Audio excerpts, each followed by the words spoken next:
One moment, existence ceased abruptly. Everything disintegrated. Structures turned to powder. Individuals started dying one after the other. A plague engulfed the planet. Initially, disbelief overtook all. The financial markets collapsed. Worldwide fear ignited rapidly. Reports circulated everywhere. This was humanity's demise. Conflicts ignited. Countries betrayed each other. Economies fell apart. Hunger devastated the masses. In the midst of deprivation, turmoil escalated. Even a single packet of ramen cost millions of won. Crowds flooded the avenues. They begged. They rioted. It was an apocalypse of incomprehensible proportions. Yet humanity wasn't responsible. Abruptly, mythical beasts invaded Earth. And that marked the end of humanity. Like a fable, as soon as these beasts emerged, people began acquiring extraordinary talents. They transformed into superhumans. Digital alerts started materializing, providing resources to confront these entities. At first glance, it mirrored a recognizable scenario. But here was the deviation. Despite newfound skills, the creatures were pure nightmare fuel. The so-labeled superhuman abilities were nearly ineffectual. The beasts annihilated humans as if they were insignificant. In under 72 hours, the planet was nearly eradicated. 3 days after the beginning of the apocalypse, the scene shifts to the introduction of a building amidst destruction, surrounded by rubble but intact. The building stands out, a solitary structure amid the wasteland, bearing witness to the chaos that has unfolded. Inside this building there is a man, the protagonist, who is eating some snacks. He reflects while eating that the world has not completely ended, and that is the reason he is still living normally. The taste of the snacks is a small comfort, a semblance of the mundane in a world turned upside down. However, he also reflects that, despite being alive, he is alone in his apartment, without the company of any other survivor, locked in an environment of 100 square meters. The silence of the apartment is deafening, reminding him constantly of his isolation. His mother, father, grandfather, and grandmother are all outside, somewhere in the vast expanse of the destroyed world. He also thinks about the high cost of acquiring the building he is in, stating that it cost 200 million wons, arising from the bank account, and another family belongings totaling 200 million wons. The memories of the sacrifices made to secure this refuge weigh heavily on his mind. The reason he is in this apartment now and alone is explained as being the need for someone to live in the apartment for 2 years to benefit from the purchase taxes. This seemingly trivial bureaucratic requirement now feels like a cruel twist of fate. This is the reason he is living there and ended up being suddenly locked inside due to the apocalypse. While lamenting, he also realizes, to his greater sadness, that his internet connection is very weak. The weak connection is a frustrating barrier, cutting him off from what little interaction he could have had with the outside world. He takes a deep breath, trying to relax, but a strange noise catches his attention. The sudden sound is jarring, pulling him out of his thoughts and back into the harsh reality of his situation. When he looks, he sees a creature flying towards the building and making noises. The sight of the creature fills him with a mix of fear and curiosity. Then, as soon as it gets close to his apartment, the creature violently crashes into the window with enough force to knock down the protagonist even without hitting him. The impact shakes the building and he feels the vibrations through the floor. The creature soon attempts another strike against the structure, and the protagonist protects himself. He braces for impact, his heart pounding in his chest. While he tries to defend himself against a possible monster invasion, the system informs him that it has denied the entry of the creature trying to penetrate the demarcated area. The cold, mechanical sound of the system is a stark contrast to the chaos outside. Thus, the ultimate shut-in system is presented, showing the declaration of the house, stating that no one can enter without the permission of the owner and set perimeter rules. The protagonist, then relieved, remembers that this condition is not new to him. As he gets up, he recalls that this is the reason he is alive and safe. The ability protects him from any creature invasion. The sense of security, however, is fleeting. However, he also remembers, while trying to unlock the door, that not only is the entry blocked but also the exit of anyone within the perimeter of the apartment. The realization hits him like a ton of bricks. Enraged, he tries to open it with brute force, kicking the door. Each kick echoes in the empty apartment, a futile attempt to break free. On this third day, where the world succumbs to destruction, he is grateful for the ability protecting him but also laments being completely trapped inside the apartment. Sometime later, sitting and watching the system window, he continues to reflect on this condition of being trapped. The cold glow of the screen is his only company. Irritated, he laments not having the power to do anything about it. The feeling of helplessness is overwhelming. As he looks to the side, he notices that all his supplies are running out and that his refrigerator has lost power since the previous day. The ticking clock of his survival is a constant reminder of his predicament.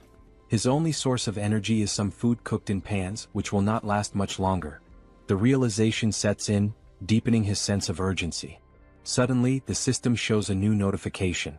The unexpected beep of the notification is a jarring interruption. He has hunted a Calican, level 23, and gained a significant amount of XP, and some new skills have been added. The notification is a glimmer of hope in the darkness. His attention is entirely focused on the system as he analyzes the reason for this unexpected notification. The details on the screen are a puzzle he needs to solve. Looking out the window, he sees the ground floor, where the bird that had hit his window is lying on the ground lifeless and being attacked by goblins. This makes him realize that the death, even not caused by the animal's impact on the window, made him gain experience after the monster's life ended. The macabre scene outside is a grim reminder of the new rules of this world. The system continues to notify him, saying that a new skill has been unlocked, and resources have been acquired from the surroundings, and these resources are being calculated.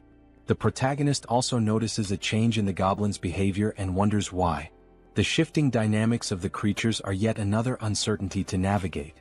Now, in desperation, the goblins face the monster's death, while they desperately try to scavenge something else.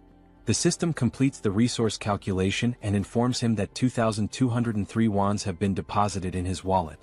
The number on the screen seems surreal. This generates confusion about how this should work. The new reality of his resources is a puzzle he needs to piece together. Suddenly, the apartment's power returns, to the protagonist's surprise. The sudden return of power is a shock, a small miracle in a world gone mad. Everything was now working normally, and the house declaration evolved to level 3. The sense of normalcy, however fleeting, is a balm to his frayed nerves. With the XP gain, the dignity preservation ability was also unlocked, and this is the reason why all the basic resources of the house have been restored. The acquired money is now in his wallet, and the protagonist reflects on the return of the house functions with joy. Running to the refrigerator, opening it with great happiness, and also going directly to the sink to check the water supply, finally going to the electric stove to test its functionality, the protagonist kneels and cries with much joy, saying that everything is normal, just as it was before the beginning of the end of the world. The sense of relief washes over him, a precious moment of victory in the midst of chaos. However, when he picks up his cell phone and tests his internet connection, he notices that the phone is not working. The broken connection is a bitter reminder of his isolation. In frustration, analyzing the place, he notices a flash drive lying on the floor. The small object is a spark of curiosity in his otherwise dreary existence. Quickly, he goes to the computer and analyzes its content. There were photos of his mother holding him as a baby, taking him to school, and also photos of the united family. The images are a bittersweet trip down memory lane. In parks, at birthdays, making him reflective and planting in his head the idea of having to bring his family back no matter the cost. The determination hardens in his heart. Determined, he gets up and goes to the window when he is surprised by another notification. The persistent system, always ready with another twist in his journey. The system informs him that he now has a warehouse, where he can buy items listed at original prices. Intrigued by this new development, he decides to investigate further. Going to check what this store is about, he sees the acquired values being made available and concludes that the confined wallet is directly linked to the values available for use in this store. This realization brings a glimmer of hope. Perhaps this store could offer a way out, or at least provide better tools for survival. Thinking about some change in his condition, he goes to the window and laments that he is still confined within the apartment. The view outside, a constant reminder of his isolation, deepens his frustration. Nothing has changed regarding the permission to leave the perimeter, even though his skills and levels have increased. The invisible barrier remains as imposing as ever, a prison wall he cannot breach. However, one thing is certain, increasing levels can unlock skills that may help him get out of this condition. This thought fuels his determination. For that, he needs to hunt monsters. But then the question arises, how will he hunt these monsters? The memory of his past struggles makes him doubt. It will be very difficult for something like before to happen again, where simply a monster hitting the window, falling, and dying would allow him to gain experience and the rewards related to the monster's death. Looking once more at the bottom of the building through the window, he notices that there is a possibility of annihilating some goblins. This discovery ignites a spark of hope. The young man then takes a bottle to test if it will pass through the barrier that prevents him from leaving the apartment. With a mix of anticipation and anxiety, he prepares to throw. As he throws it, he realizes that he succeeded in launching the bottle. The barrier does not impede objects. Thus, he concludes that anything he throws will be useful for his hunt. In this case, he picks up a dumbbell and will try to use it as a weapon. Its weight and solidity give him confidence. Looking through the window searching for potential targets, he notices a bunch of goblins still collecting parts of the previously slain monster. Seeing that some are leaving with parts of the monster, he shouts for them not to go away. His voice is urgent, a command born of desperation. Seeing the urgency, he then throws the first dumbbell through the window. Throwing it and hoping it hits a monster, he watches as the dumbbell falls and accurately hits one of the goblins, killing it. The other goblins around, surprised, cannot comprehend what just happened. The goblins' perception of one of their companions being killed causes the young man to feel frightened, fearing possible retaliation. His heart races, the adrenaline pumping. Realizing that only one dumbbell remains, he reflects on other possible artifacts that can be used in his hunt. He needs to be creative. Artifacts that are strong enough to perform a kill when thrown, even considering throwing the TV or computer. His mind races with possibilities. The goblin screams on the ground floor of the building catch the protagonist's attention, who becomes scared as they howl more and more with the intention of making some kind of counterattack. With the goblins advancing against the building, the protagonist realizes that this may be a good opportunity, as they are now closer, and he will be able to hit his targets more easily. The proximity could be an advantage. To solve the shortage of throwable artifacts, he goes back to the store and activates the function to list items, picking up his last dumbbell and registering it in the store to test the functionality. While scanning the dumbbell, he receives a notification of the artifact's characteristics and also the price registered in the store for the item acquisition. Surprised, he compares the listed price with the price he paid to buy this item online previously, concluding that the price of the items he registers will indeed be the same as normal stores from the period before the end of the world. This realization reassures him. With the item ready and scanned, the system suggests buying the item he just registered. Confirming the purchase, the dumbbell is projected and materialized in front of the young man. He now shouts with joy, considering that everything worked as expected. His plan is coming together. Now the second part, testing the purchased items by throwing them through the window to hit more targets. In the first throw, there is already success as the dumbbell hits a goblin. The thrill of the successful hit fills him with confidence. The system confirms the hit by showing the EXP obtained and the ones from the goblin's death. Meanwhile, the group of goblins watch the lifeless body. Not having much time to lament, they are surprised by more dumbbells falling from the sky, literally, a rain of dumbbells. Some, now smart, try to run to avoid being hit, causing the protagonist to become irritated with the situation and decide to take other strategies. He cannot afford to waste any more time. Buying now 3 dumbbells at once, he quickly uses them, generating more hits and gaining more XP and more one. Now happy, the protagonist is surprised by another notification from the system. The messages keep coming. Now the store would also function as a warehouse, where he can store items for later use. While opening his warehouse, he activates the function to store one of his acquired dumbbells. The ability to store items opens new tactical options. Realizing the perfect functioning of the tool, he rejoices and then thinks of a new strategy to make kills in a more optimized way. His mind races with new ideas. He can now summon items from his warehouse and place them anywhere he wants. Soon, a brilliant idea comes to mind. He will summon the dumbbells outside to fall directly on the goblins. The precision and efficiency of this method are compelling. Opening the warehouse with a large quantity of dumbbells, he watches as all the dumbbells fall towards the goblins, performing an absurd sequence of hits and a flood of system messages with all the kills and ones acquired. The system notifications are a testament to his success. Shortly after finishing his hunt, the protagonist had already acquired and allocated various items in his warehouse. Several of them are food and drinks so that he can stay healthy for as long as needed. Ensuring his survival is paramount. Additionally, he managed to acquire more one by selling the items he used to hit the goblins. The influx of resources is a welcome relief. Suddenly, he realizes that there was a reduction of 1 unit of one. Thus, he begins to reflect on the preservation of dignity ability, questioning if it is responsible for the reduction of someone. He then starts to scan his apartment, meticulously observing the electricity, gas and water expenses. He realizes, with a growing sense of frustration, that the only active thing at the moment is his refrigerator. The thought nags at him, why just the refrigerator? Could it be this is what's consuming the precious resources he so desperately needs? In frustration, he recalls his hunt against the goblins, a memory that brings a fresh wave of irritation. He reflects on how, later, several goblins fled, abandoning their former home, and since then he had managed to hit only 2. His efforts had yielded such meager results, leaving him to wonder if all this exertion was worth it. His mind races as he then wonders if there are other creatures he can hunt out there.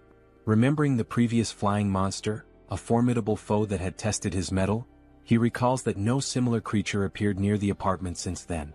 This reflection leads him to ponder seeking other methods for his hunt, different strategies that could yield better results. He also wishes to be lucky enough for another flying monster, whose name is Calican, to fly nearby. A beast that had once promised a bounty of rewards if only he could master the tactics to bring it down. Then, almost like a miracle, he notices a Calican flying around the area. His heart races with a mixture of fear and excitement. This could be the opportunity he has been waiting for. Seeing the monster's presence, he then begins to act quickly, thanking God for not abandoning him in this dire time of need. With a metal structure and a mirror attached to it, he uses this makeshift tool he created to attract the Calican's attention. He focuses, aiming carefully, hitting the monster's vision with a precise beam of light. His strategy works, drawing the monster's attention, which advances toward him fiercely. The beast's sudden violent approach, hitting the barrier and knocking him down with a gust of wind, reminds him all too clearly of the previous attack. Happy with the success of his plan to attract the monster's attention, he contemplates the gain of another level with the Calican's kill. The monster, undeterred, then launches an attack with its powerful wings, hitting the protagonist with another gust of wind. With some effort, he manages to remain standing, his resolve unwavering. At the end of the attack, the protagonist looks to where the monster was and realizes with a sinking feeling that it is no longer there. Quickly, the monster reveals its position as if playing a cruel game of hide and seek. It was attacking the building structure, seeking an opportunity to strike the protagonist once more. While the system alerts that an unauthorized entity is trying to enter the zone, the protagonist observes, his mind racing. He wonders if the creature will be strong enough to break the ability's barrier. Opening his storage, he knows the urgency of taking some action. Each second feels like an eternity as he methodically scans his list, reflecting on the calculation of the spoils. He understands that if the spoils are not close enough, they will not be counted. This critical understanding dawns on him, as he recalls how several of the spoils that would come from goblins were not counted. The surviving goblins had removed the bodies of the slain ones to an area beyond where the system could make an accurate count. Leaving the young man extremely frustrated with the thought that this cannot happen again, he makes a determined decision. Reflecting on the possibility of killing the monster with just one strike, he scrutinizes his list of available items and storage. His attention turns to the canola oil, an unconventional choice but one that sparks a cunning plan. He immediately acquires 10 bottles, thinking through each step meticulously.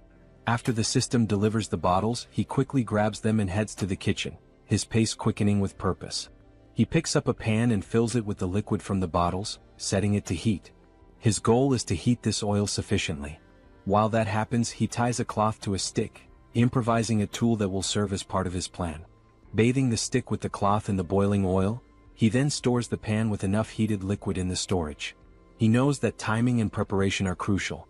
After pouring all the oil into the storage, the system confirms the listing of the item, and the protagonist goes in search of a lighter, which he uses on his stick to ignite it. His weapon is ready. Now at the window, observing the Calican, the protagonist waits for a good opportunity to invoke the canola oil on the bird. He watches, his pulse quickening as the bird starts flapping its wings against the hot oil. Once it begins to descend, the protagonist sets the monster on fire. The flames engulf the creature almost immediately, a sight that fills the protagonist with a sense of grim satisfaction. The protagonist is pleased with the success of his plan while observing the Calican in its final moments. As the flames do their work and the Calican is indeed dead, the system returns the results to the protagonist.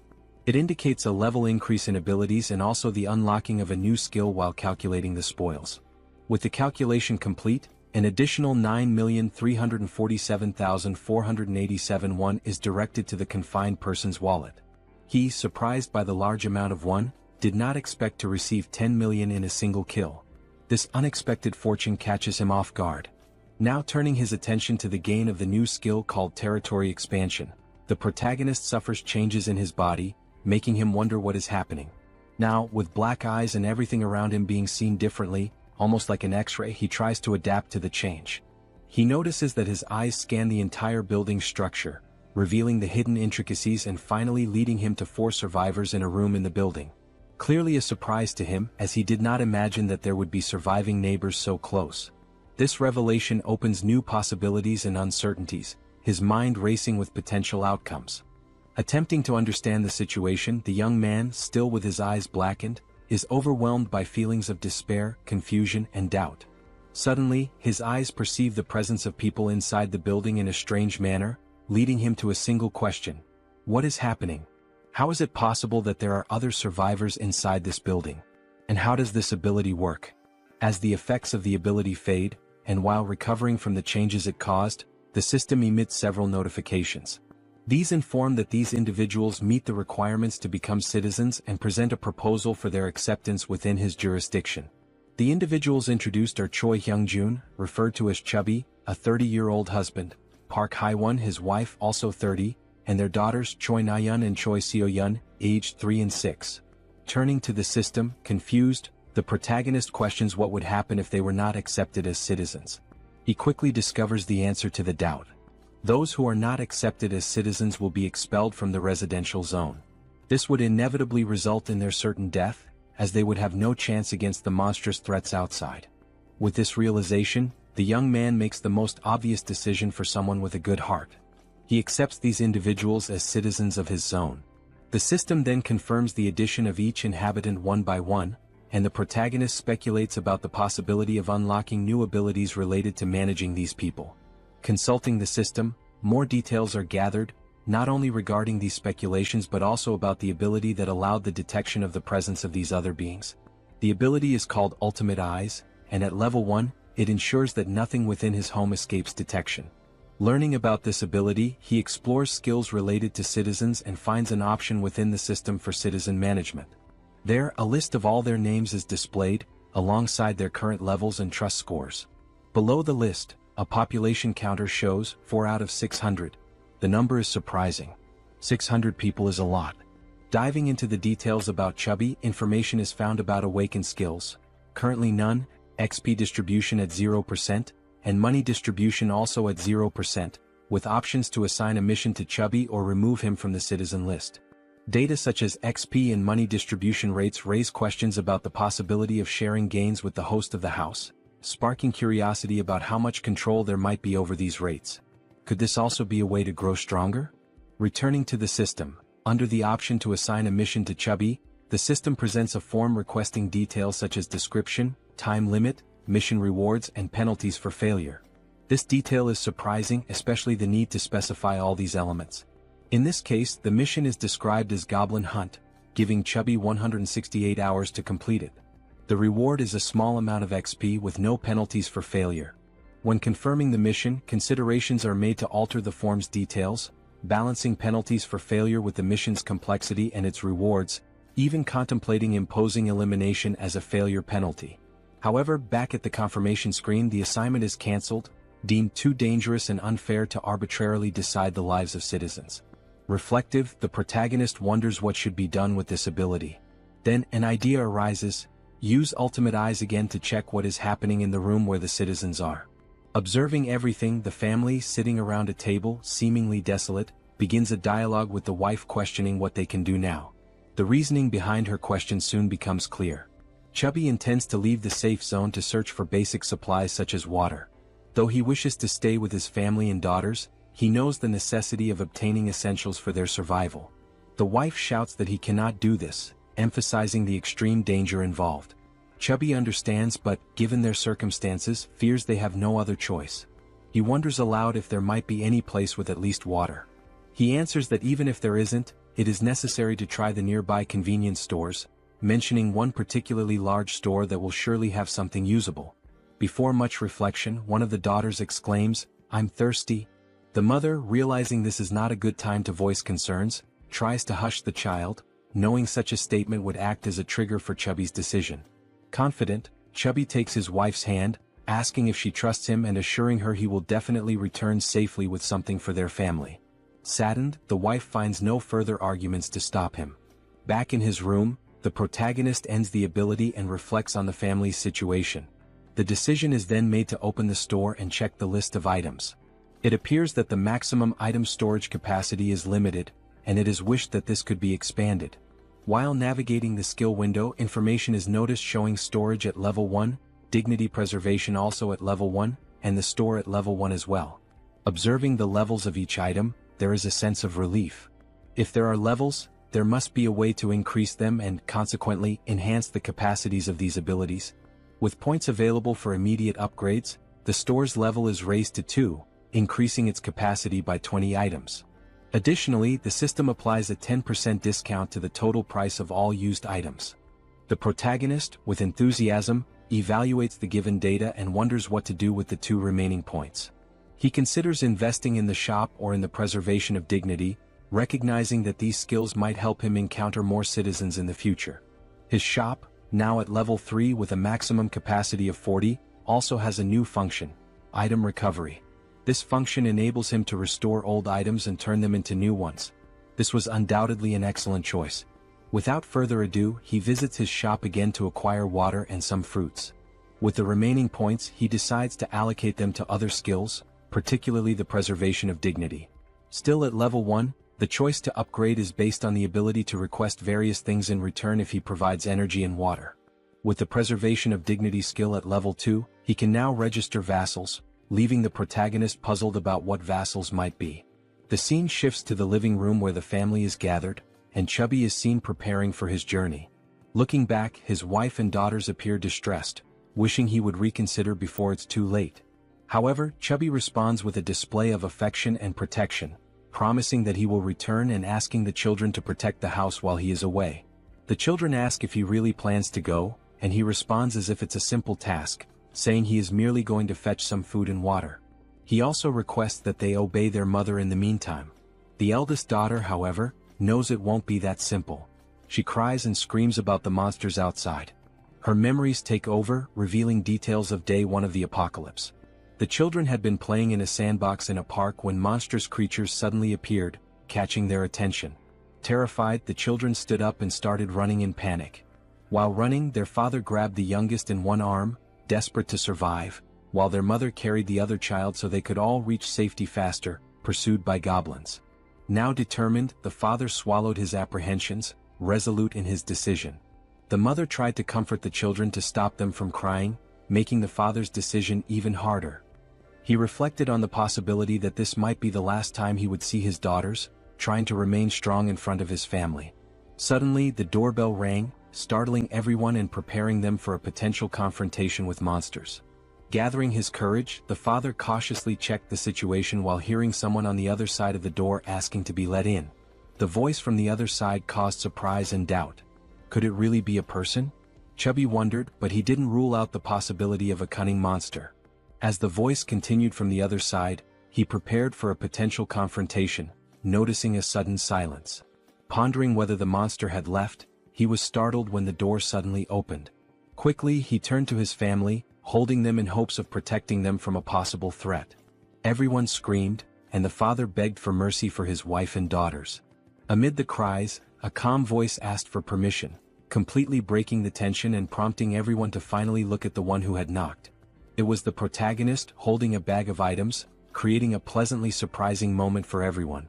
The question, "Who are you?" arose naturally. Then the protagonist's real name, Kim Jae-hyun, was revealed, although he would henceforth be known as June. After introducing himself, he explained that he lived nearby. Handing over the bag of items, he informed them it contained water and fruits, requesting a small conversation once everyone was settled. Both happy and apprehensive, the father looked at his family, seeing the worry in their eyes, and declared that there was no reason to refuse, given June's sincere demeanor. He then invited June into the house. Once everyone was seated, the children stared at the visitor with a mix of curiosity and suspicion. June wondered if the children were shocked by his arrival but quickly turned his attention to the dark curtains covering the windows. He considered this an intelligent choice, as it significantly reduced the risk of monster attacks. However, the darkness necessitated light. To address this, June activated his skill, restoring power to the room where they were conversing. While organizing items in his bag, the family, still in shock, was astonished by the return of power to their apartment. June then decided to interact with the family by offering water to everyone, starting with the children. Chubby expressed gratitude and distributed the water bottles to his daughters, who eagerly quenched their thirst. Shaun, the youngest, drank her bottle so quickly that she choked, briefly worrying her mother.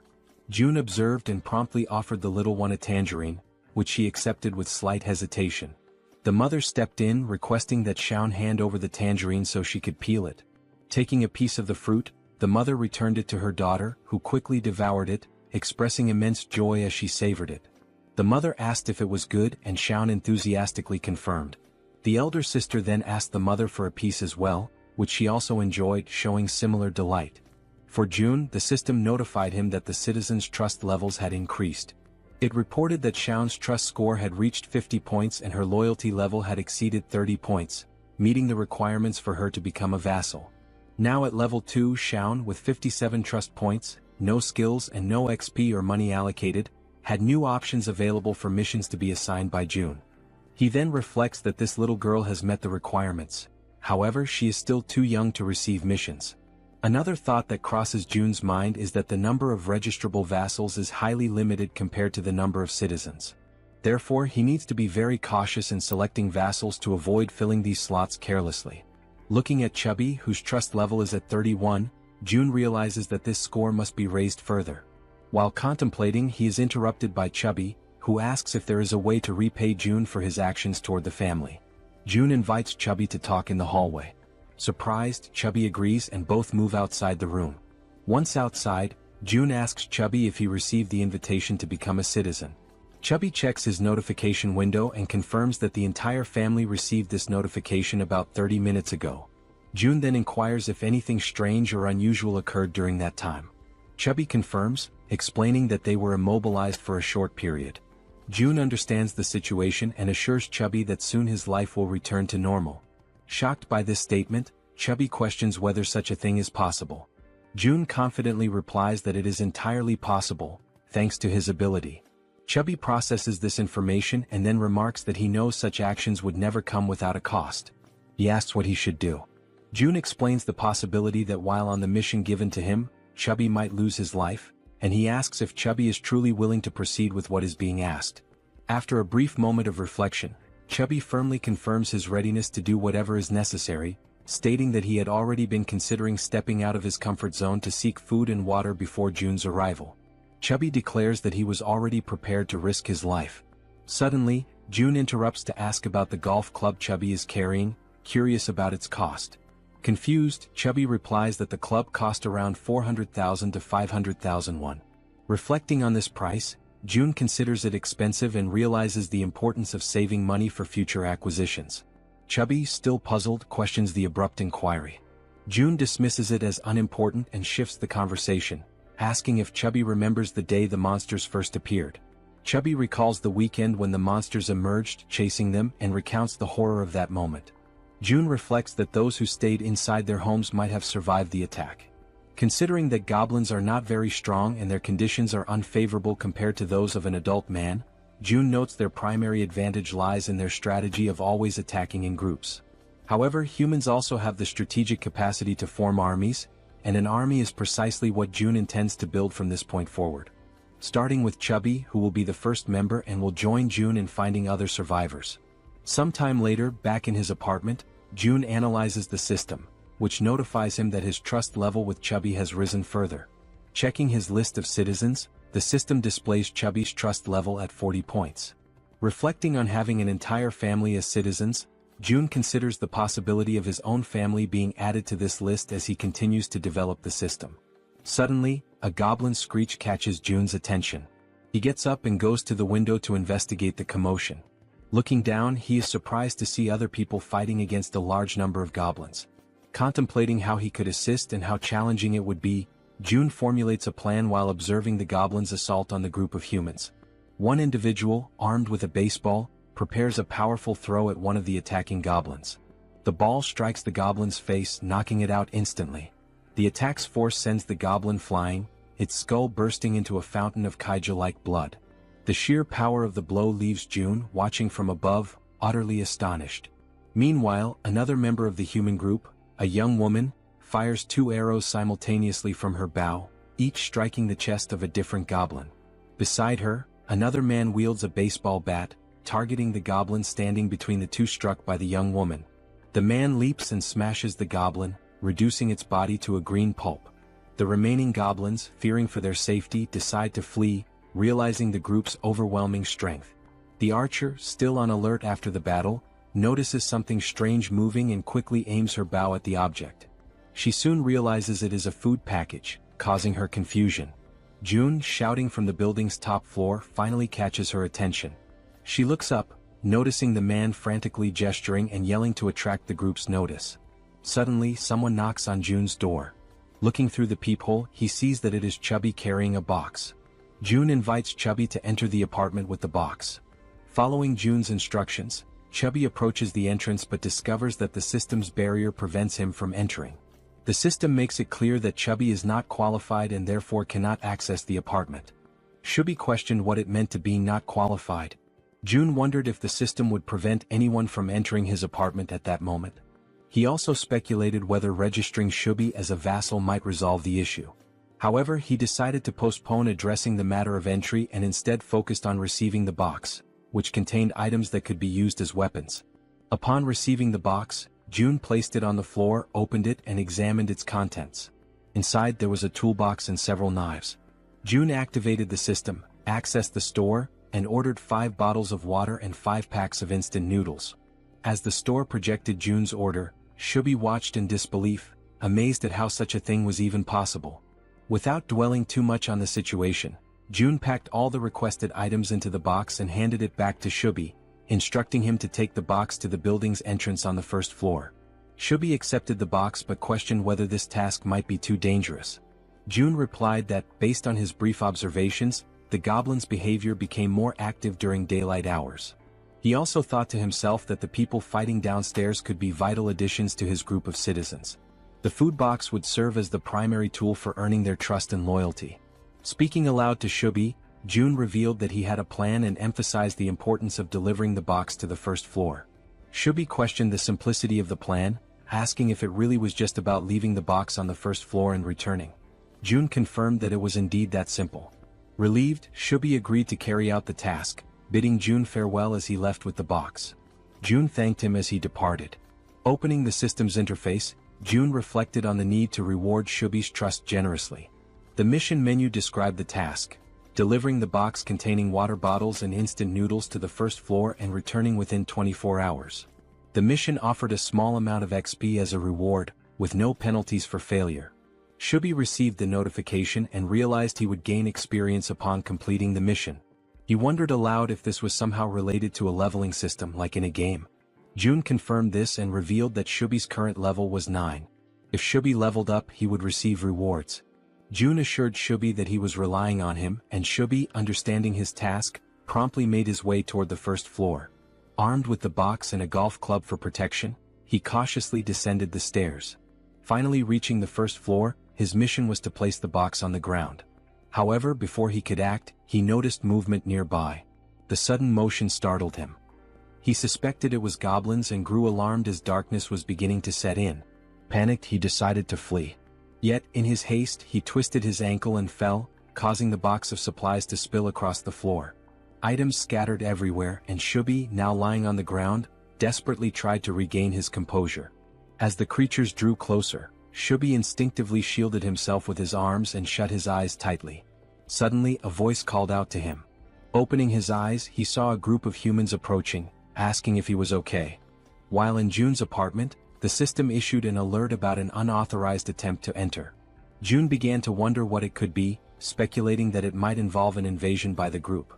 Activating his Ultimate Eyes ability, he scanned the building and noticed Chubby with a group of people, leading them as they conversed among themselves. The group questioned how it was possible for someone in the building to throw a package of noodles. This raised their hopes, thinking the building might have an abundance of food while they were on the brink of exhaustion. Deactivating his observational ability, June recognized everyone in the group. The system then notified him that they met the requirements to become citizens and proposed adding them. However, June realized the risks of accepting outsiders as members of his group. He also considered the possibility that these people might reject his offer to join, which made him anxious and stressed. While contemplating the best course of action, June was interrupted by Chubby's voice calling out from nearby, trying to communicate with him. Responding to Chubby, June received a system notification indicating that this citizen had an ongoing mission. The system suggested editing the current mission, which June confirmed. The updated mission now included delivering meals to the newcomers. After confirming the changes, June and Chubby exchanged updates on the situation. June instructed Chubby to immediately gift the newcomers some food, as June had a plan in mind. Chubby agreed and followed the plan. When the group reached the barrier of June's safe zone, they had to wait while Chubby explained the situation. Reporting back to June, Chubby detailed the group's status, which June received positively. He then accessed the system and initiated invitations for the group to become citizens. The system sent invitations to Ha Donggan, Kang Deoksu, Kim Gaeong, Yu Hyerin, Kim Jian, and Moon Byung-go. Once permission was granted, all new group members entered the safe zone. The system announced that the citizen count had increased to 10, granting a 10% bonus to XP and monetary rewards. June felt a surge of gratitude toward the newcomers, knowing their presence would be crucial for future monster hunts. The system updated the trust scores and levels for the new members. Dong with 19 trust and level 23, Kong with 28 trust and level 13, Young with 17 trust and level 17, Yu with 30 trust and level 10, Kim with 15 trust and level 15, and Moon with 11 trust and level 10. June noticed Dong's higher level and speculated that he might be stronger than Calican, a foe June had recently defeated. Examining Dong's stats further, the system highlighted a skill called Baseball Throw, ranked at D. This ability consumes stamina to triple the power of thrown objects like baseballs. June concluded that Dong was a metahuman capable of turning baseballs into lethal weapons. He recognized Dong's potential as an indispensable ally for monster hunting. To strengthen their bond, June planned to gradually build Dong's trust. June instructed the system to set the group's XP sharing to 70%, which the system confirmed. He then began assigning hunting missions to help the newcomers gain XP and resources. June likened his strategy to an auto-hunting system in games. Beyond logistics, June acknowledged the importance of establishing personal relationships with the group. He believed a good rapport was essential to eventually locating and reuniting with his family. Unexpectedly, the system notified him that the trust scores of Dong, Young, and Yu had increased, leaving June surprised and curious about the cause. The scene shifted to Chubby's apartment, where he invited the group inside. The archer, Gaeong, expressed her gratitude. Chubby's wife, confused by the situation, questioned what was happening. Chubby reassured her to stay calm and promised to explain soon. He also requested that she prepare food for everyone. Initially startled, Chubby's wife pointed out that there was no food ready and that everything would need to be made from scratch. Chubby urged her to proceed, explaining it was part of June's plan. After some hesitation, she agreed and began cooking. Han, previously referred to as Dong, expressed his gratitude and shifted his focus to Chubby, asking about June. Chubby admitted he didn't know much about June, except that he was their neighbor. Surprised, Han listened as Chubby described June as someone mysterious yet immensely resourceful, providing them with everything they needed. Han concluded that June must be a metahuman, possessing the extraordinary ability to solve everyone's problems with essentials like food and water. Determined to make a good impression on June, Han believed that June's abilities were almost miraculous. Chubby informed the group that they could take a shower while waiting for the food. The female members were stunned by the idea of taking a shower amidst the chaos. Han observed that, given the building's functional resources, such luxuries were indeed possible. Chubby elaborated, mentioning the availability of hot showers, leaving the women speechless. Chubby added that there were 2 showers available for simultaneous use. Another group member, who bore a resemblance to Toji, jokingly suggested challenging June to a fight. Han immediately dismissed the idea, calling it absurd and emphasizing the importance of impressing June instead. The group agreed on the need to prioritize securing food, recognizing this as a rare opportunity that couldn't be wasted. They turned their attention to Moon, who appeared lost in thought. Han gently touched Moon's shoulder, snapping him back to reality. When Han apologized for potentially upsetting him, Moon reassured him that nothing was wrong.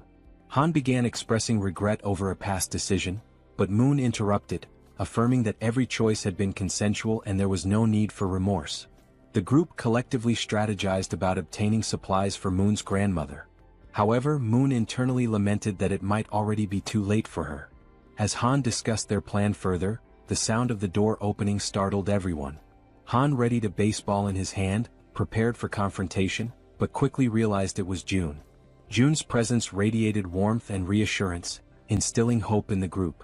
They felt certain that June was the key to lifting them out of their despair. A few minutes went by and they sat in silence around the table. The atmosphere was tense until Haiwan, a fatty's wife, feeling the strain, finally spoke. She apologized for how cramped the room was. Han, striving to be courteous, replied that it was fine. Since they had arrived unannounced, it didn't bother them. Just then, Fatty entered the room and announced that the food was ready. One by one, Fatty placed bowls of rice before them. They could hardly believe they were about to enjoy a real meal and began to wonder when they had last eaten something proper. Haiwan, feeling slightly awkward, hesitated before admitting she wasn't sure if the food she had prepared would match their tastes. What seemed like a simple meal to Haiwan left the group's archer stunned with admiration. As she stared at the dishes laid out before her, she couldn't contain her amazement. She told Haiwan that the food was incredible, confessing it had been a long time since she had eaten something so delicious. Haiwan, shyly brushing off the compliments, explained that it was all thanks to the ingredients Seo Jun had provided. She admitted that, without Seo Jun's help, she would have only been able to serve rice and tangerines. Meanwhile, Seo Jun noticed that Haiwan's trust level had reached 50. He smiled quietly to himself, reminded of his mother, who always beamed with joy when guests praised her cooking. But as the thought lingered, he realized with some surprise that Haiwan's trust had surpassed Jun's. Later on, they all started eating, expressing their gratitude to Haiwan for the meal. Haiwan and Fatty watched as their guests eagerly enjoyed the food, eating as though they hadn't had a proper meal in ages. The archer couldn't stop complimenting the egg roll, while another girl remarked to Haiwan that the style of the egg seemed Japanese. Haiwan smiled warmly, agreeing and politely encouraging her to enjoy the meal. At that moment, Haiwan's youngest daughter called out to her, capturing her attention. The little girl wanted to eat the egg rolls too, but Haiwan gently explained that she would make more for her after the guests left. This made her daughter a bit sad. Noticing this, the archer asked Haiwan's daughter if she'd like to share the egg rolls with her. The child's face lit up immediately, her excitement brightening the room. She quickly ran over and climbed onto the archer's lap, her happiness obvious. The archer smiled warmly, delighted by the little girl's enthusiasm. The child eagerly announced she was ready, and the archer picked up a piece of egg roll, softly asking Seoyin to open her mouth. As the archer fed her, Seoyin beamed with joy, her smile lighting up the moment. Seo Jun then suggested that Fatty and Haiwan join them, assuring them there was enough food for everyone. The two exchanged a hesitant glance, unsure at first, but eventually smiled and agreed, happy to join the gathering. As they all shared the meal together, the room filled with laughter and cheerful conversation. Seo Jun took a quiet moment to reflect on the warmth of the scene. The lively noise reminded him of how long it had been since he had experienced something like this. His thoughts drifted to memories of his mother and the care she had always shown. A soft smile spread across his face as he silently hoped his family was safe and well. Time passed and soon the food was gone, leaving behind only empty dishes. Haiwan's youngest daughter, now tired, mentioned she wanted to rest. Haiwan gently lifted her and asked her eldest daughter to follow her to their room for bedtime before leaving the table. Moments later, Seo Jun decided it was the right time to get back to business. He turned to the guests and suggested they continue their earlier conversation, questioning why they couldn't reach the grandmother's house despite its close proximity. Han, his expression serious, explained that it was due to the goblins. Seo Jun raised an eyebrow, doubting whether it was truly goblins, recalling his own struggles when he had first encountered them. Han nodded, affirming it was true. He elaborated that the goblins had discovered an underground parking lot and had turned it into their base, hiding there. Seo Jun's curiosity deepened, and he asked if they had any idea how many goblins were down there. Han, with a somber look, answered that there were several thousand goblins in the underground area. Seo Jun paused, thinking carefully. He realized that his abilities only worked effectively from ground level to level 30, meaning they wouldn't be as useful in the underground parking lot beneath the building. Suddenly, it all made sense to him. This was how the goblins had infiltrated the area. Han continued, explaining that the underground parking lot was connected directly to the entrance of the apartment building they needed to reach. The goblins had turned it into their stronghold and rarely ventured outside. Seo Jun, remembering the nearby side roads, asked Han about them, recalling there were alternative paths they could have taken. Han nodded, admitting that their initial plan was to use the side roads to escape, but they had encountered something far worse than the goblins. Intrigued, Seo Jun pressed Han to explain what could possibly be more dangerous than an army of goblins. Han recounted seeing a massive shadow, describing it as resembling a bear. He explained that they had managed to escape the apartment building because the bear had been fighting the goblins, providing a brief window for their escape. Seo Jun, considering how to deal with such a large creature, asked Han for more details. Han confessed that he wasn't entirely sure it was a bear, as the darkness had obscured his view. Seo Jun stated decisively that eventually, they would have to face both the goblins and the shadowy figure. Han agreed but looked down, acknowledging that their group had limitations and wasn't equipped to handle both threats simultaneously. Seo Jun, curious about these limitations, asked for clarification. The archer spoke up, explaining that both she and Han relied on items like arrows and baseballs for combat, but they were running low and couldn't replenish their supplies easily. Despite the challenges, Han remained composed and suggested he could find a solution. He asked to inspect their current weapons, the arrow and baseball. Without hesitation, the archer handed over her equipment. The system then prompted Seo Jun, asking if he wanted to list the new items. Seo Jun agreed and the system began scanning them. Moments later, it displayed the cost to replicate the items. When asked if he was certain, Seo Jun confirmed.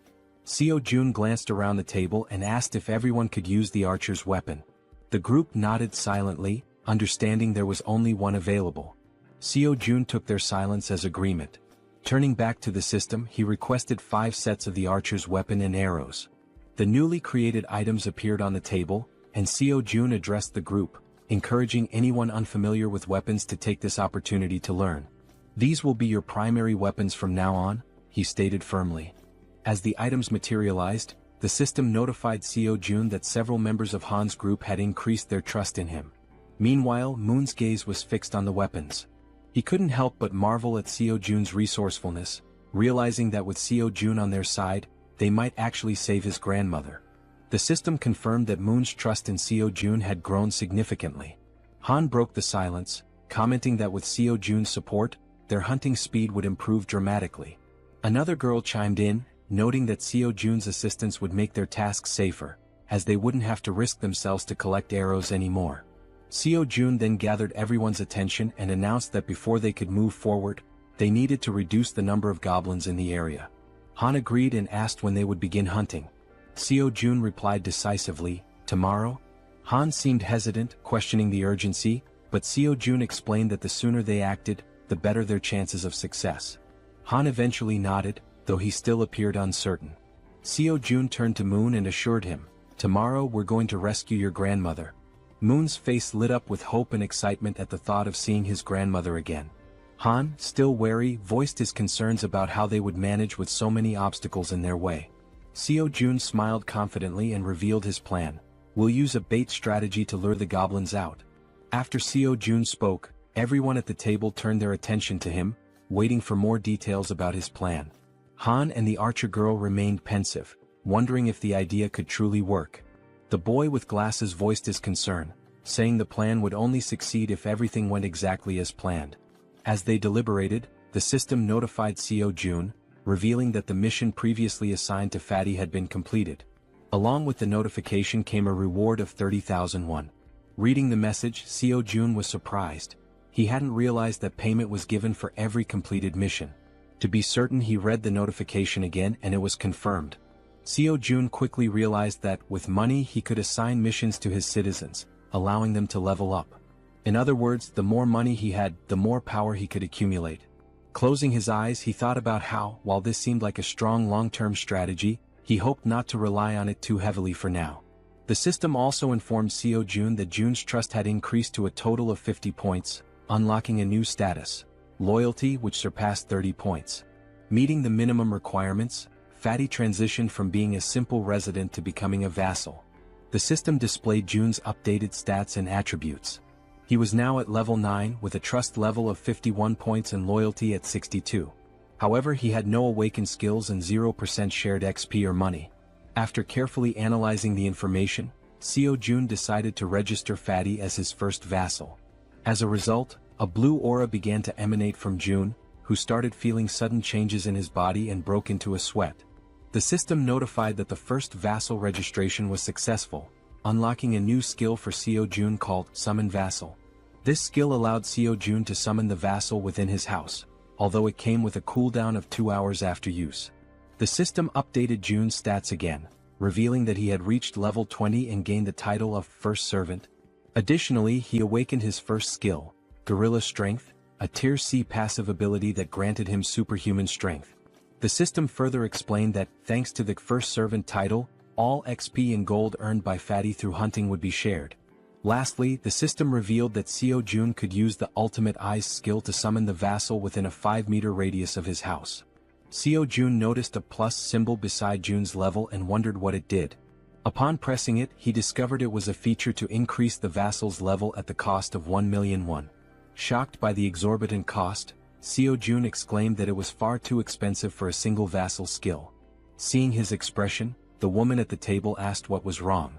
Seo Jun brushed it off, saying it was nothing, and turned his attention back to Jun, asking how he was feeling. The focus shifted to Jun, who stated that his strength was overflowing, with his veins visibly pulsing. He asked if this transformation was Seo Jun's doing. Seo Jun confirmed with a nod. Jun, looking at his hands, remarked that it felt as though his body had become 10 years younger. Seo Jun smiled proudly and suggested that Fatty join the rescue mission team, handing him a bow. Fatty looked confused by the gesture. Seo Jun explained that the mission was assigned because vassals earned double the rewards of regular citizens. In a commanding tone, Seo Jun instructed Fatty to defeat as many monsters as possible. Fatty nodded in agreement, prompting Seo Jun to smile and express his trust in him. Outside the house, on the first floor, the rescue team began their search for survivors. The boy holding a baseball bat questioned whether it was necessary to search the first floor, but Han reminded him that it was Seo Jun's order. The rescue team embarked on their first mission, to locate all survivors in the building and lead them to the 30th floor. The crucial part of the mission was to draw out a large number of goblins for elimination while rescuing as many survivors as possible. The boy with the baseball bat acknowledged the plan, and the group pressed forward. Han, shouting to keep the team alert, emphasized that goblins could appear at any moment or from any direction. As they continued their search, they had yet to encounter any survivors or goblins. While guiding the team, Han noticed something unusual. Some members of the group couldn't believe their eyes. Several lifeless bodies were sprawled across the floor, victims of the goblins. The sight filled the team with sorrow and rage, intensifying their hatred for the goblins. But they couldn't afford to stop. Determined, they pushed on to the second floor. On the second floor, the situation was catastrophic. Lifeless bodies lay scattered across the ground, leaving the team horrified as they continued to the third floor. Upon reaching the third floor, everything appeared to be calm. The team leader knocked on the doors, calling out to see if anyone was inside. The rest of the team followed suit, hoping to find survivors. After several unsuccessful attempts, the team lowered their heads, burdened by a sense of sadness. However, the boy with the baseball bat refused to give up, encouraging the team to press on to the next floor. On the fourth floor, they resumed knocking on doors, announcing themselves as the rescue team. Suddenly, a door creaked open, revealing a man with a tired expression. He asked if they were truly part of the rescue team, mentioning that he was extremely thirsty and begging for water. Han quickly pulled out a bottle and handed it to him. The man, still skeptical, asked again if they were really from the rescue team. Han reassured him, confirming their purpose and explaining that, as a resident of the building, he was helping to lead all survivors to a safe location. The man seemed surprised to hear this. He closed the door momentarily but reopened it shortly after, revealing 2 others inside the apartment. Introducing himself as Hong Yong-soo, he stated that he would rely on the team. Han introduced himself as well, expressing his hope for good cooperation between them. Han then introduced the girls on the team and instructed them to escort Hong Yong-soo and his group to the 30th floor before returning to continue the mission. Hong Yong-soo hesitated, questioning the safety of the 30th floor and expressing his reluctance to leave. His son, however, admitted he had been hoping for a rescue and suggested there might even be a helicopter waiting for them. The girl clarified there wasn't a helicopter but assured them there was hot food and the chance to take a bath.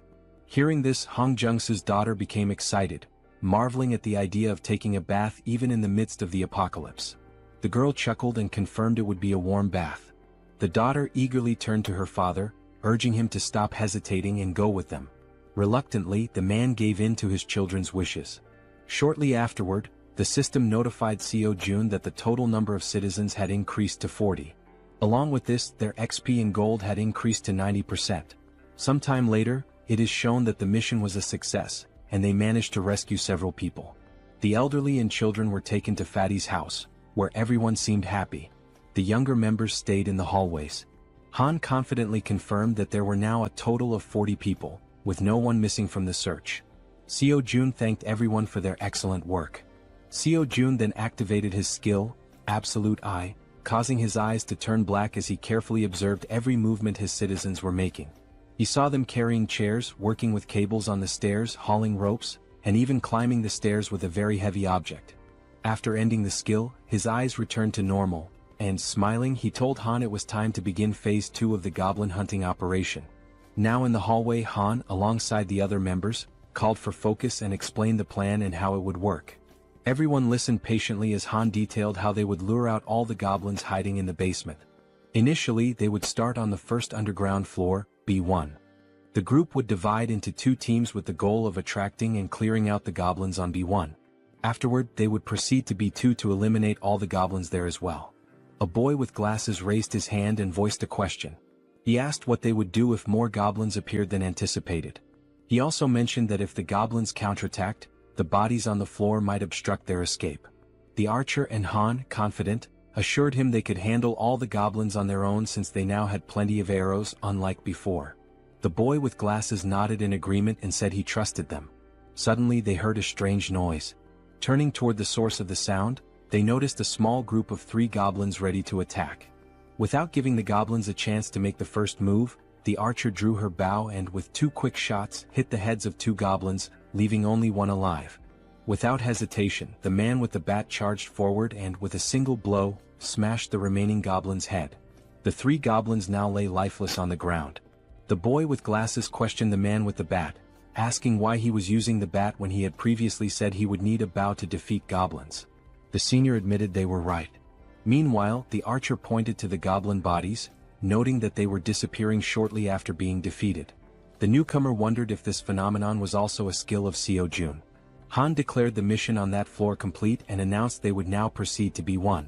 The newcomer, still lost in thought, remarked that he had expected Seo-jun to have a solution for dealing with the goblin bodies.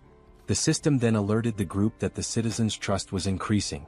The scene shifted to Seo-jun, sitting calmly and opening a bottle while a series of system windows appeared in front of him. He found the moment quite enjoyable. He remarked that it wasn't intentional but reassured himself that he was still keeping an eye on everyone. The system sent another notification showing that Moon's trust had reached 50, unlocking loyalty. The loyalty stat had surpassed 30, meeting the conditions for registration. Seo-jun was surprised by how quickly he had achieved these stats. However, he noted that the faster this happened, the better it would be in the long run. Sitting on the floor and staring thoughtfully at the system window, Seo-jun reviewed Moon's stats, 55 in trust and an impressive 88 in loyalty, along with other attributes. Seo-jun was surprised by the 88 loyalty but remained calm, considering it a positive outcome.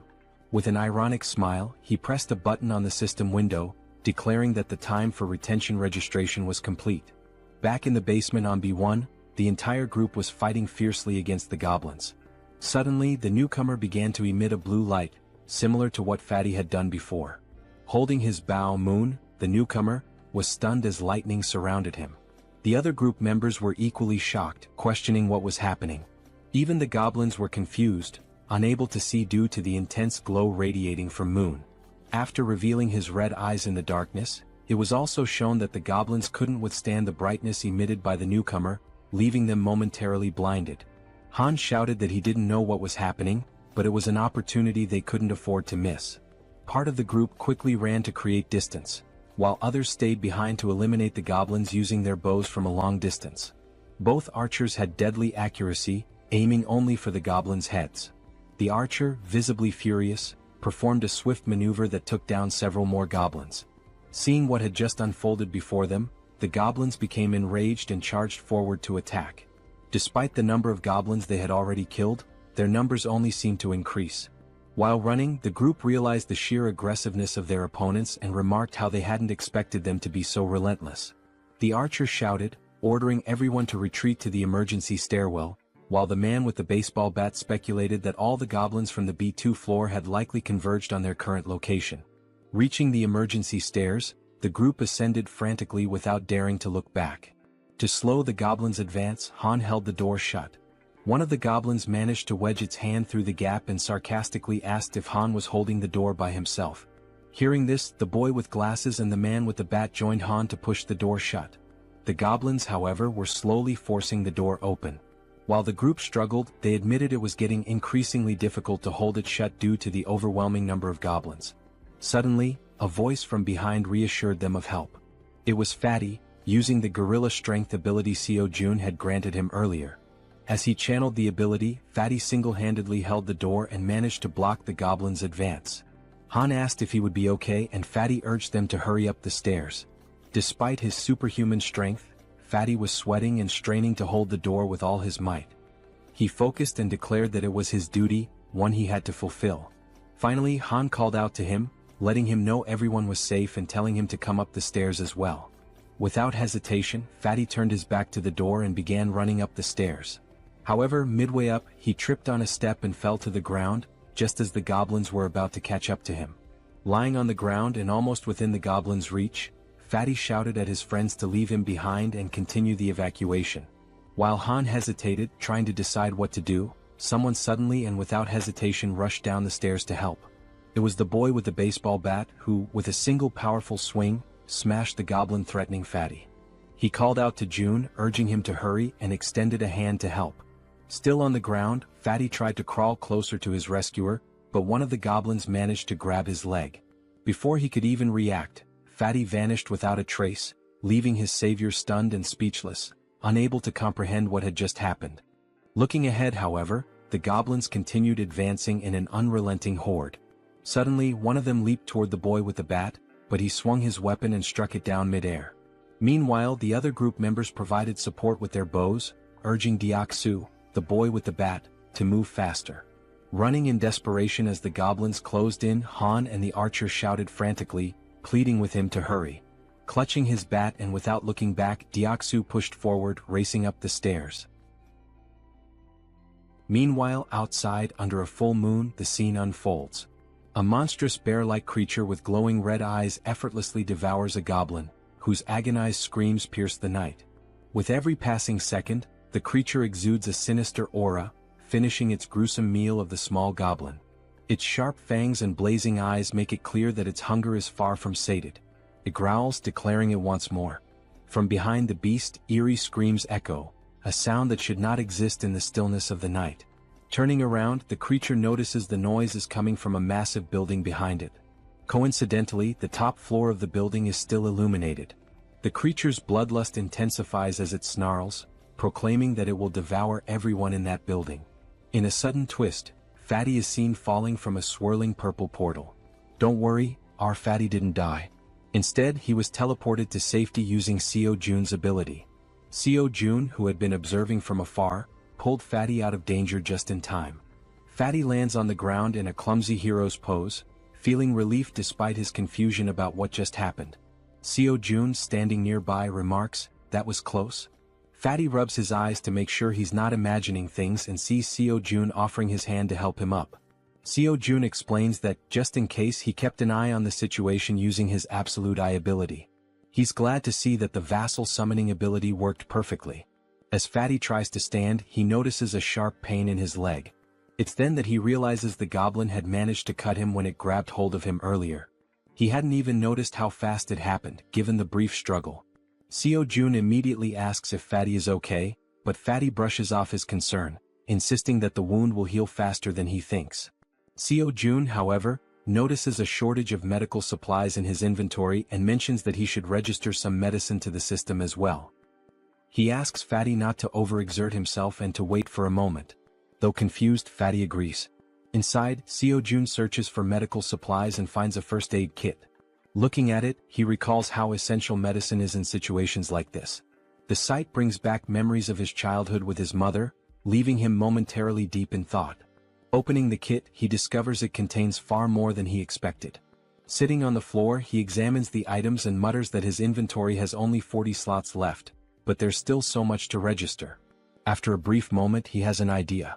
He decides to register the entire kit instead of the individual medicines. The system initiates the registration process, scanning the kit. A system notification pops up, confirming that it's a standard first aid kit valued at 77,331. Without hesitation, Seo Jun accepts. Back in the corridor, Seo Jun brings the first aid kit to Fatty, who notices Seo Jun's genuine concern for someone he barely knows. Kneeling down, Seo Jun asks to examine the goblin-inflicted wound.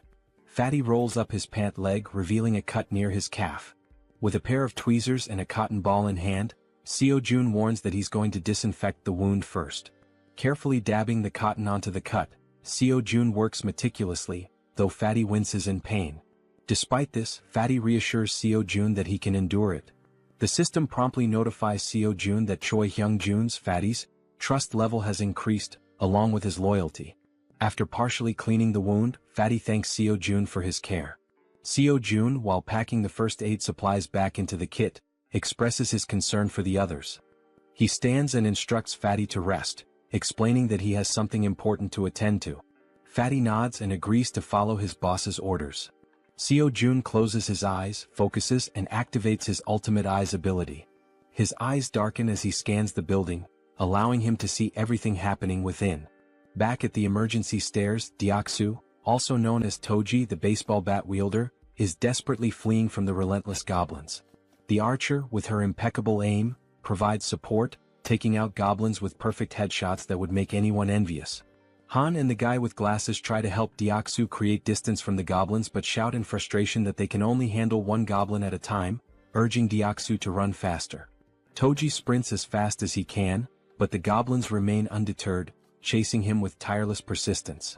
From behind an improvised barricade, the support team fires arrows that was dangerously close to Deoksu, but every shot lands perfectly on the pursuing goblins.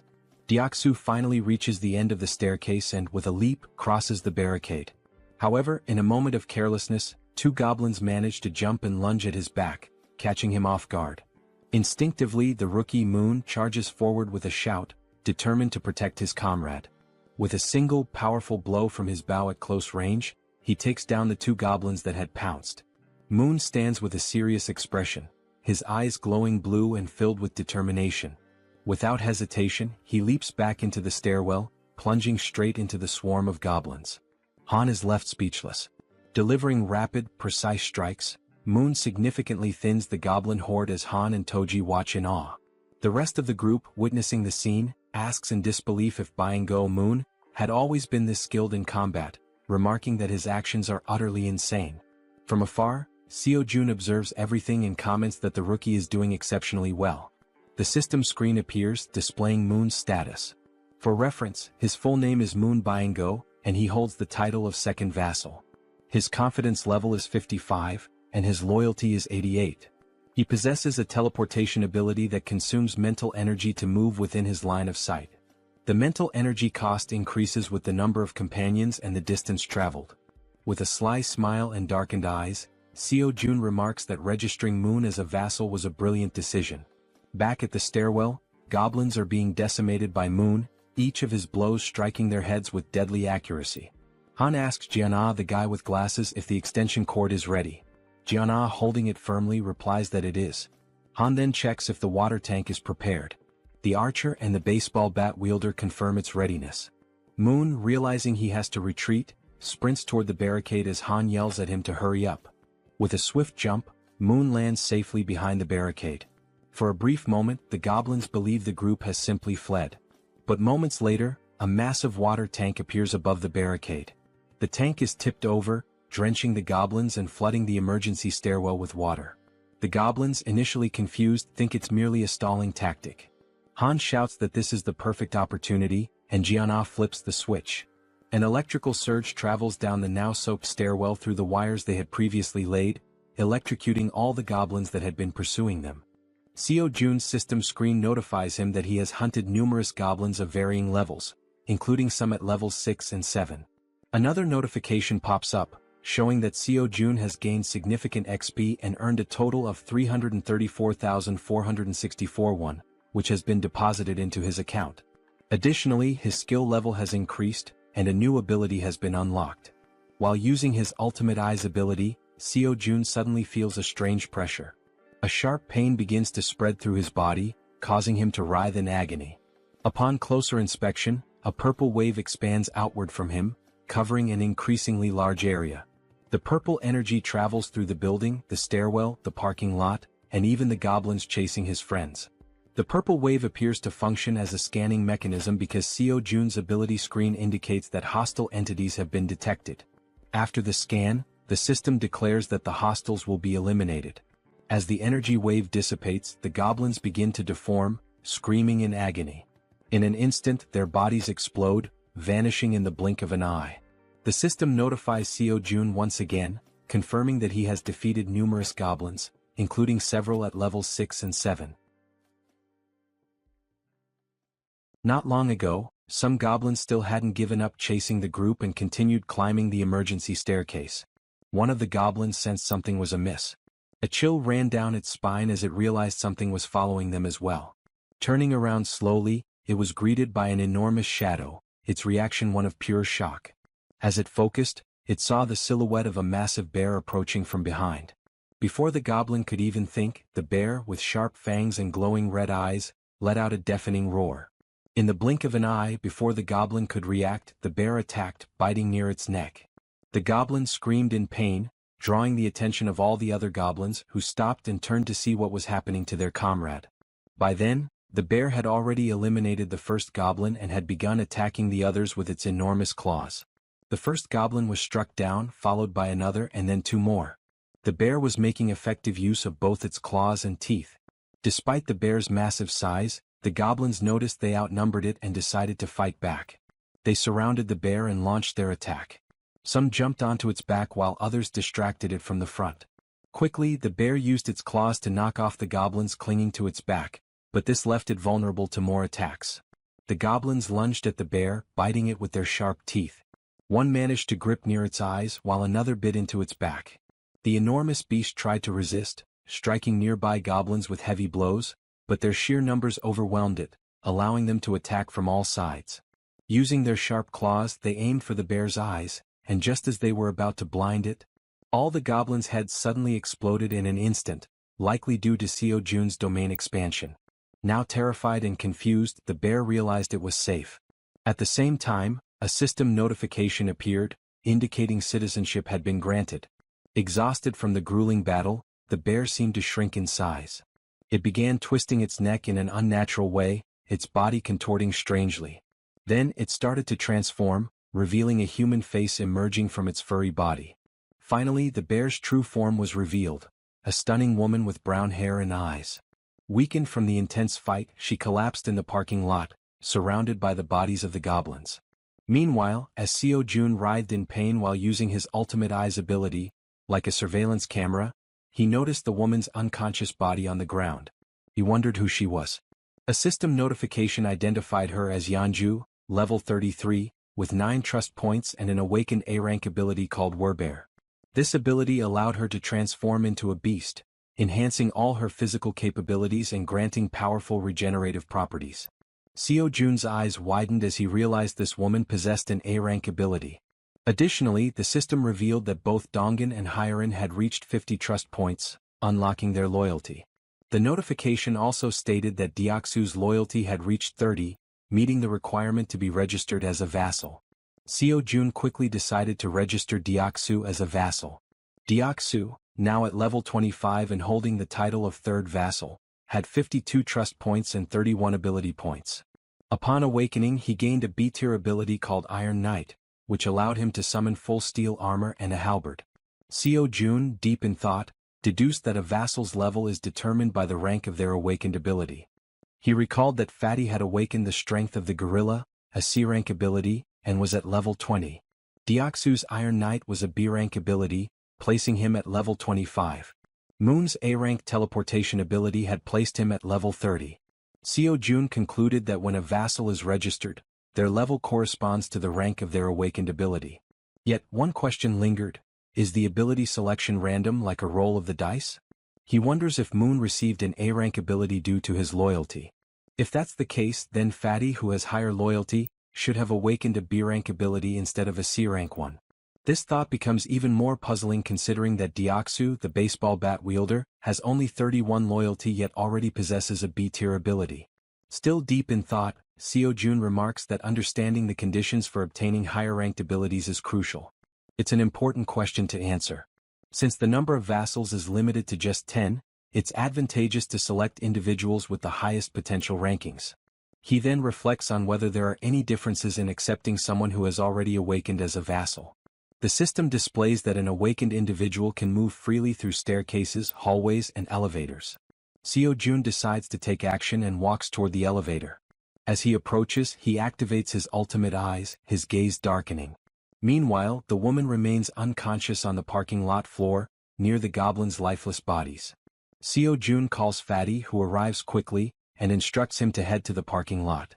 He asks Fatty to bring the woman from the second level of the parking structure back to their floor.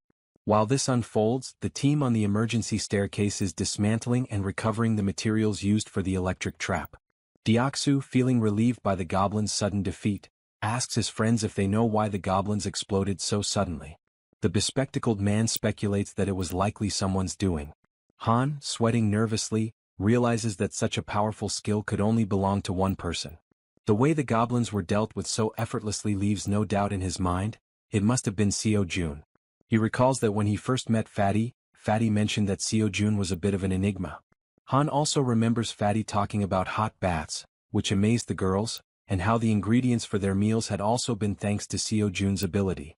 Reflecting on all this, Han grows more unsettled by Seo Jun's overwhelming power, convinced that the mysterious skill must be his. As Han coils the wires around his arm, he glances at Moon and recalls how he used to be an introvert, someone who changed drastically after meeting Seo Jun. Realizing the terrifying scope of Seo Jun's abilities, Han thinks to himself that being saved by Seo Jun means being chosen by him. Back in the parking lot, as the elevator reaches the ground floor, Fatty dashes toward the unconscious woman. He quickly picks her up and heads to the 30th floor as instructed. All of this is observed by Seo Jun through the surveillance-like view of his ultimate eyes, while Han silently contemplates how being saved in this world seems to hinge on being favored by Seo Jun. A flashback is revealed, showing a small toy car. A child was playing with it in a park while being watched. The boy was filled with joy, calling out to his mother to watch what he could do. The woman from the parking lot, Yanju, was his mother. She smiled at him genuinely, encouraging him. As the child stood up and waved to his mother, something appeared behind him. The genuine smile on the mother's face turned into an expression of horror. She froze, overcome with terror. A group of 3 vile goblins surrounded the poor boy, who was innocently waving at his mother. She tried to act, summoning all her strength, but she wasn't fast enough. The goblins attacked the boy, leaving her helpless to stop them. All she could do was weep as the sight of her son's final moments was burned into her memory. All that remained was the toy car the boy had been playing with. Trapped in a nightmare, Yanju suddenly woke up, startled by the painful memories. She looked to her side and saw Seo Jun, who called her by name. He watched her lying down and she sat up on the bed, her head throbbing. Seo Jun extended his hand and introduced himself, saying it was a pleasure to meet her. Ignoring his introduction, she asked him if he was the one who did it. Surprised, Seo Jun hesitated, unsure what she was referring to. Quickly she clarified, saying he knew exactly what she meant, the thing that made the goblins' heads explode. Seo Jun froze in a moment of hesitation, and his hand began to tremble. Gripping his hand to steady himself, he admitted that, yes, he was the one who had done it. Yanju started thinking, realizing how immensely powerful he must be. Someone with such a neutral expression could wipe out an entire horde of goblins in an instant. Fearful but hopeful, she thought that if he could do something so incredible, then maybe. She began trembling, her thoughts racing. Finally, she begged him, pleading for him to save her child. Through her tears, she cried out, asking him for just one day to bring her son back. As she finished her plea, Seo Jun looked at her, seeing her face soaked with tears, an expression of unbearable pain. It was the face of someone who had their child ripped away. Still crying, she said she missed her beloved son terribly. Seo Jun clenched his teeth, anger boiling within him as he realized she had lost her son to those wretched goblins. Yeonju sobbed so hard, trembling and unable to speak coherently through her hiccups. Seo Jun stood there, frozen, wondering if there was truly nothing he could do. He decided to try issuing a mission through the system. Hunt down 1,000 goblins with no time limit and no penalty for failure. The reward would be the resurrection of her child. Lost in thought, he wondered if such a thing was even possible. The idea filled him with apprehension. But then the system notified him that the mission couldn't be issued. Frustration surged through him as he realized resurrection was beyond his current capabilities, even with his powers. The system explained further, stating that a resurrection required a tremendous amount of power and resources. Then another notification appeared. There weren't enough funds to cover the resurrection mission's reward. It suggested trying again after increasing his funds.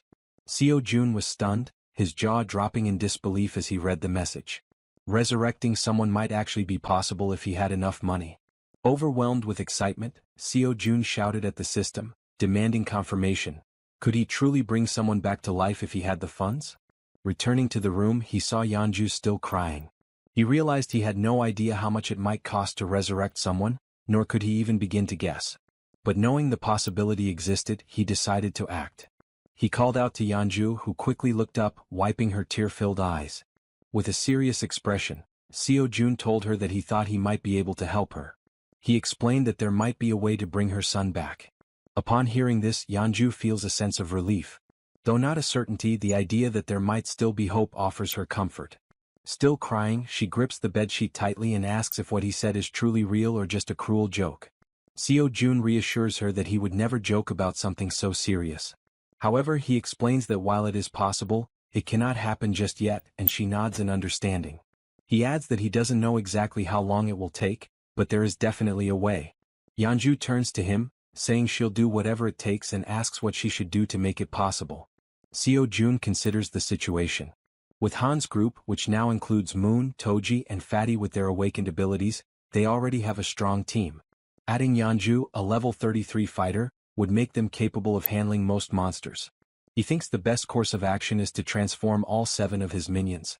Changing his expression to a smile, he asks Yeonju to get up, saying he'll introduce her to some people. Shortly after, Han introduces himself, and Yeonju politely returns the greeting. She then asks if he's the one who was throwing baseballs to hunt goblins, which startles Han that she knows about that. Yeonju also turns to the archer, saying she recognizes her too since she was shooting arrows at the goblins, leaving the archer equally surprised. Nervous, the archer asks how Yeonju knows her. Yeonju, growling and mimicking claws with her hands and sharp teeth, asks if they really don't recognize her, saying they've met before. Toji, the archer, and Han look confused about her growling while cute bears appear in the background. Deciding to clarify, Yeonju begins transforming. Gradually, fur starts appearing on her body as she focuses. Her bear form becomes evident, complete with a snout and brown fur. The archer, shocked, points at her and asks if this is actually happening. Now a massive bear stands in the room before the group. Still pointing, the archer exclaims that it's the beast they saw in the alley earlier. Yeonju, laughing awkwardly, corrects her, saying it's actually a bear, not a beast, leaving the archer dumbfounded. The bear woman explains that she had helped them deal with the goblins a few times before, though they hadn't realized it until now. Looking at the giant bear in front of him, Han remarks that their meeting wasn't a coincidence after all. The bear woman confirms this, saying that anyone who opposes the goblins is a friend of hers. At that moment, Seo Jun arrives and interrupts their conversation, stating that it's good they're already acquainted. With a serious expression, he says he has something important to announce. Seo Jun explains that after thinking it through, they'll execute the plan to rescue Moon's grandmother tomorrow. The group listens intently as he informs them that the number of goblins has drastically decreased, making this the perfect opportunity for the mission. He adds that Fatty will sit out this mission due to his injuries and mentions that he borrowed Fatty's room, as Fatty lost his bed to the bear woman. Seo Jun then announces that Yeonju, the bear woman, will join them on the mission. She nervously thanks him for the opportunity and says it's a pleasure to meet everyone. Concluding the meeting, Seo Jun tells them to prepare for tomorrow morning. The group, filled with determination, agrees to the mission without question. Afterward, Seo Jun calls Toji and Moon aside for a private conversation in the hallway, leaving them feeling uneasy. He reassures them not to worry, saying it'll only take a moment. Under the full moon in the hallway, Seo-jun asks if they know why he called them there. Both Toji and Moon look startled, unsure of what he's referring to, though deep down they might have an idea. The two were caught off guard by the sudden question and visibly startled. Toji hesitated and admitted he wasn't sure, while Moon spoke up, asking if it had something to do with the powers they had recently acquired. Jun smirked sarcastically and replied, "Yes, it's about your powers." He went on to explain that both of them had awakened abilities this time, leaving them shocked at how perceptive their leader was. Seo-jun explained further, revealing that Moon's newly obtained ability was teleportation. This excited Moon, who was eager to learn how to use it. As for Toji, his ability was named Knight of Steel, which left him curious about what it could do. Jun's expression shifted to one of seriousness as he considered the situation. He realized he needed to understand how both their abilities worked before they embarked on the mission the next day. Deep in thought, he opened the system screen to analyze their progress. He issued a mission to both of them: demonstrate their newly awakened abilities within 1 hour. The reward for success was increased strength, while the penalty for failure was having to sleep in the corridor. The system confirmed the mission parameters, and Jun found himself intrigued by these team-oriented challenges. As Jun mulled over the situation, Toji, unable to contain his enthusiasm, called out, asking if it was true that he had awakened a new ability. Jun confirmed with a nod. Toji's excitement was palpable. Snorting with exhilaration, he exclaimed how great it was, but then asked about the Knight of Steel ability, curious about its specific capabilities. Jun explained that it allowed Toji to summon a steel suit of armor and a halberd. Before Toji could ask further questions, since he was used to wielding a baseball bat, a blue light suddenly materialized beside him. The light was Moon's teleportation ability activating. In an instant, Moon vanished, leaving Toji stunned by how quickly he had picked up the skill. For a few seconds, Jun and Toji exchanged wide-eyed, speechless glances, both trying to process what had just happened. Moments later, Moon reappeared in the corridor, slightly wobbly as he landed. Looking down at his hands, Moon's face lit up with excitement as he marveled at the functionality of his power. Clenching his fist, he declared, "With this power, rescuing my grandmother will be a breeze." The system notified Seo-jun that Moon's confidence had increased, along with a rise in his loyalty. Overcome with gratitude, Moon bowed deeply to Jun, thanking him for everything he was doing. The gesture took Jun by surprise. After a moment, Jun urged Moon to pause and carefully assess the situation. "Even though you've managed to use your powers," Jun explained, "going to your grandmother's house right now is impossible." Moon, puzzled, asked why that was the case. Jun patiently elaborated that there was no guarantee he could fully control his ability, even though it had worked once. "It's possible you just got lucky," Jun said, causing Moon to lower his head in disappointment at the realization that rescuing his grandmother would have to wait. Jun reassured him, saying, "For now, we'll figure out the maximum range of your teleportation and determine if there's any penalty for using it multiple times." Moon nodded silently in agreement. As the conversation continued, they noticed something unusual happening down the corridor. Turning to investigate, they saw a knight clad in gleaming steel armor wielding an enormous halberd. Toji's eyes widened in amazement as he realized the sheer magnitude of his power. Ecstatic, he couldn't help but comment on how well the ability suited him. The system then notified Jun that Toji's confidence and loyalty had also increased. While Toji celebrated, swinging the halberd to test its weight, Jun called Moon over. Pointing toward a nearby building, Jun asked if Moon could test his teleportation by attempting to reach it. Moon studied the building carefully, gauging the distance and calculating the effort it would take to make such a leap on only his second try. Finally, he turned to his leader and said, "I'm not sure I can make it, but I'll try." The system presented a new mission: teleport to the rooftop of Building 113 within 3 minutes. The reward was an improvement to Moon's teleportation ability, while the penalty for failure was having to sleep outside. While focusing intensely, Moon positioned his hands in a stance resembling a Kamehameha to channel his energy for teleportation. In the background, Toji cheered him on enthusiastically, offering words of encouragement and telling him he could do it. After aligning his thoughts and gathering his energy, Moon opened his eyes. In that instant he vanished once again, enveloped by a burst of blue light. The force of his ability was so intense that Toji instinctively shielded himself from the shockwave. Moon reappeared on the rooftop of the other building, landing in a dramatic superhero pose. However, his face contorted in pain, and his eyes turned completely white. From his new vantage point, Moon felt a wave of relief knowing the teleportation had worked. Looking across at his friends, he waved to ensure they saw him and shouted that everything went as planned. The system notified June, confirming that Moon had successfully completed the mission. Seo Jun let out a sigh of relief and smiled, praising Moon for his impressive and quick mastery of the ability. Moon, still waving happily, basked in the moment. But suddenly, without warning, Moon's strength gave out. His eyes rolled back and he collapsed unconscious on the rooftop, leaving him vulnerable.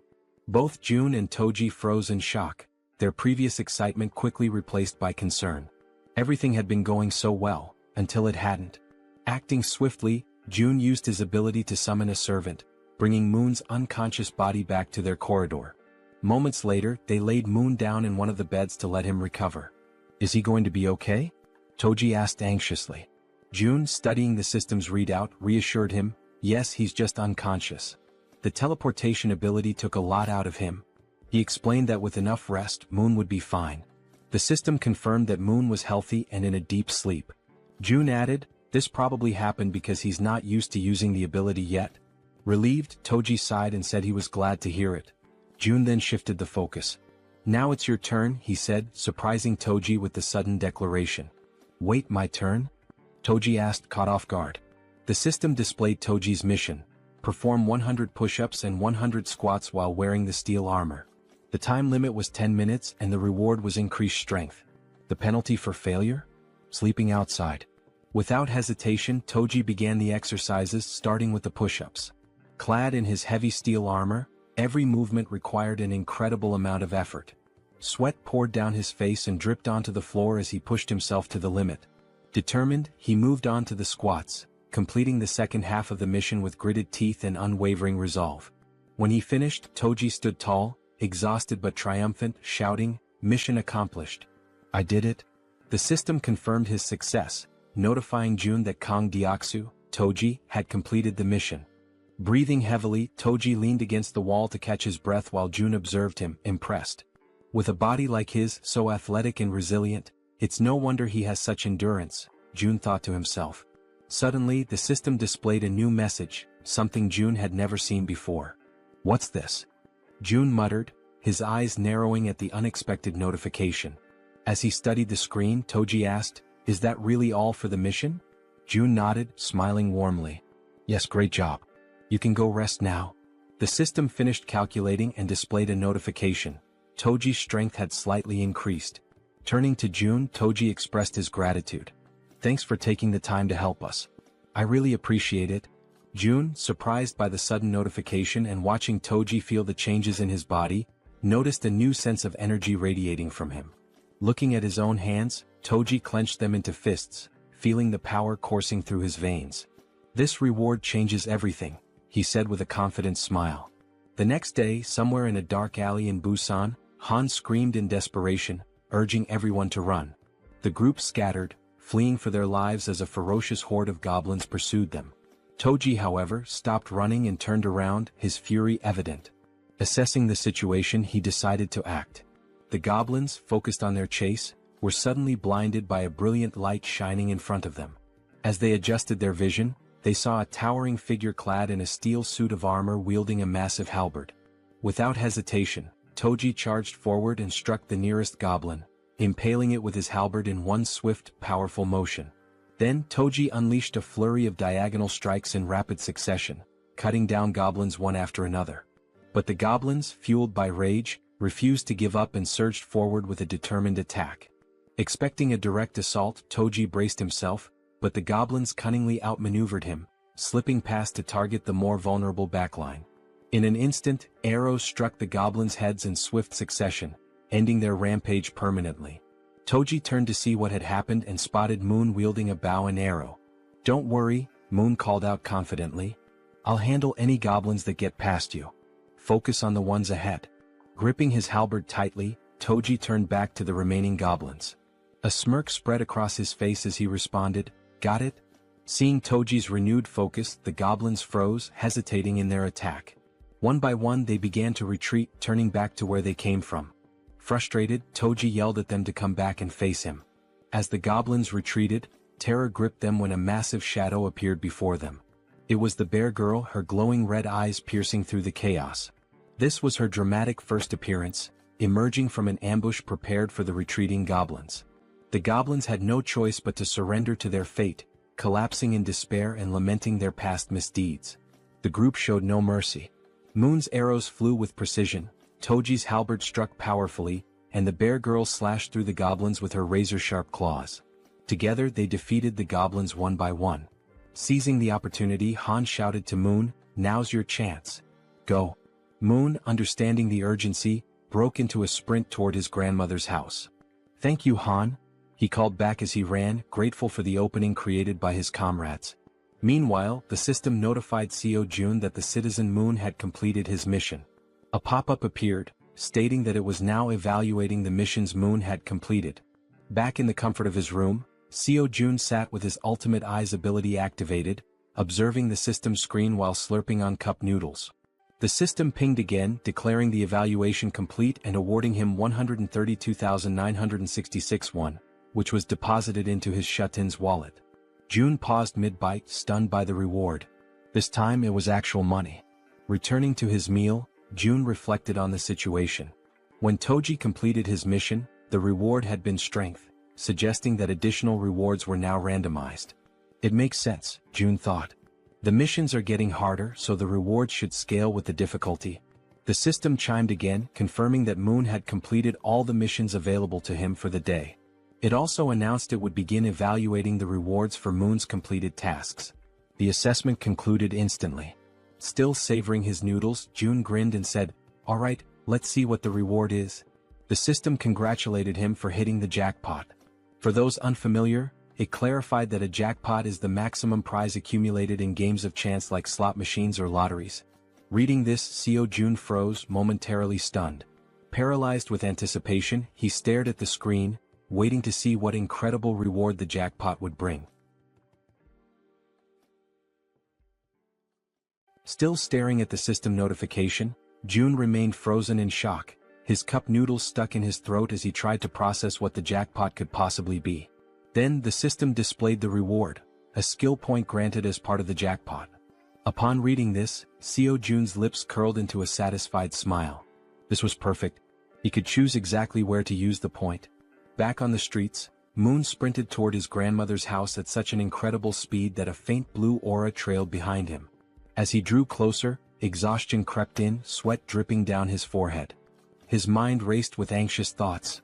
What if something had happened to her? Upon arrival, the house came into view, a small, simple home, completely unprotected against monster attacks. There were no barriers, no fortifications, just an ordinary house standing vulnerably amidst the chaos. Moon didn't hesitate. He rushed to the door and pushed it open, but a deep fear clawed at his chest. Frantically, he dashed through the house, checking every room as he called out, "Grandma, where are you?" Then he reached the bedroom. His eyes widened in shock. There she was, lying on a futon mattress, peacefully asleep, far calmer than Moon had ever imagined she would be. Cautiously, he approached, gently placing a hand on her shoulder. "Grandma," he whispered, shaking her lightly, hoping for any sign of response. Slowly, her eyelids fluttered open. Her voice was faint and drowsy as she murmured, "Who is there?" She reached out, her frail fingers brushing against his hand. "Moon, is that you?" And at that moment, ninjas cutting onions must have passed through the room, because Moon's vision blurred as he choked up, his chest tightening with overwhelming relief. Tears streamed down his face. His body trembled as he sobbed uncontrollably, overwhelmed by the sheer relief that she was still alive. Unable to hold back, he threw his arms around her in a warm, desperate embrace, whispering apologies between his sobs. "I'm sorry, Grandma. I'm so sorry it took me so long to come back for you." Despite his tears, the old woman smiled kindly and patted his back. "You're such a brave and kind boy, Moon. I knew you would come for me." At that exact moment, a system notification appeared in front of Seo Jun. Moon's loyalty had reached 100. Moon was now officially registered as a vassal. The number of available vassal slots had increased. Jun squinted at the system window in confusion. What's this? Apparently, reaching a certain level of trust unlocked an additional vassal slot. The system then displayed his current vassals. Choi Hyungjin aka Fatty, level 20, Moon level 30, and Kang Deoksu aka Toji level 25. Scratching his chin, Jun was taken aback. Wait, so I can level them up too? Curious, he decided to check how much it would cost to upgrade Moon's level. He tapped the plus symbol next to Moon's name. A new notification popped up. Insufficient funds to level up. Then another window appeared showing the required amount. 100 million won is needed to upgrade vassal Moon to the next level. Jun's jaw nearly hit the floor. His hands clenched into fists. 100 million won? His face twisted in frustration as he rubbed his temples. That's insane. Just for one vassal? With a sigh, he ran a hand through his hair and lightly punched the table. I'm sorry, Moon, he muttered under his breath. I'll make it up to you by assigning you missions every single day. At that moment, a noise snapped Jun out of his thoughts, his senses going on high alert. The elevator was moving. His brow furrowed. Who the hell could that be? His comrades were still out in the streets, fighting goblins. Narrowing his eyes, he activated Ultimate Eyes. His pupils darkened as his vision extended, scanning the entire building. Two people stood outside one of the apartment doors. A man and a woman. The man carried a box on his shoulder, while the woman knocked on the door, asking if anyone was inside. Something felt off. Their expressions weren't exactly friendly, and their dark under-eye circles hinted at exhaustion or something more sinister. Jun immediately recognized the apartment. Inside was Fatty's wife. From the other side of the door, she hesitated. Hearing the knocking and voices, she called out cautiously, "Who is it?" Assuming it was urgent, she made a quick decision and opened the door. Standing there was the young woman, who greeted her with a bright smile. "Hello," she said cheerfully. "I'm Kim Dabin." Then she gestured toward the man beside her. "And this is my younger brother, Kim Miho." She continues, mentioning that they live in unit number 1701. Intrigued, Fatty's wife asks what brings them there. The girl sighs, explaining that she only came because she desperately needed help, leaving Fatty's wife wondering what kind of help she could possibly need. Then, with a sudden burst of desperation, the girl blurts out, practically shouting, "Would it be possible for you to let me take a shower?" Fatty's wife is completely caught off guard. Her jaw drops. Of all the things she had expected to hear, this was the absolute last. Still trying to process it, she blinks in disbelief and asks if she heard correctly. "Did you really just ask to take a shower? And that's all you need?" The girl nods eagerly. "Yes, that's all. I just want a shower." Relieved that the request wasn't anything too complicated, Fatty's wife lets out a small chuckle and waves them inside. "Well, that's easy enough. Come in." The two enter, expressing their gratitude. The man, still carrying the box on his shoulder, also thanks her before asking where he should put it.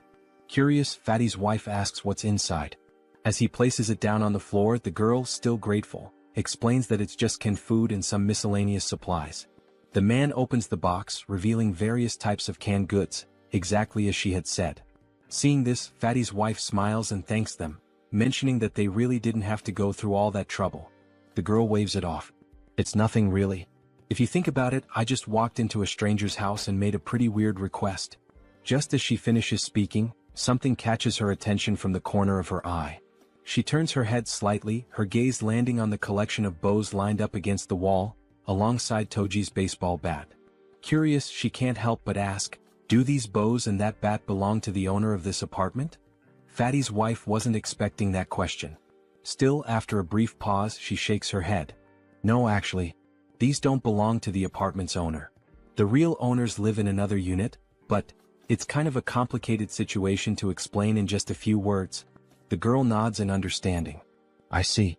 Watching everything unfold, Seo Jun deactivates his ability and thinks to himself that so far they don't seem like bad people.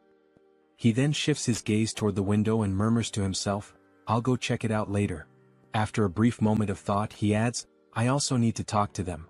I want to ask if they'd be willing to help rescue other survivors from the nearby apartments." Before he can dwell on it further, a sudden system notification pops up. Jun blinks in surprise as the message appears before him. "You have successfully hunted a red tiger." A second notification follows immediately after. "You have gained a large amount of XP." Then another. 39,783,201 has been deposited into the Ultimate Shutin's wallet. And finally, one last message. Your skill level has increased and you have acquired a new ability. June stares at the notifications, his eyes widening in shock. What just happened out there? He hadn't even been paying attention for that long. How could so much have changed in such a short time? Without hesitation, he forces himself to reactivate Ultimate Eyes, pushing his abilities to their limit despite the strain. Outside, the battlefield is far from calm. Han, the archer, and the guy with glasses are both lightly wounded. In front of them, the corpse of a massive red tiger lies motionless on the ground, and next to it, the werbear is also severely injured, struggling to move. The rest of the group stands frozen, unsure of what to do next. June observes everything, but a strange feeling creeps up on him. His stomach twists, and his chest tightens as a wave of unease washes over him. What the hell just happened? Suddenly, a sharp pain shoots through his body. His muscles spasm, cold sweat dripping down his face as an overwhelming pressure grips his chest. He groans in agony, barely able to keep himself upright. Then the system sends another notification. You have discovered individuals who are eligible to receive citizenship. Through the pain, June barely manages to process the message. There are still people who aren't citizens yet? His breathing is ragged, but he forces himself to speak. System, grant them citizenship. A new notification appears instantly. A list of names flashes across the screen. Citizenship has been granted. And then, another alert. You have officially reached 50 citizens. An additional message follows. The amount of XP and money that citizens can earn has increased by 100%. But the surprises don't stop there. A final notification appears on the screen, revealing something unexpected. As the number of citizens has reached a specific threshold, all citizens have unlocked a new ability, Power of Trust. June stares at the words, mind racing. Power of Trust? What does that even mean? Despite his lingering confusion, his thoughts drift back to the battlefield. He clenches his jaw. Did anyone get seriously hurt? Back on the streets, we see Moon, slightly injured and gasping for breath, making a tremendous effort as he carries his grandmother on his back. Everyone else is also wounded, running desperately while providing cover for Toji, who is carrying the injured werbear woman.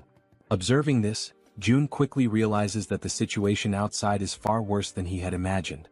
And of all people to be seriously hurt, it had to be the werbear.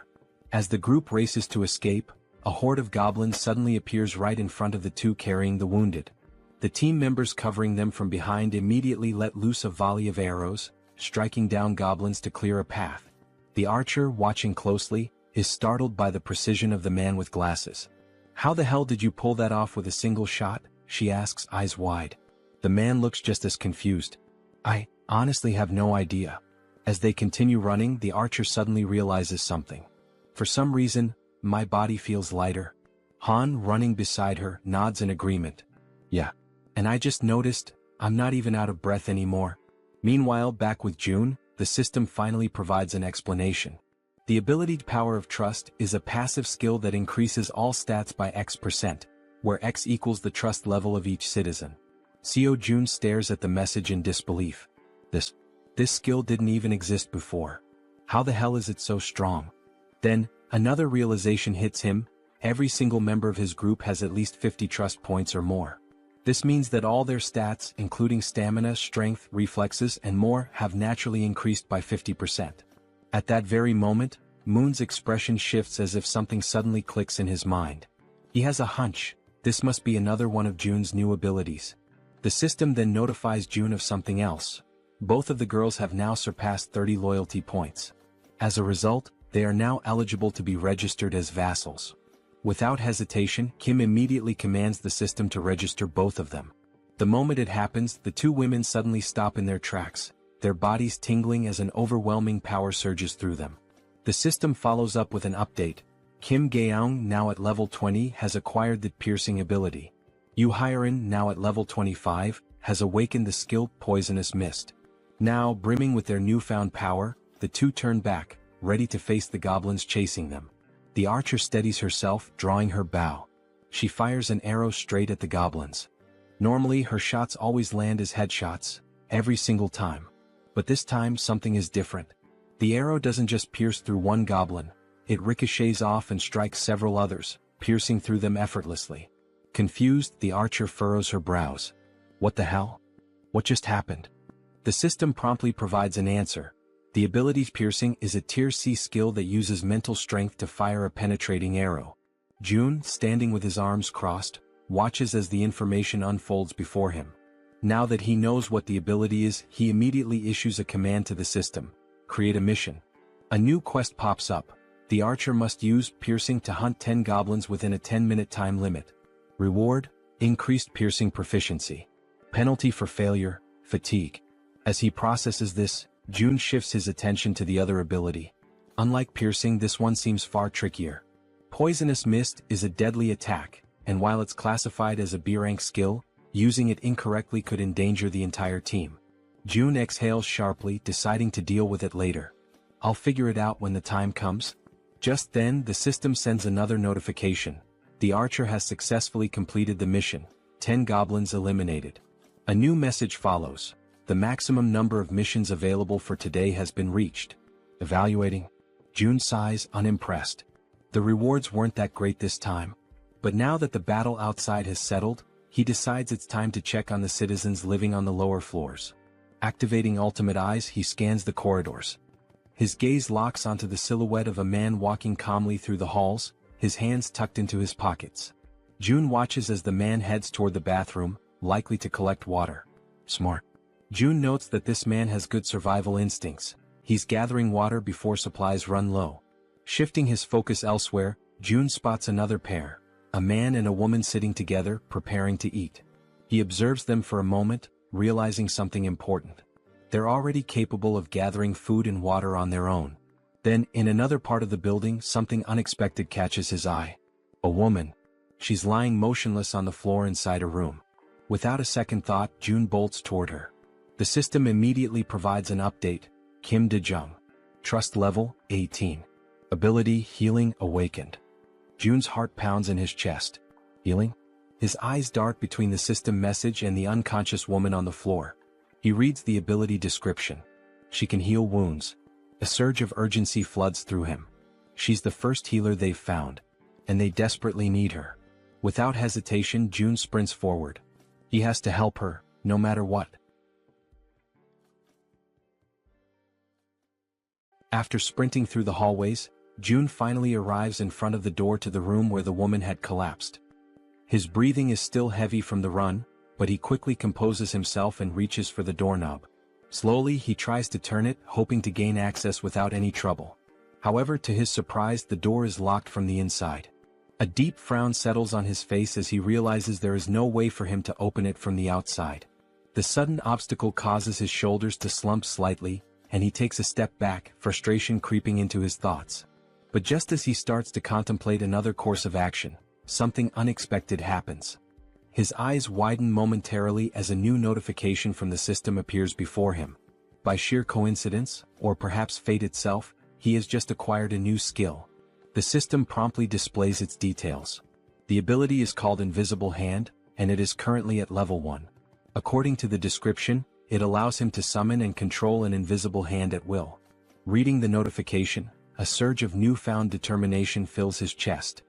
His grip tightens into fists as he mentally acknowledges the absurd but undeniable reality of his newfound power. Silently, he expresses his gratitude for this sudden stroke of fortune. Closing his eyes for a brief moment, Jun focuses his thoughts entirely on the locked door before him. He visualizes himself breaking the lock, willing it to yield under his command. When he finally opens his eyes, he is met with an unexpected yet welcome sight. Right before him, materialized out of shut-in energy, is a lock-breaking tool, a sturdy bolt cutter formed entirely of the same strange energy he has come to rely on. Without hesitation, he reaches forward, taking hold of the newly formed tool. The cold sensation of the manifested object in his grip confirms its existence. Without wasting another second, he positions it against the lock and applies pressure. A sharp snap echoes through the quiet hallway as the lock gives way effortlessly. With a swift motion, he pushes the door open and rushes inside. The moment he steps into the dimly lit room, his gaze immediately lands on the unmoving woman lying on the floor. Now that he is seeing her up close, the eerie stillness of her body makes the entire scene feel unsettling. Jun quickly kneels beside her, concern evident in his expression. Reaching out, he gently nudges her shoulder, his voice calm yet firm as he speaks.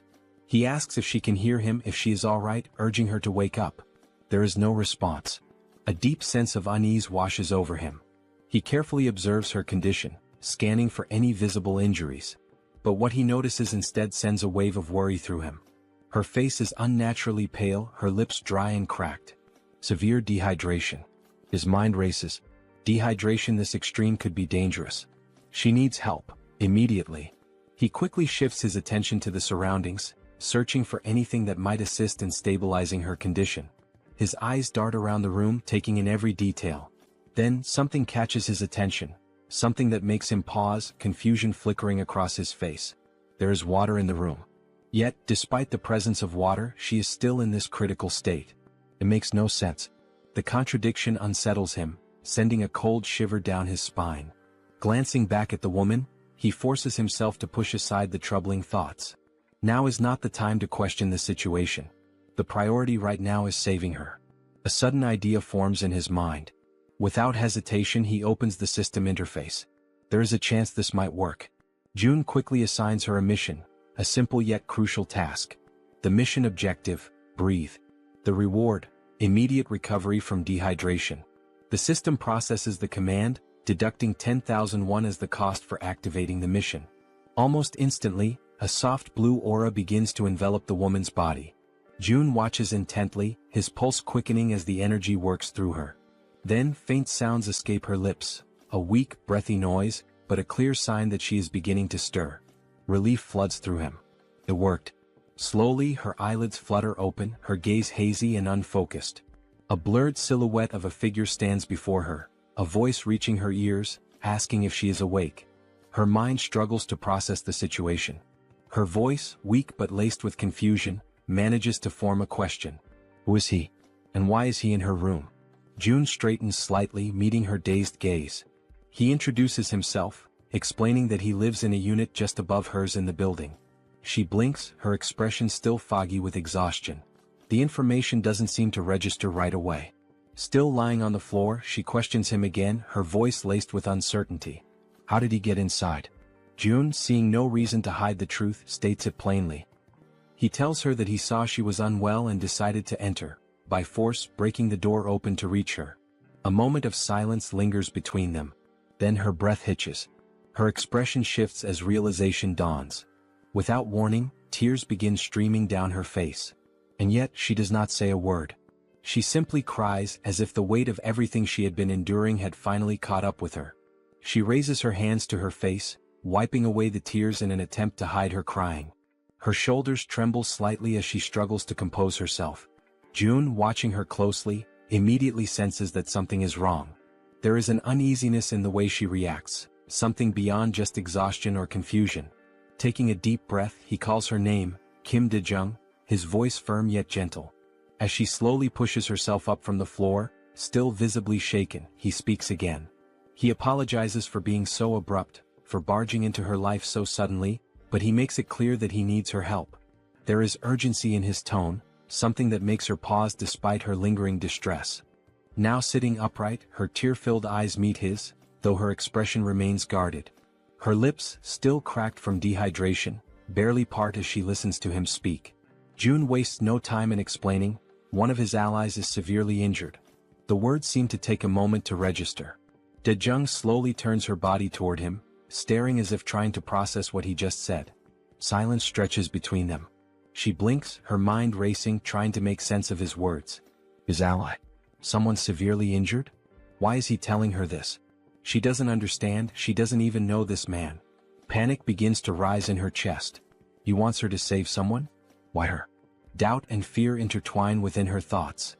Her hands tremble slightly as she lowers them to her lap. It seems impossible, an absurd request thrown at her out of nowhere. He's putting his faith in the wrong person. And then another realization strikes her like a bolt of lightning. How does he know she's a nurse? Her breath catches. She has never told him that. No one in this building should even know. A wave of unease washes over her, yet at the same time, something about the way he speaks, the way he asks for help, doesn't feel threatening. There is no malice in his words, no ill intent in his eyes. Still hesitant, still uncertain, she makes a decision. She has to see for herself. Slowly she turns to face him completely. Though suspicion lingers in her gaze, she swallows down her doubts and agrees to help. Her voice, though weak, carries a firm resolve as she asks where exactly she is supposed to go. June doesn't answer right away. Instead, he opens the system interface, his fingers moving swiftly across the translucent screen in front of him. He asks her to wait just a moment. He assigns her a mission, one that instructs her to use healing magic to cure the wounded werbear. The mission comes with a 1-hour time limit, a reward labeled as improved, and to his relief, no penalties. His eyes flicker with determination as he reads the details. He must save the werbear no matter what. Turning back to Dejung, he tells her that for now she should rest. He will personally bring the injured person to her. He then instructs her to find something to help with her own dehydration. But Dejung, already overwhelmed, barely has time to process his words before something utterly impossible happens. From seemingly nowhere, oranges begin to materialize in midair. Her eyes widen in pure shock, her breath hitching as she watches several bright oranges fall from the void and land in front of her. For a long moment she simply stares, her mouth slightly open, completely stunned. Then, snapping out of her daze, she frantically raises a shaking finger, pointing at the fruit on the floor. "What is this?" Her voice trembles as she demands an answer. June, realizing how bizarre this must seem to her, quickly apologizes. But Dejung isn't satisfied. Her heartbeat pounds in her ears as she watches more oranges drop into existence. Where are these coming from? How is this happening? What kind of person is this man? Before she can demand further explanations, June simply turns his back to her. A slight smirk plays on his lips as he tells her, he'll explain everything later, once things have calmed down. And with that he walks away. Leaving her still kneeling on the floor, still staring in disbelief, he exits the room with a final request. He reminds her that she is still weak, that her body needs to recover, and he asks, no, insists, that she prioritize her own rest. As soon as June is gone, Dejung lowers her gaze to the scattered oranges. Slowly she reaches out, picking one up. The texture, the weight, the coolness against her fingertips. It all feels real. She squeezes the fruit gently, expecting it to vanish like an illusion, but it remains solid in her grasp. A shiver runs down her spine. What is this? Still overwhelmed, she hesitantly mutters to herself, wondering if she's dreaming. Because never, in her life has she seen anything like this before. Meanwhile, June wastes no time. He rushes back to his shut-in apartment, moving with quick, determined strides. His mind is already focused on helping his allies outside as fast as possible. The system chimes with a notification. The healer's trust level has increased. He stops for a brief moment, narrowing his eyes at the message. She hadn't trusted him before. That much was obvious. But now, it seems like her perception of him has changed, even if only slightly. Still, it isn't enough for him to let his guard down. Trust takes time. And honestly, he can't blame her. If someone broke into his home out of nowhere, he wouldn't trust them either. Shaking his head, he steps onto the balcony, his gaze drifting downward. His thoughts remain heavy, but as he looks out toward the streets below, something makes his entire body freeze. His blood runs cold. A massive, ferocious red tiger is charging through the streets, its powerful limbs propelling it forward with terrifying speed. And it's chasing his allies. June's breath catches as he sees his companions below, running for their lives. Desperation is evident in the way they scramble to escape, but the monstrous beast closes in on them, its deadly fangs gleaming under the dim light. Then, as if things couldn't get any worse, its piercing eyes fixed on its targets, its muscular body moving in perfect synchrony as it hunts his team. A wave of panic washes over June. This isn't just a dangerous situation. This is a massacre waiting to happen.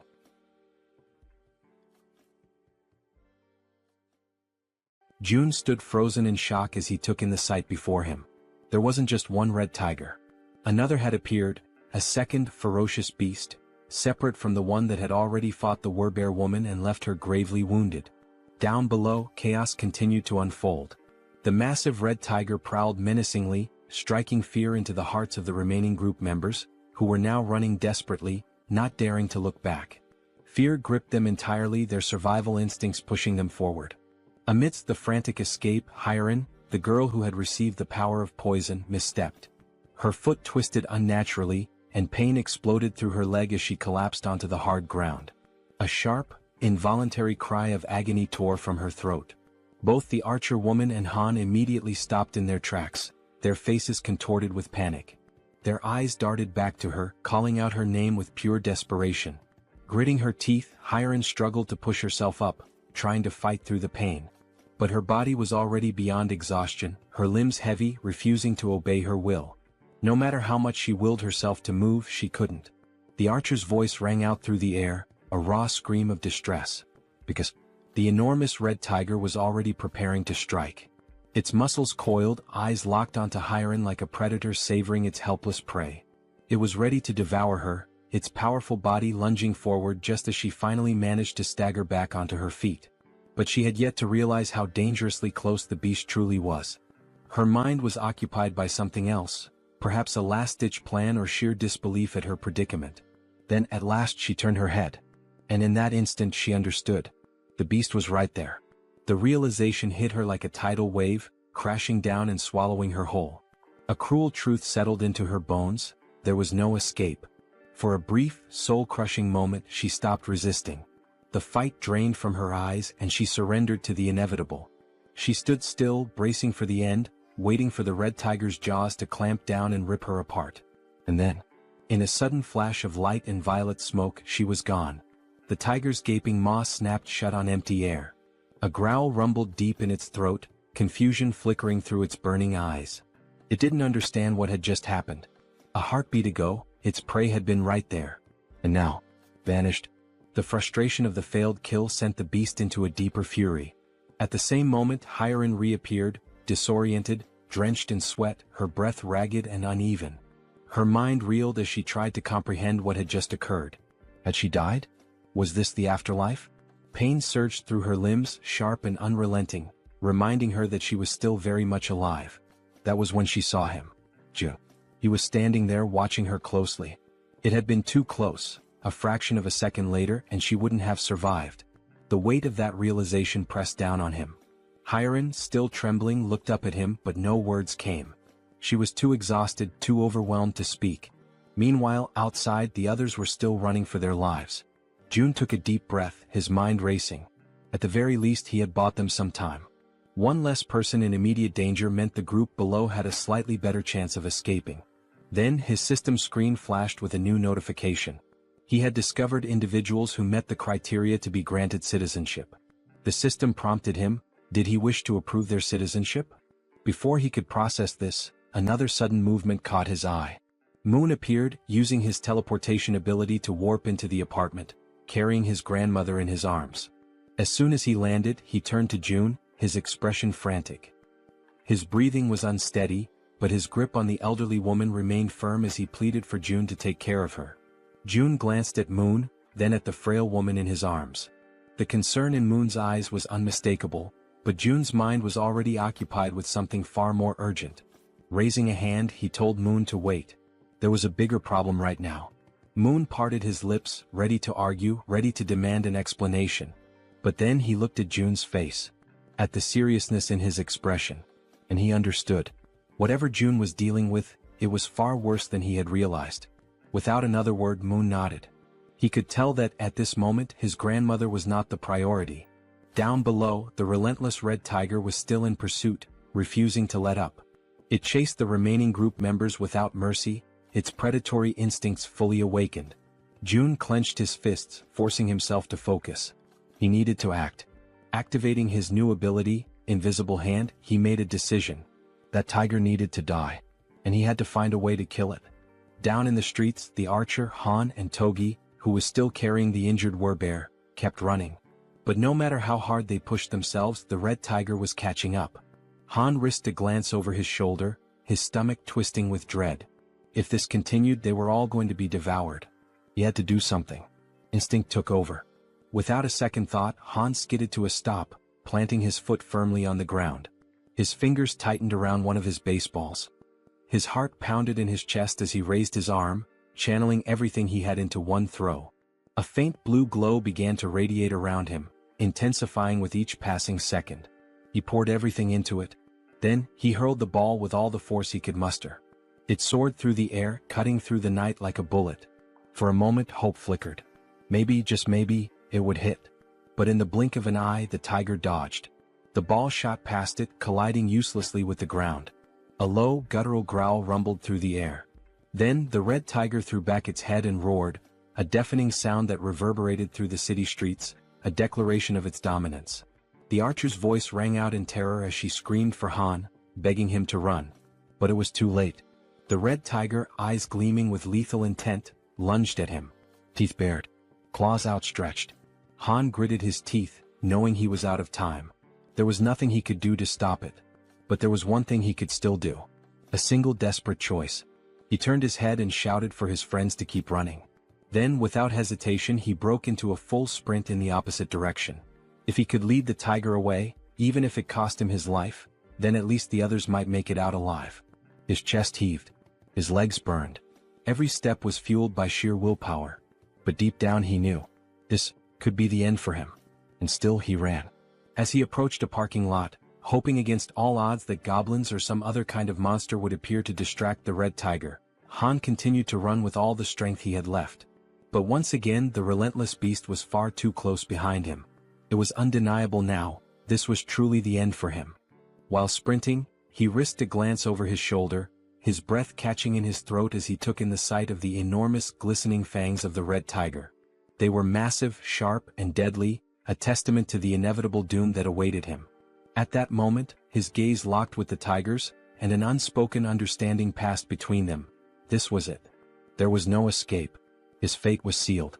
Just when all hope seemed lost, when every fiber of his being prepared to accept his tragic demise, something unexpected happened. A strange, pulsating purple force suddenly materialized and coiled tightly around the red tiger's neck.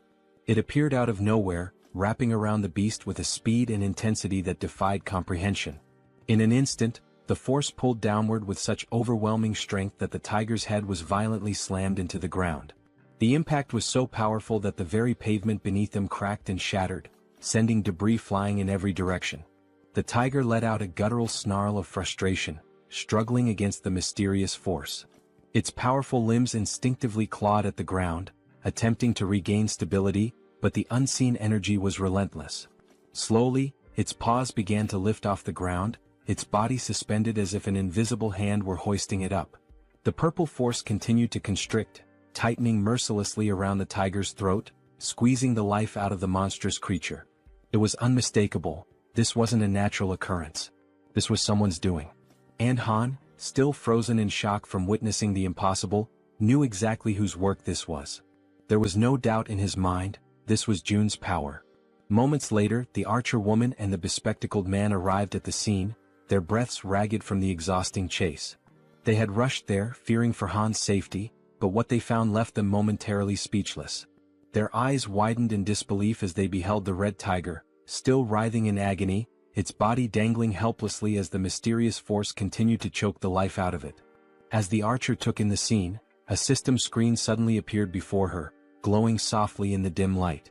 She hesitated for a brief moment before focusing her attention on the text displayed before her.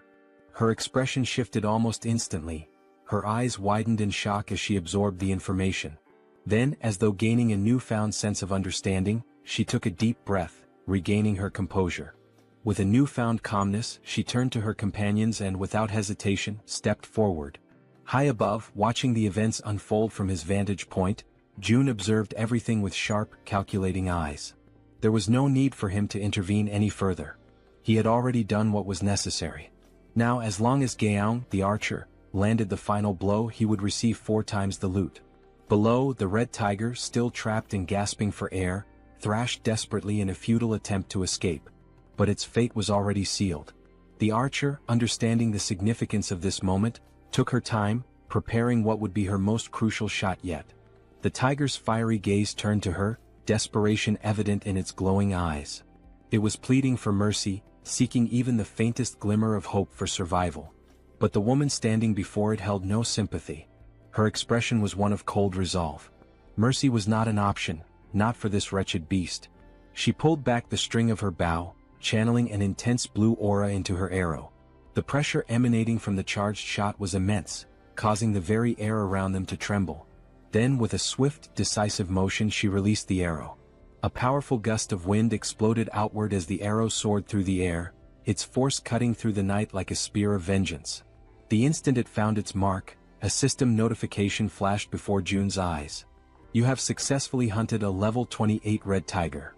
You have gained a significant amount of experience points. 62,311,776 won has been deposited into your shut-in wallet. As the tiger's body collapsed lifelessly onto the ground, another notification appeared, this one highlighting the growing dynamics among the group. Team trust and loyalty levels have increased. Another notification followed shortly after. Han's loyalty level has exceeded 30. He now meets the requirements to be registered as a vassal. A satisfied smile played on Jun's lips. Everything had gone exactly as planned. He nodded to himself before selecting the prompt to accept Han's registration as his vassal. A few moments later, the scene shifted to another part of the building where someone was being healed. It was the healer, the woman who had previously collapsed in exhaustion within one of the rooms. Now fully conscious, she focused her energy, her hands glowing faintly as she tended to the wounded. The injuries of the others faded rapidly under her care, not even leaving scars behind. The first person she prioritized was the Werbear woman, whose body had suffered severe damage during the brutal encounter with the red tiger. Jun, watching from afar, reflected on the sheer luck they all had, him included, in having found a healer in a situation like this. Han approached, still catching his breath. Without wasting any time, Jun turned to him and asked what had happened below, particularly why the red tigers had suddenly appeared. Han, his voice still carrying traces of exhaustion and gratitude, explained that the location where Moon's grandmother's house had once stood was likely a territory belonging to the red tigers. They had managed to take one down, but another had soon appeared, proving that the area was far more dangerous than they had initially assumed. Hearing this, Jun processed the information carefully. It made sense. There was no reason to believe that only goblins would inhabit this region. And now that he thought about it, there hadn't been any goblins in this area. That meant the goblins had probably already invaded the buildings nearby. If that was the case, Moon's grandmother wouldn't have been safe if she had remained inside. Despite everything, the only reason she had survived was that she had unknowingly been within the red tiger's territory. Jun exhaled slowly, shaking his head. The sheer luck involved in this entire ordeal was truly something extraordinary. Just then, another system notification appeared before him. Healer's performance is being evaluated. 73,312 won has been deducted for the mission. The healer let out a relieved sigh upon realizing that her task had been successfully completed. Seeing her reaction, Jun stepped forward and acknowledged her efforts, telling her that she had done a great job. However, she quickly waved off his praise and instead asked if she could finally return home. Before anyone could respond, a voice interrupted. Wait a moment. It was Fatty, who had finally reappeared after spending some time resting and recovering from the ordeal. Scratching the back of his head, he looked around awkwardly before addressing the group. I know this might not be the best time to bring this up, but are you guys seriously planning on gathering in my apartment all the time? Jun turned his attention to Fatty and, for the first time, truly took in the number of people currently occupying the space. The realization dawned on him, and at that moment, everyone around them wore equally amused and sheepish expressions. With a small chuckle, Jun reassured him. There was no need to worry, he had already made arrangements. Unit 2901 was currently unoccupied. Electricity, water, and every other necessity for daily life would be provided, and they were free to live there. Upon hearing this, the entire group erupted in joy. He also calls out to Dabin and informs her that Units 2101 and 2102 are currently unoccupied as well. Jun states that he will ensure that electricity is supplied to those units and requests that she notify the other survivors, letting them know they can use the bathrooms and showers in those apartments. Upon hearing this, Dabin and her brother exchange glances before nodding in agreement, assuring him that they will take care of it. Jun then adds that out of the two available units, Dabin and her brother are welcome to claim one for themselves. The unexpected offer leaves both of them stunned, their jaws practically dropping in disbelief. Jun, however, remains composed and instructs them to inform the other survivors that they may take the remaining unit. After settling that, Jun shifts the conversation to another matter, saying that he has a favor to ask. Dabin, still somewhat taken aback, encourages him to go ahead and say what he needs. Without hesitation, Jun states that he wants her to become the messenger between himself and the rest of the survivors.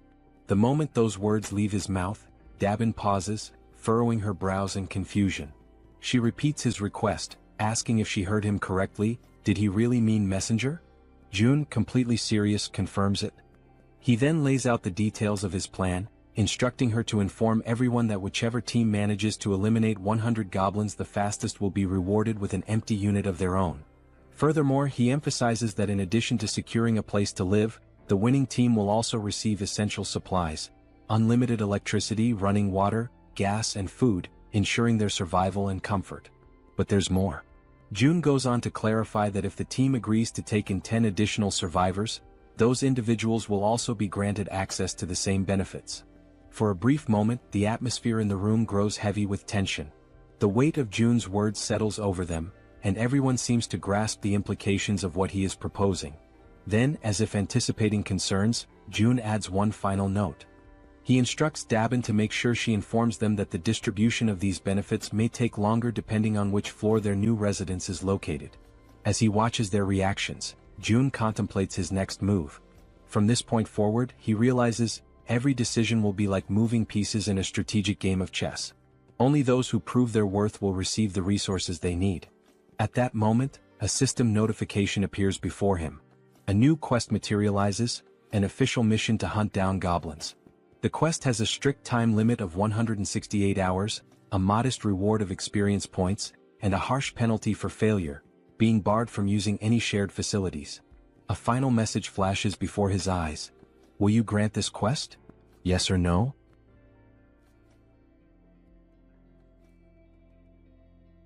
After that, all the residents that June had helped began hunting the goblins. Outside, one of them was desperately running for his life, being chased by an enormous horde of goblins.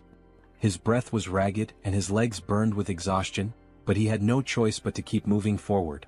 The goblins were enraged, shrieking as they pursued him, their eyes glowing with a savage hunger. The young man in the red jacket was already drained from all the running, and regret started creeping in. He cursed himself for getting into this situation but kept repeating in his mind that he just needed to endure a little longer. As he continued sprinting, his eyes locked onto a door ahead, leading into the parking lot. His last hope of survival. Behind him, the goblins, with their sharp claws outstretched, were closing in rapidly, almost managing to grasp him. But at the last second, the young man threw himself forward, sliding across the ground as if making a desperate soccer tackle. His body barely squeezed through the doorway just before the goblins could reach him. With whatever breath he had left, he screamed in desperation, urging the others to attack immediately. His voice rang with panic as he warned them that the whole thing had been a trap. 3 other members of the group, armed with spears, stepped forward, assessing the situation with calm determination. They acknowledged the red-jacketed man's efforts, commending him for doing a great job in luring in even more goblins than they had initially expected. Without wasting a second, the spear-wielding men began their assault. Their weapons thrust forward in swift, practiced movements, piercing through the goblins before they could force their way through the door. Some of the goblins, already wounded, stumbled back, while others still fought desperately, pushing forward with wild fury. One by one, the goblins were cut down, their bodies being flung backward with every powerful strike. Realizing the overwhelming disadvantage, one of the goblins, seemingly higher in rank, let out a sharp, commanding screech, a call for retreat. Upon hearing it, several goblins turned tail and began fleeing without even looking back. Noticing their retreat, the spear-wielding men shouted for everyone to attack faster before they could escape. One of the men suddenly grinned, a glint of mischief in his eyes, as if he had just come up with something interesting. He turned to the others and asked if they wanted to see something cool. His teammates, unsure of what he was planning but intrigued nonetheless, nodded in agreement. The red-haired man took a deep breath, steadying himself, his focus entirely on his target. Holding his spear tightly, he aimed at the fleeing goblins and, with a force that almost seemed superhuman, hurled it forward. The sheer speed and strength behind the throw made it seem as if he possessed some hidden power. But in reality it was pure brute strength. The spear flew past the twin brothers, slicing through the air at an incredible speed, heading straight for the escaping goblins. One of the goblins, foolishly thinking it had made it to safety, was struck squarely in the back. Its body convulsed for a brief moment before falling lifelessly to the ground. The red-haired man turned back to the twins, a triumphant grin spreading across his face as he asked if they thought that was amazing. The twins, eyes wide in awe, immediately agreed, saying it was absolutely badass. Stretching his arms as if shaking off the tension, the red-haired man then casually asked how many goblins each of them had managed to kill. The twin on the left proudly declared that he had taken down 22. The twin on the right smirked and smugly announced that he had won, having slain 23. Hearing this, the red-haired man grinned even wider and stated that they had officially completed their mission of defeating 100 goblins. After all, between just the three of them they had already slain over 100. The twins exchanged glances, surprised at how quickly they had achieved their goal. They had initially thought it would take an eternity to eliminate that many goblins. Just then Min, the man in the red jacket, stormed up to them, clearly irritated. He wasted no time in complaining, reminding the red-haired man that he had said there would be only about 10 goblins. Yet, Min had barely escaped with his life. The red-haired man immediately bristled, veins bulging on his forehead in frustration. He snapped back, demanding to know what Min was whining about this time. Min, still seething, shot back that there was no way anyone could have mistaken that many goblins for just 10, and he had nearly died because of it. Rolling his eyes, the red-haired man brushed off his complaints, saying that the results had turned out well. Thanks to their success, they were about to get a brand new place to live, so Min should quit complaining. Irritated, he then told Min to pay attention and called him bro, which suggested they might actually be siblings. Then, with the veins on his face bulging even more, he reminded Min that he had come up with this hunting strategy himself, so there was never any chance of failure. He also pointed out that it was his idea to use the spears, which had been crafted by the twins. All Min had to do was run, something he was already confident in doing. With an exasperated sigh, the red-haired man then offered Min a way out. If he was that dissatisfied, he could simply leave the team. At this point, his presence wasn't even making much of a difference anymore. Sensing the tension between the two brothers, the twins quickly intervened to prevent the argument from escalating into an actual fight.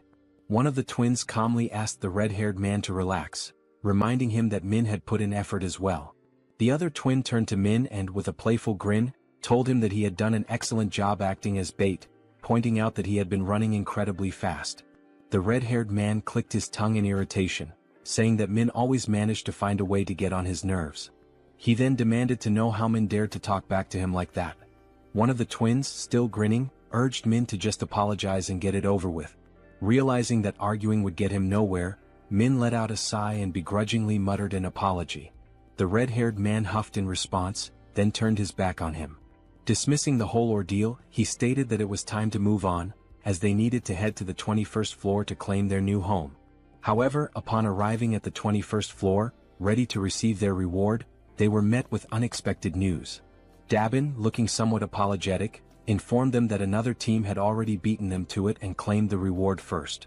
The entire group froze in disbelief, their excitement immediately turning into shock. In their minds, they had been incredibly fast. There was no way another team had completed the mission before them.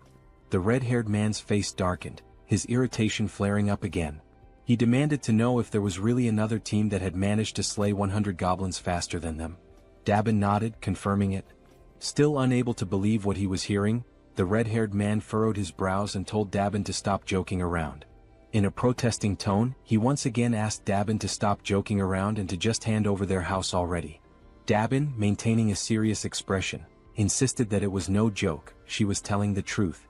Then she revealed that the group who had finished the hunt even faster had just arrived. The group that had killed the goblins first.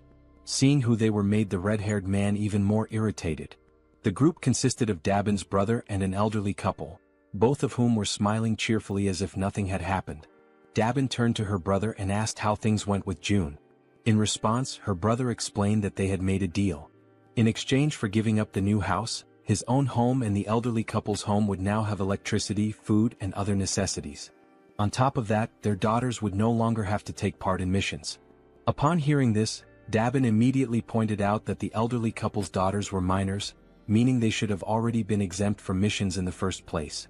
The elderly couple continued smiling, unfazed, and corrected her by saying that their daughters were actually adults. Despite their youthful appearance, they were older than they seemed.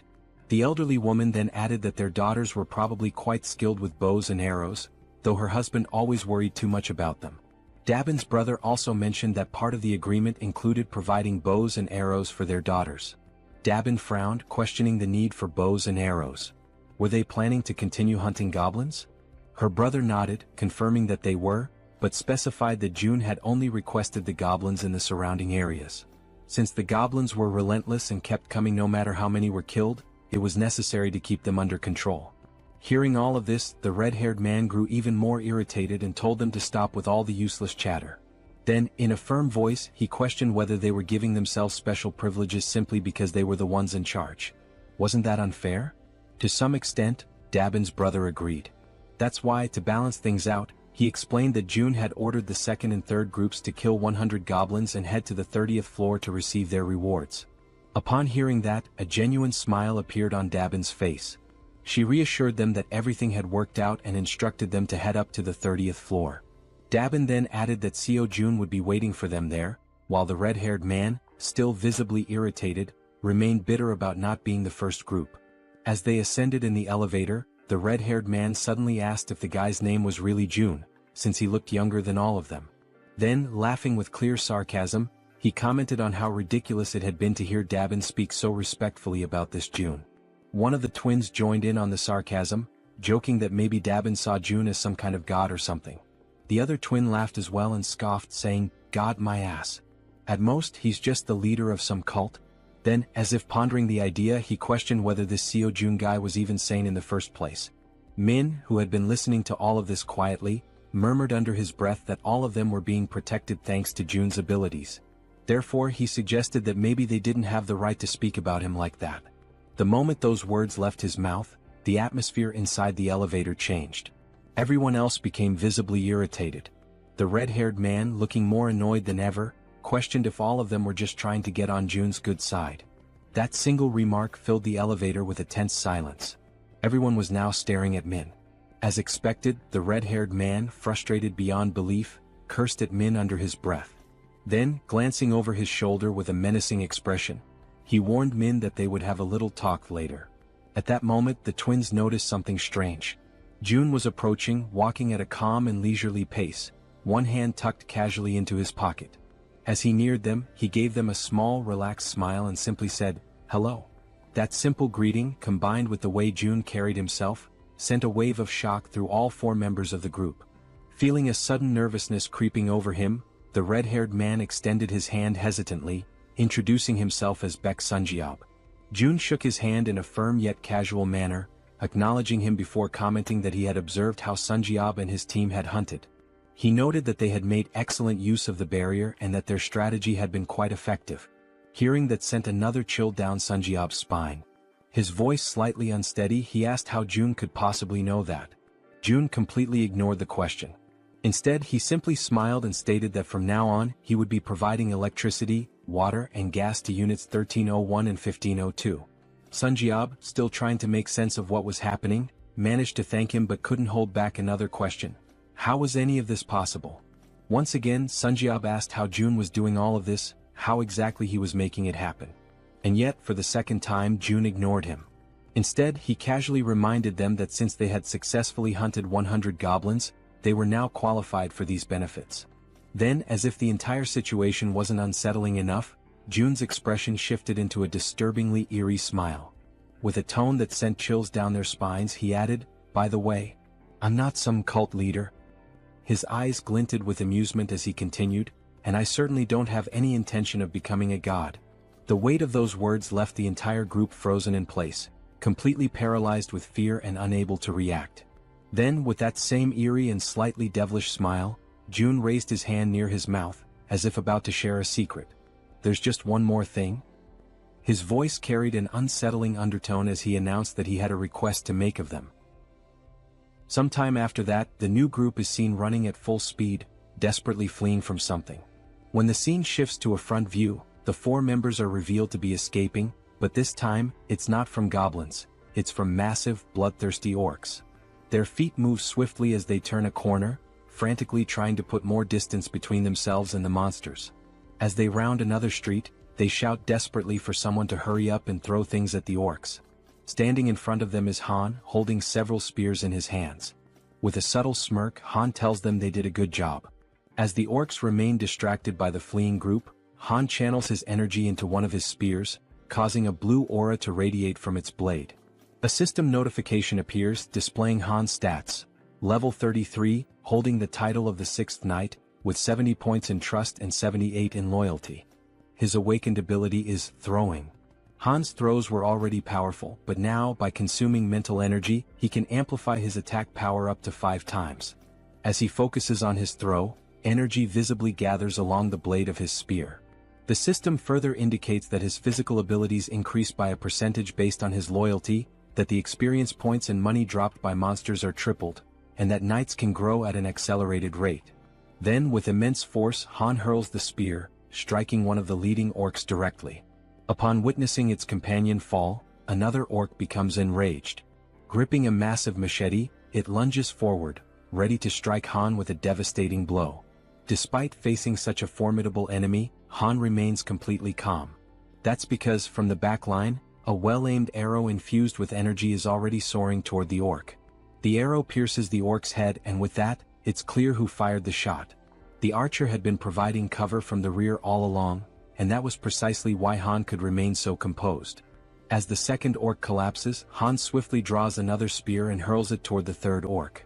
The moment it lands, Han finally exhales and says that it's all over.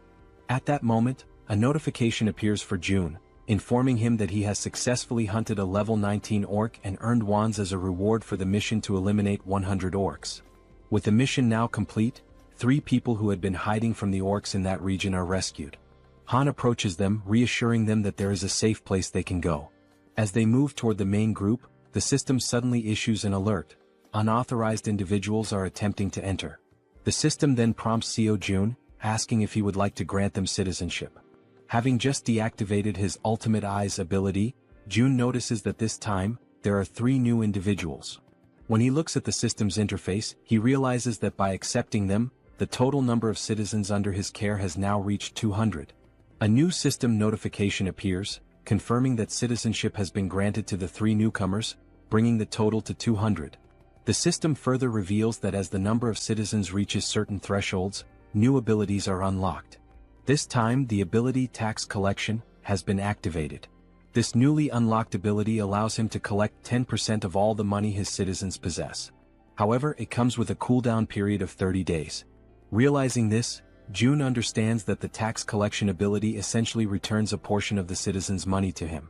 As he contemplates it, he notes that these kinds of actions are not something he can freely reverse whenever he wants. Biting his finger anxiously, he acknowledges that he will have to wait for a long time before he can actually benefit from it. But time is a luxury he does not have.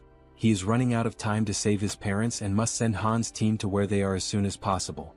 Scrolling through the system, Jun considers redistributing only 30% of the collected funds, seeing it as an investment.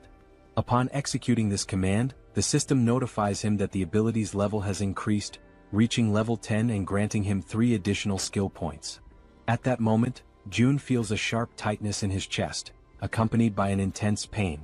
A deep purple domain expansion begins spreading beyond the building. Another system notification appears, displaying a congratulatory message. It states that with this expansion, an official declaration has been made across every corner of the apartment complex. Additionally, a fund of 1 billion wands has been deposited into his wallet. Furthermore, the construction function has been activated. Still clutching his chest from the lingering pain, Jun looks at the system screen, reading the new notification. His mind immediately starts racing, questioning what exactly this construction function entails. The system then displays a list of available facilities that can be built, along with their respective costs. It also shows the value of the fund and an annual production revenue of 30 million wands. The available construction options include a solar power generator, a store, and a training facility. As he reads through the details, Jun is visibly shocked. The annual revenue is only 30 million wands, yet installing a solar generator alone costs 130 million wands. That means he would need to maintain the solar power system for nearly 5 years just to break even. Following this realization, the system asks if he would like to proceed with installing the solar generator. For now, Jun declines, stating that his current priority lies elsewhere. The money needs to be allocated toward more immediate necessities, such as increasing the levels of his vassals.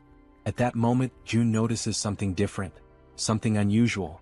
The system displays the total amount in the fund, exactly 1 billion wands, the same amount he had received upon leveling up.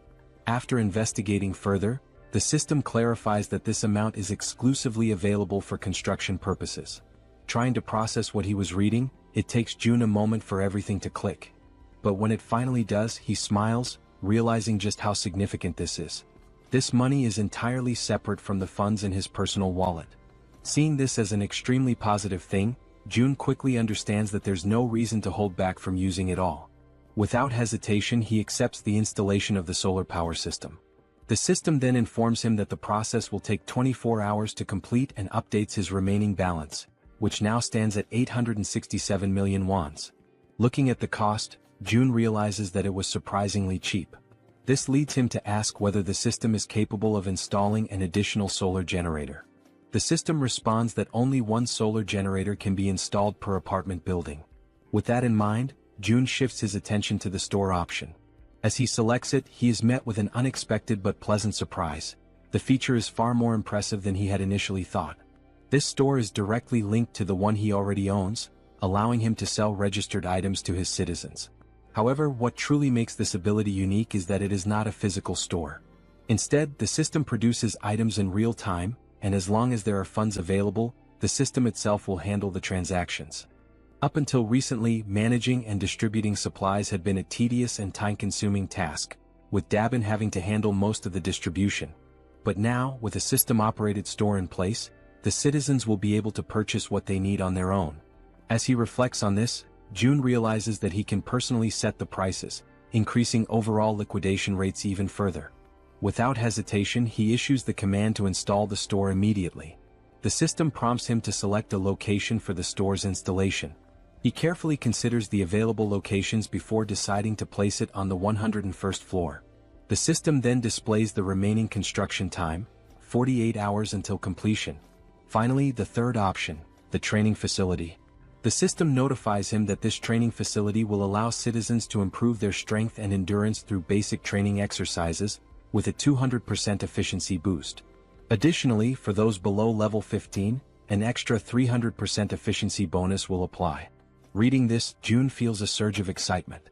He already knew that leveling up through training was possible, but with these additional boosts, progress would be significantly faster, making it even easier to reap mission rewards. The system also prompts him to choose a location for the training facility.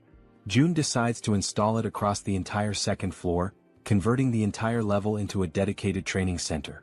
The system then updates, displaying a 72-hour countdown for its completion. Lastly, there are also the 3 skill points he had acquired. However, something new has also been unlocked, the itemization feature. This allows registered products to be purchased in different sizes and quantities. Intrigued, June taps on the system interface to learn more details. Until now, package deals were available, but individual purchases had only just become possible. Looking through the list, he sees various liquid-based items and notes that while not everything is there yet, the range of available options has expanded significantly. There are now different types of food and additional product variations. Now, with a slightly mischievous smile and a new plan forming in his mind, June realizes just how useful this could be. Meanwhile, back on the battlefield, Toji is clad in his knight armor, engaged in combat against an orc wielding a large knife.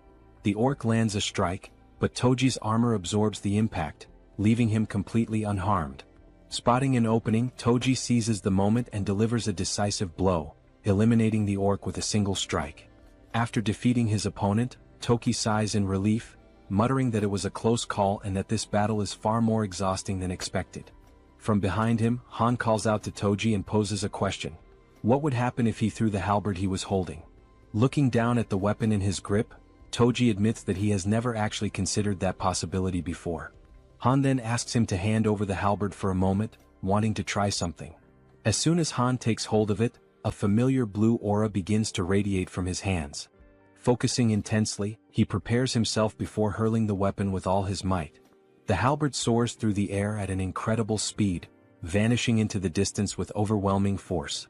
Toji, wide-eyed in shock, watches in disbelief before finally speaking. He had assumed Han was joking when he mentioned throwing the halberd. Now, however, the weapon was far beyond their reach. Crossing his arms, Han simply responds that he has already thrown it. Now he suggests that Toji deactivate the weapon's summoning and call it back again. Only then does Toji finally understand what Han had been thinking when he proposed the idea. Focusing, Toji channels his energy and cancels the summoning of the halberd before reactivating it. Instantly, Another halberd materializes in his hands. Toji stares at the weapon in awe, his surprise quickly turning into exhilaration. Overcome with excitement, he turns to Han, calling him a genius. Han, however, remains modest and tells him not to exaggerate. Just then the female archer arrives looking somewhat tense. She informs them that they need to leave as her supply of arrows is running low. However, just as she finishes speaking, something completely unexpected catches her attention. Glancing down at the ground, the archer spots something unusual. Confused, she asks what it is, because right before their eyes, a fresh quiver filled with new arrows is materializing out of nowhere.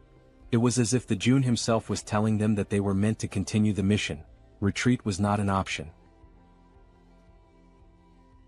The system displays a new ability called Omni-Focus, which allows the user to activate another ability while observing an area using the Ultimate Eyes ability.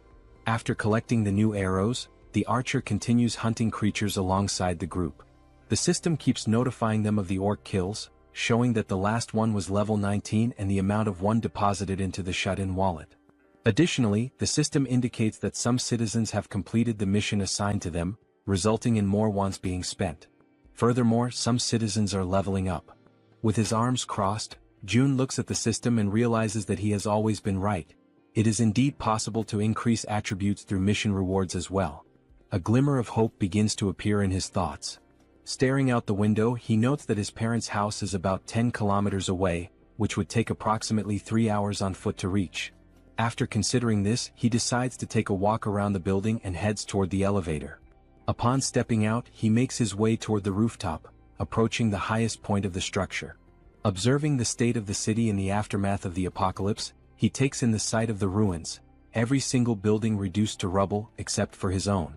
The devastation is overwhelming, and he mutters that this is truly horrifying. Thoughts race through Jun's mind and he quickly comes to a realization. He needs to act fast as soon as possible. Opening the system window, he decides to start with Han's group. The first person the system highlights is the bespectacled man Jian. He holds the title of 7th Servant, with a trust level of 59 and a loyalty level of 33, and his awakened ability is the Raven Pact. Seeing this, Jun realizes that as long as Jian's ability is being effectively utilized for reconnaissance, it would be best for him to team up with the Warbear and the healer. The Warbear, Yanju, is at level 33 and has awakened the Warrior Bear ability, but her loyalty remains low at only 12. Meanwhile, the healer, Kim De-jung, is at level 30 and has the awakened abilities of healing, blessing, and magic armor. Examining the details, Jun notes that unlike the healer, who is already registered as a vassal, the Warbear does not yet possess the necessary trust to qualify for vassal status. Beyond her healing ability, the healer also possesses an A-tier blessing, which enhances physical abilities by 70%.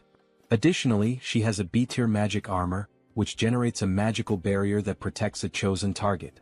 Kim recognizes that those who had an awakened ability from the beginning hold a tremendous advantage and begins to wonder how he could gain the Warbear woman's trust.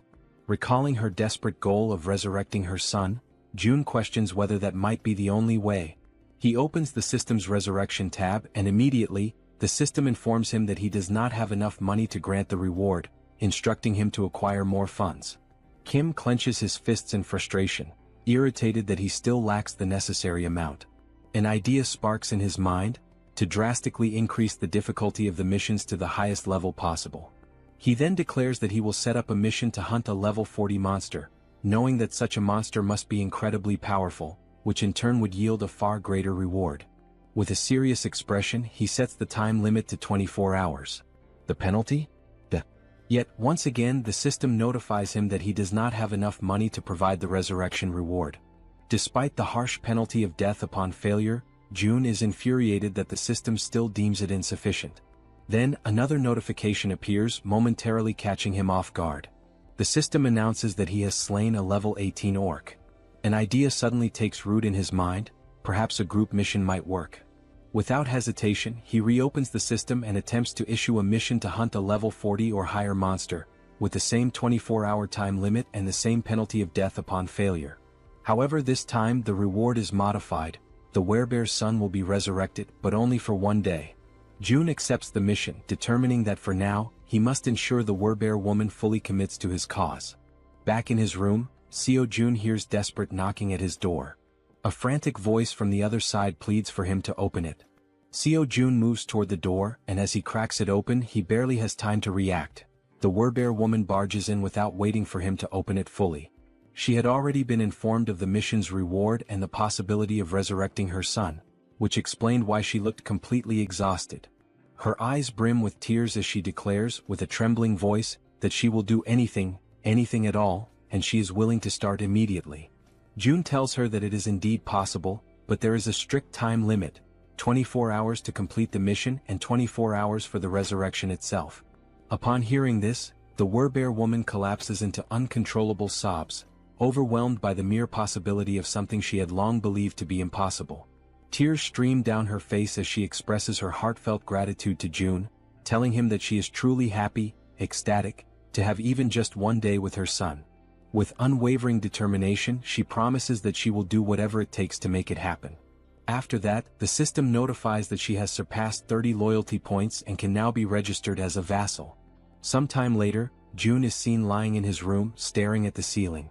And with nothing but the power of his mind, he manages to turn on the light. Realizing that he succeeded, he shifts his focus to the faucet and attempts to do the same. He concentrates, directing his thoughts toward opening the faucet until water begins to flow.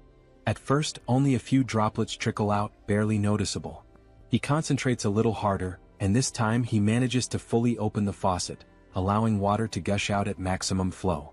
Feeling somewhat relieved, June comments that this is pretty cool, but at the same time he has already grown somewhat accustomed to it. Now he feels as if he has become a mage, like something straight out of Harry Potter, wielding a wand and controlling electricity, water and gas with precise mastery.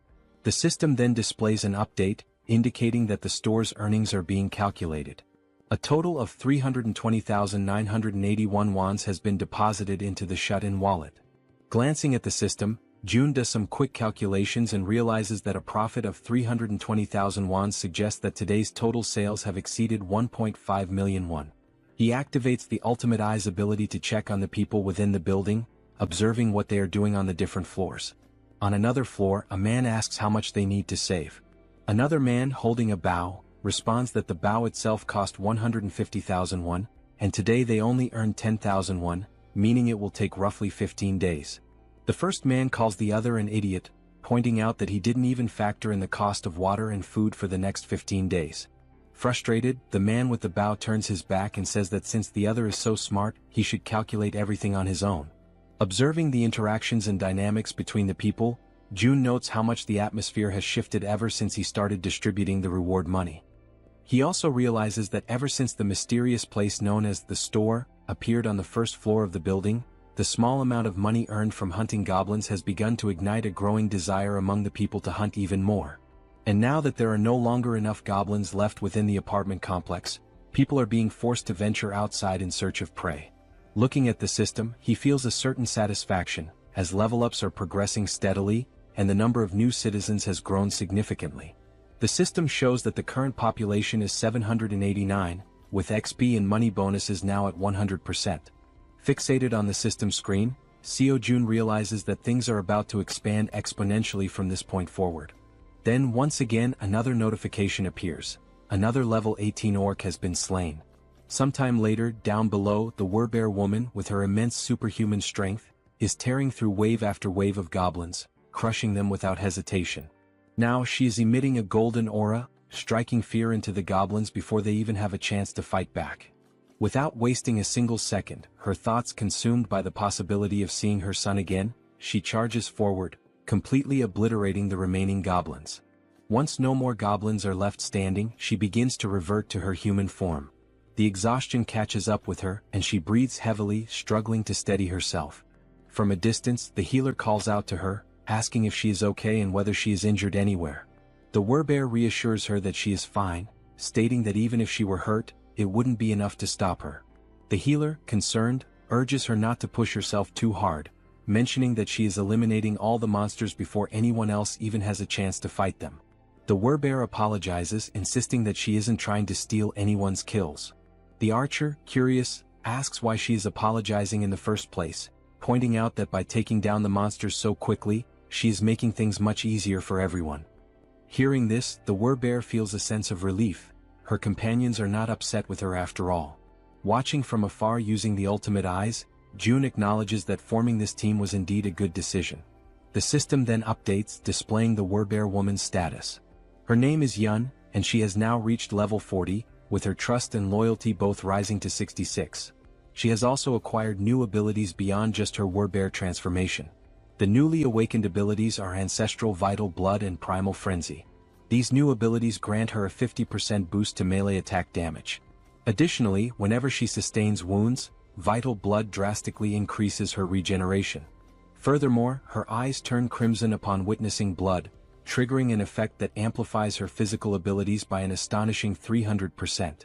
Before she has a chance to process these new developments, the women suddenly hear a terrifying, unfamiliar roar echoing through the air, immediately putting them on high alert. The growls grow louder and closer, signaling that whatever is coming is approaching fast. Then, out of the shadows, a monstrous figure appears, stopping just a short distance in front of them. Without hesitation, the archer swiftly pulls back her bowstring, while the Werbear instructs the healer to fall back slightly. Standing before them is an orc, its presence alone exuding an overwhelming aura of menace. Its crimson eyes gleam ominously, and its body is riddled with deep scars, evidence of countless battles. In its massive hands, it grips a weapon resembling a giant club, and it begins to speak in a language that none of them can understand. Faced with the imminent threat before her, the Werbear woman does not hesitate for a single second and immediately begins her transformation. In an instant, she completes the shift into her full beastly form, her massive figure standing in a battle stance directly in front of the orc. Now, enveloped by her golden aura, she lunges forward to attack the enemy, while in the background both the archer and the healer call out, urging her to be careful.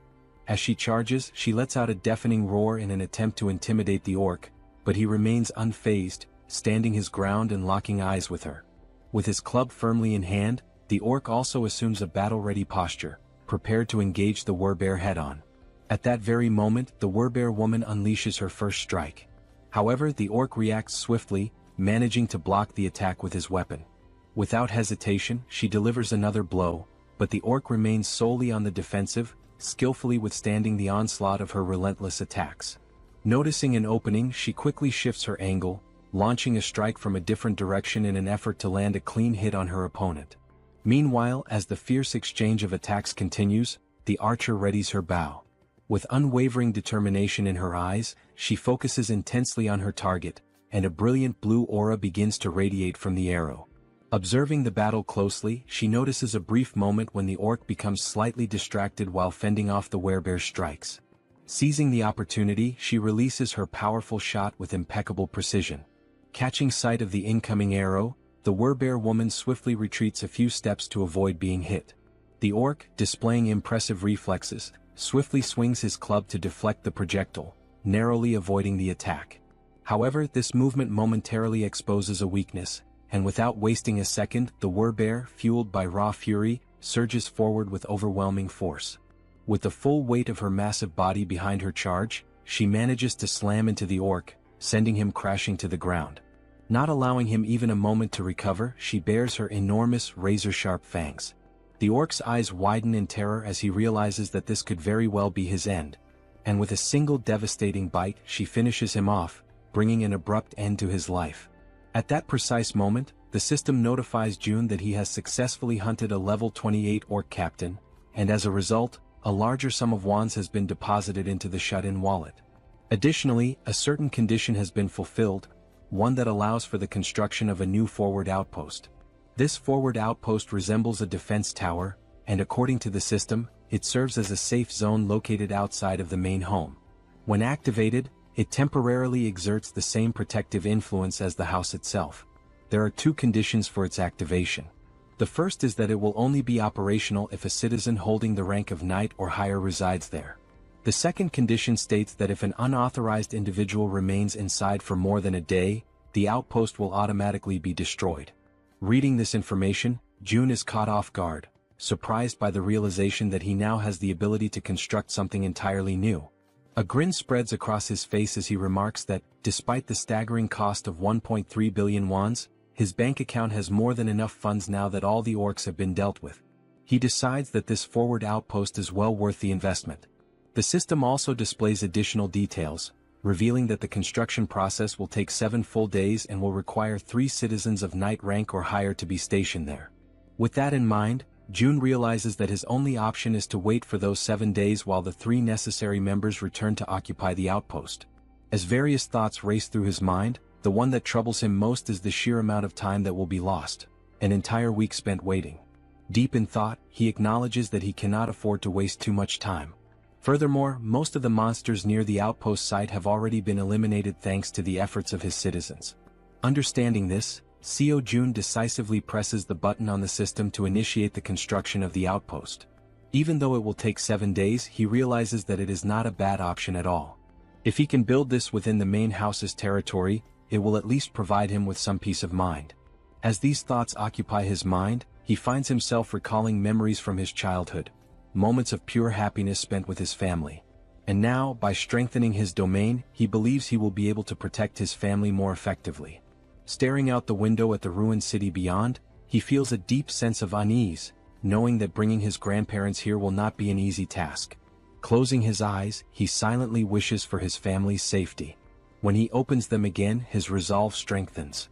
Since things have reached this point, he decides that tomorrow he will send Han's group to begin the rescue mission. The following day arrives and once again they find themselves back at the train station. A bespectacled man watches the events unfolding before him in absolute disbelief. At the front lines, the werbear woman is tearing through enemies, completely unstoppable, while he observes in utter shock from the sidelines. Witnessing her eliminate the monsters one by one, he struggles to comprehend how a single person could possibly be capable of taking down an orc with nothing but her bare hands. With every orc she slaughters, the realization dawns on him: she is no ordinary human. She is a werbear. Even though he is still overwhelmed by everything happening before his eyes, he acknowledges that it all makes sense. After all, she was already incredibly powerful even before receiving June's blessing. As she continues her relentless rampage, crushing orcs with ease, one thought refuses to leave the bespectacled man's mind. How the hell did June manage to win her over? After all, not too long ago this werbear woman was utterly obsessed with hunting goblins. The bespectacled man then considers the possibility that she may have acquired new abilities, despite already being incredibly strong. At that moment, the system displays a notification indicating that there is a mission with a strict time limit of 1 hour. They must complete the mission and return home within this time frame, though there is no penalty in case of failure. Back at the station, the bespectacled man takes position at the front to scout the area, carefully scanning his surroundings. Not far from him, he spots the rest of the group who had accompanied him on this mission. Han calls out to him, suggesting that it would be best to head back home. The bespectacled man turns around, briefly considering the suggestion, and ultimately nods in agreement. As he waits, his raven, an extension of his newly acquired ability, returns from its reconnaissance flight. The bird lands gracefully on his arm, having completed its task, and the bespectacled man gazes at it with pride. Gently stroking the raven's sleek feathers, he decides to name it Black and expresses his gratitude for its good work. Han steps closer, placing a firm hand on his shoulder before asking if he can now take the lead in patrolling ahead, given his new ability. The bespectacled man turns to Black, instructing it to be cautious before sending it forward on a new scouting mission. The raven, its dark eyes filled with an eerie intelligence, silently observes its surroundings before taking flight once more. With a powerful beat of its wings, Black soars high above the station, climbing as high as possible among the towering buildings to gain a broad vantage point of the area. It moves in calculated circles, carefully surveying the entire perimeter. Thanks to the bespectacled man's new ability, he is able to access everything the raven sees as if their visions are linked, distance proving to be no obstacle to their connection. Once he fully processes the information relayed by Black, the bespectacled man turns to Han and reports that the area outside appears to be clear, confirming that it is safe to proceed. Han acknowledges the report with a nod and promptly signals the rest of the group. Upon receiving the order, everyone quickly moves into formation, positioning the strongest members at the outer edges while the healer remains securely in the center. As they march forward, the bespectacled man suddenly senses an unusual presence near his back. His instincts kick in and without hesitation he whirls around to check for any threats. A faint rustling sound reaches his ears and after a brief moment he identifies the source, a small rat scurrying along the path. Since he is positioned at the back line, the bespectacled man swiftly climbs onto the platform, stepping away from the train tracks to avoid obstructing the others. His companions continue moving ahead, yet an uneasy feeling lingers. Unable to shake it off, he turns once more to scan the area behind them, double-checking to ensure that they are not being followed. In the dimly lit tunnel, just beyond the tracks, something catches his attention, a pair of gleaming eyes watching from the shadows. The eyes belong to a rat. Without hesitation, the small creature leaps forward, mirroring the group's path with uncanny precision. Relentlessly, despite its diminutive size, the rat pursues them, its glowing eyes locked onto their trail. Carefully and persistently, it follows their every move, all the way to the station's exit.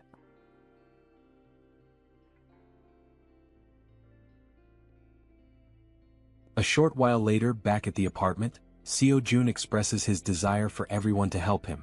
Lowering his head slightly, he humbly asks for a favor and begins to explain the situation regarding his family. The other members of the group exchange glances, silently processing his words without uttering a single response.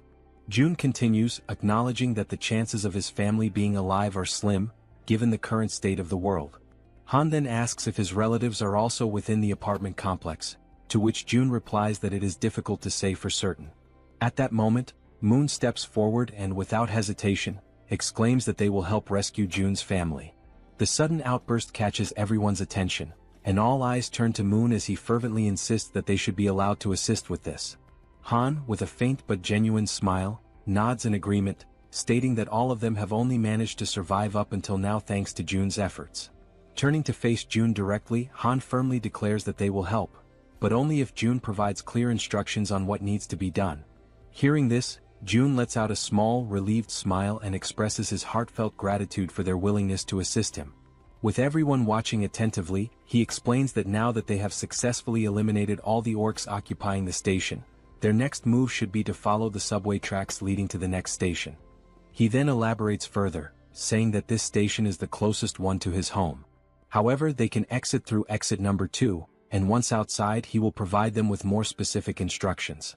Jun reassures them that he is not asking them to go there immediately in one direct mission, as that would be too selfish on his part. Instead, he clarifies that their current objective is simply to secure the station first. Once again, he bows his head slightly in gratitude, asking everyone to rest well for today, as the operation will commence the following day. At that moment, the Werbear woman respectfully asks for permission to speak. She then poses a question, wondering why Jun cannot simply use the abilities he has displayed so far to bring his family to him. A flicker of frustration crosses Jun's face as he admits that he has already tried. He has attempted teleporting a target as a mission reward. Furthermore, he had been excited when Moon awakened his teleportation ability, thinking it might allow them to bring his family back instantly. However, the system immediately indicated that such a reward was impossible, leading to a complete failure. Jun speculates that the reason his abilities do not work might be due to his family being outside of their effective range.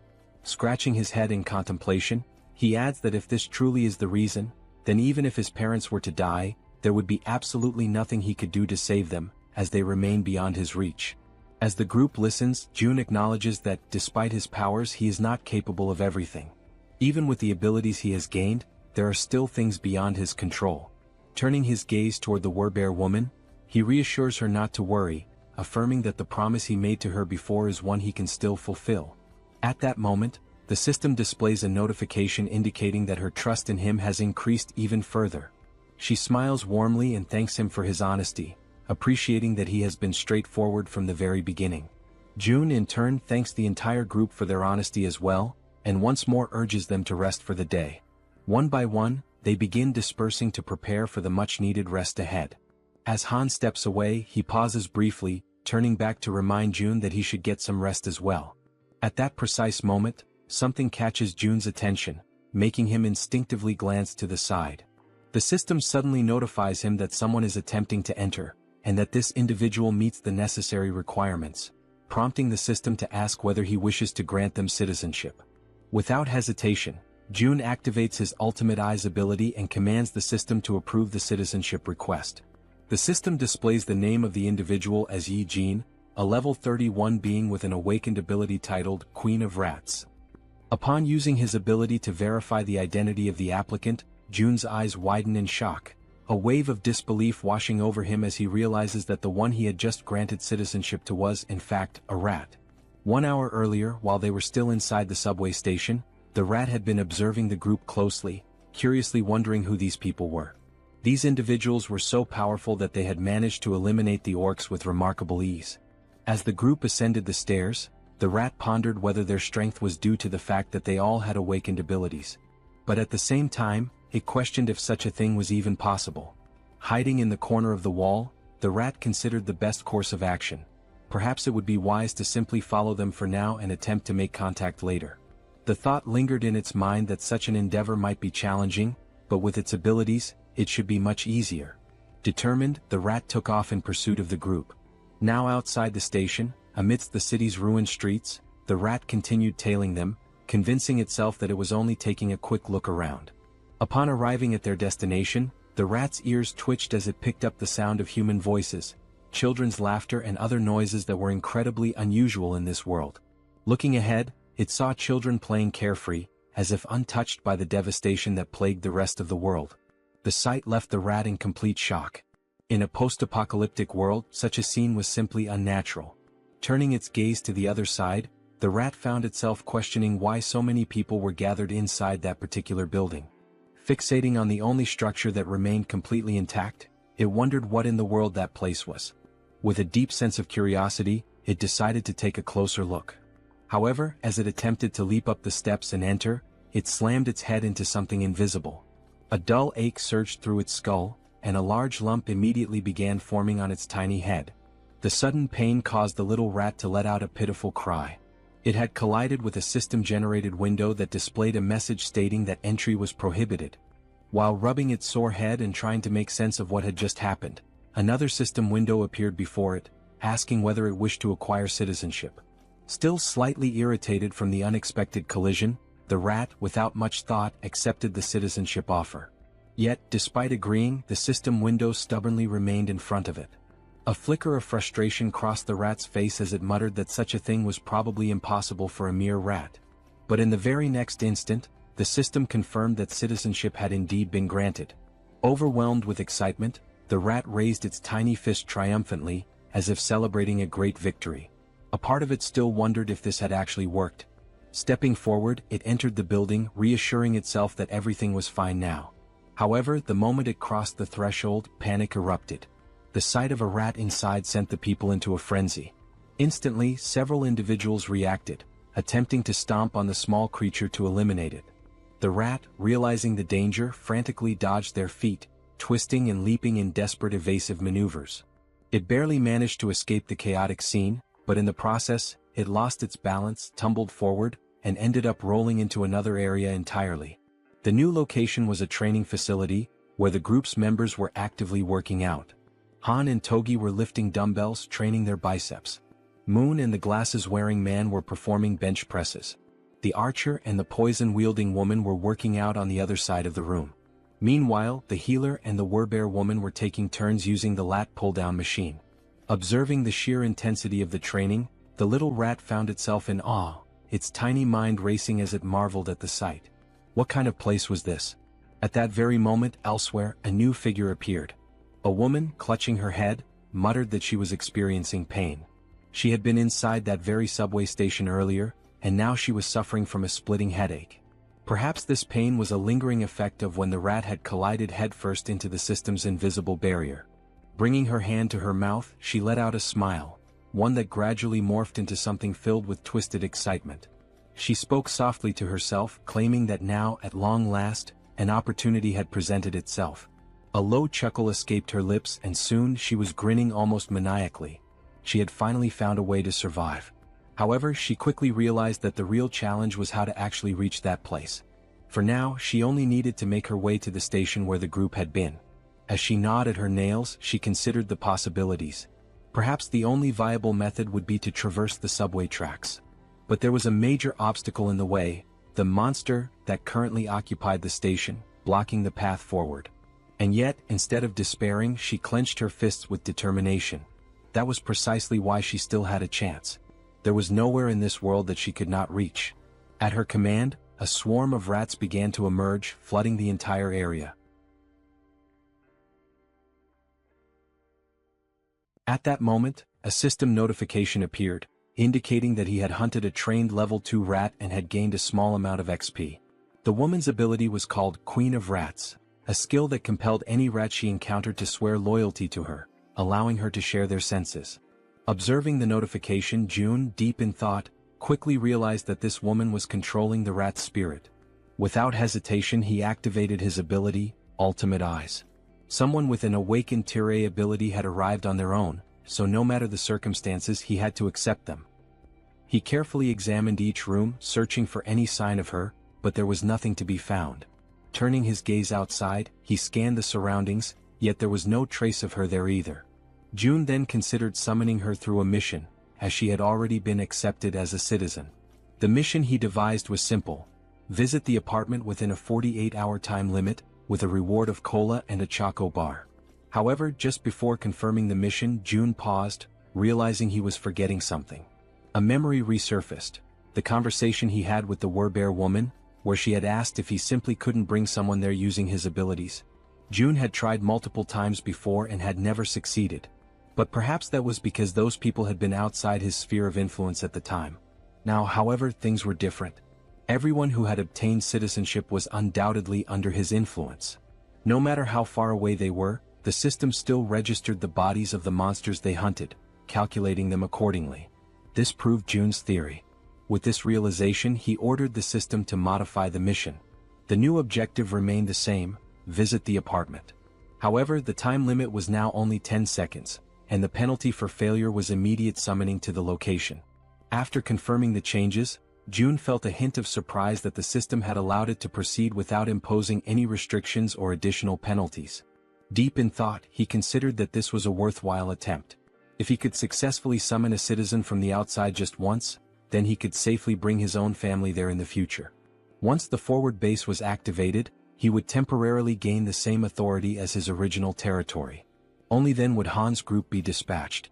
The forward base would be constructed, citizenship would be granted to his entire family, and using the mission system he would finally be able to summon them there. June realized that this plan had a real chance of working. However, the real issue was how much it would cost. But ultimately, the cost didn't matter as long as he could save his family. With unwavering determination, he declared that he would begin, pressing the button to start the mission. The countdown started, 10 seconds. The only thing on June's mind at that moment was that he hoped this wouldn't cost $1 billion. When the 10 seconds elapsed, the system notification appeared. Mission failed. However, to June's relief, the cost was nowhere near what he had feared. Feeling the weight lift off his chest, he placed a hand over his heart, relieved that it had only cost 30 million won. But now, standing at the entrance of the apartment, was Yi Jin, the Queen of Rats. She was on her knees, trembling, her face filled with terror as she frantically questioned where she was. June immediately deactivated Ultimate Eyes, confirming that the penalty had indeed worked as intended. Slowly, he began walking toward the woman. The sight of him approaching sent her into full panic mode, her entire body trembling with fear. The monarch of isolation finally spoke, calling her by name. Hearing her name from his lips only deepened her confusion. Without wasting a second, she hastily demanded to know who he was and how he knew her. June's response was simple: he was the one who had granted her citizenship. Yi-jin took a moment to process this information, trying to make sense of the situation. Still in shock, she questioned whether this place was the same location where her little rat had been.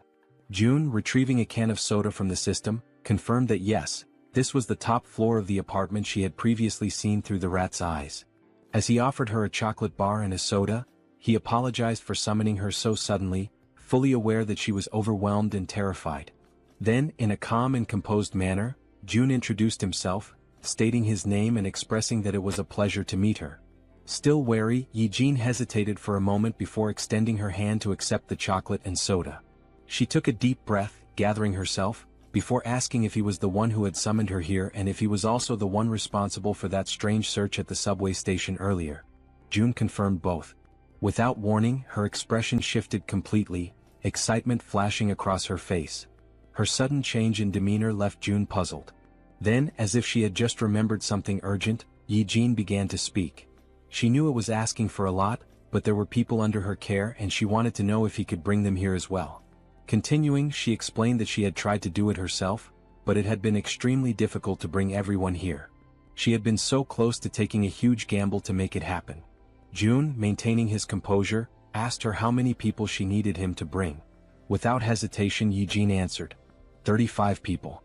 Realizing the high number of people involved, June hadn't expected that there would be so many others with her. He sighed and apologized, explaining that this would be difficult to accomplish. Eugene, clearly distressed, immediately questioned why. Without hesitation, he stated plainly that with his current power, he simply couldn't bring that many people there. Hearing this, the girl panicked. She grabbed onto his clothes, her fingers trembling as she desperately pleaded with him. Her mother and younger sister were among those people, and she swore she would do anything to save them. June observed her carefully, realizing that she needed help too. After a moment of silence, he asked her to give him some time to think. As his mind raced for a solution, he recalled something. Eugene hadn't needed to interact with him directly to receive citizenship. That meant the system had recognized her rat as an extension of herself. If that was the case, perhaps something similar could work again. A system window appeared before June, displaying Eugene's current stats. Her trust level was at 37, and she was at level 31. Seeing this, he noted that her trust had already increased, and given her situation and everything she had just said, it was only natural for her to trust him even more. Still kneeling in front of him, her eyes full of desperation, she listened as he called her name. She immediately asked if she really could do anything. Without hesitation, Eugene confirmed that she would do absolutely anything. June took a deep breath before finally speaking. There was a way to make what she wanted possible. But first, she had to trust him completely, 100%. He asked her if she understood. Then, speaking in a calm and steady voice, he told her that if she placed her absolute trust in him, he would undoubtedly save them. Hearing those words, the girl's eyes lit up with hope. She clasped her hands together, almost as if in prayer, and shouted that she truly trusted him. With unwavering determination, she declared once more that she would do anything if it meant saving her family. At that moment, the system notification appeared. Eugene's trust level had reached 50, and her loyalty had surpassed 30. This fulfilled the conditions for her to be registered as a vassal. June grinned. This was good, very good. And what came next would be even better. Without hesitation, he pressed the system window, selecting the option to register her as his vassal. At that exact moment, a blue aura surged forth, enveloping Eugene's entire body. For a brief instant, the unexpected sensation startled her. Then another system window appeared. Eugene was now officially recognized as 10th Seed, Knight and Tamer. Her awakened abilities were listed as Queen of Rats, Evolution. June read through the details carefully. The Tamer title granted her the ability to enhance the stats of her tamed creatures based on their loyalty. Additionally, their growth speed would accelerate according to her trust level. On top of that, the evolution ability was classified as Tier A+. It allowed her tamed creatures to continuously grow, and once they reached a certain threshold, they would evolve.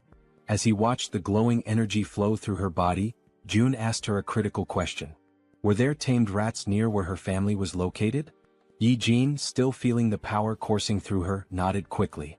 June immediately issued an order. She was to send those rats to where her family was right now. Without hesitation, the Rat Queen confirmed she would do it.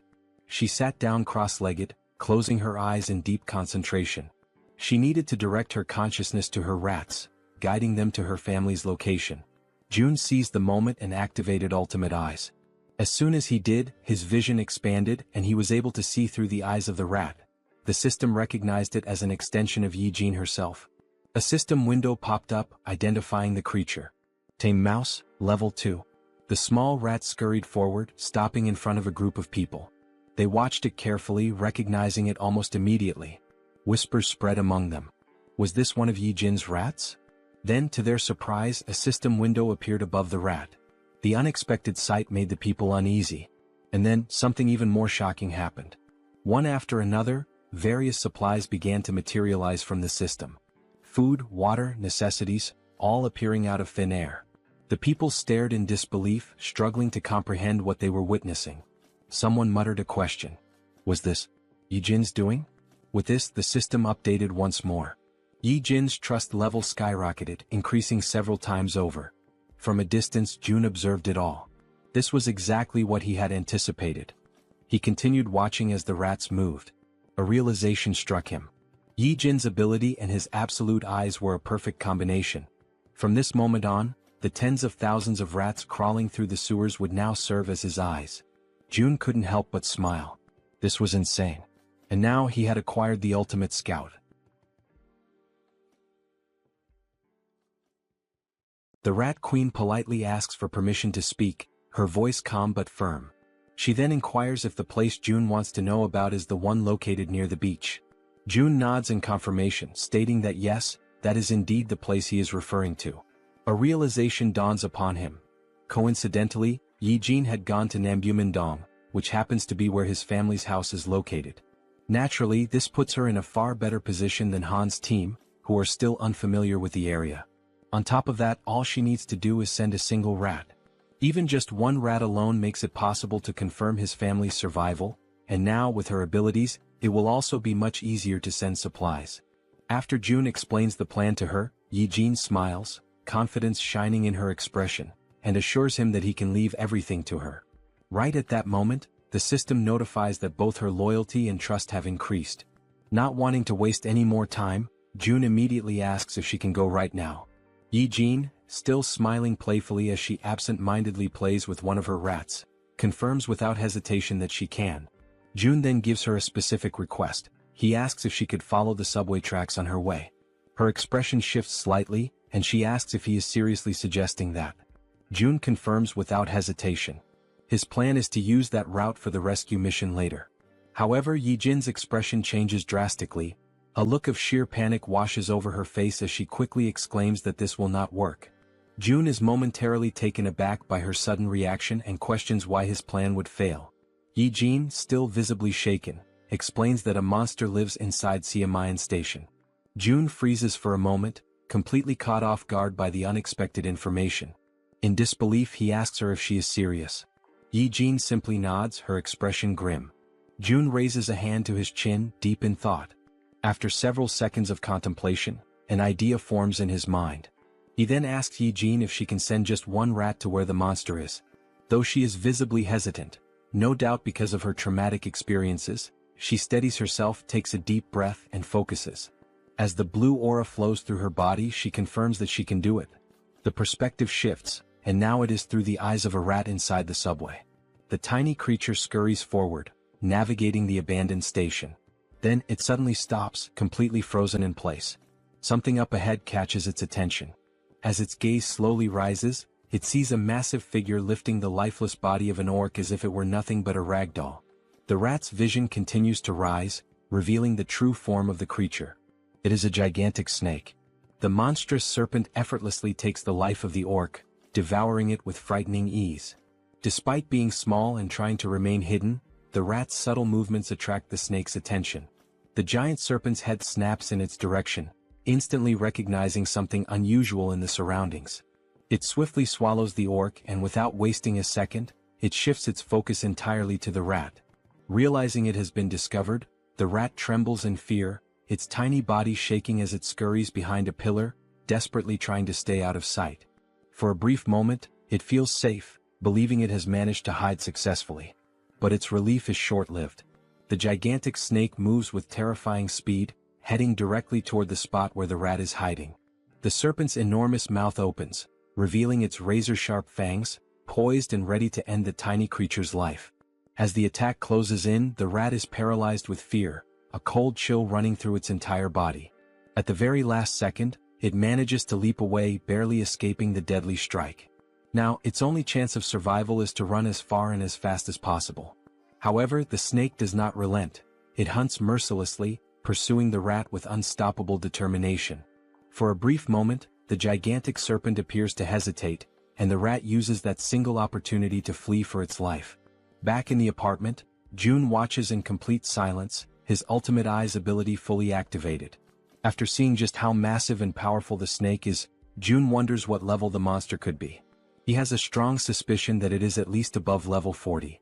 Yi-jin, her voice trembling slightly, asks June if he saw that thing. Then, without waiting for a response, she states firmly that this is exactly why they cannot use Siamayan Station. She then offers an alternative plan. They should skip that station entirely and move on to the next one instead. Yi-jin adds that she has seen the strength of June's companions firsthand.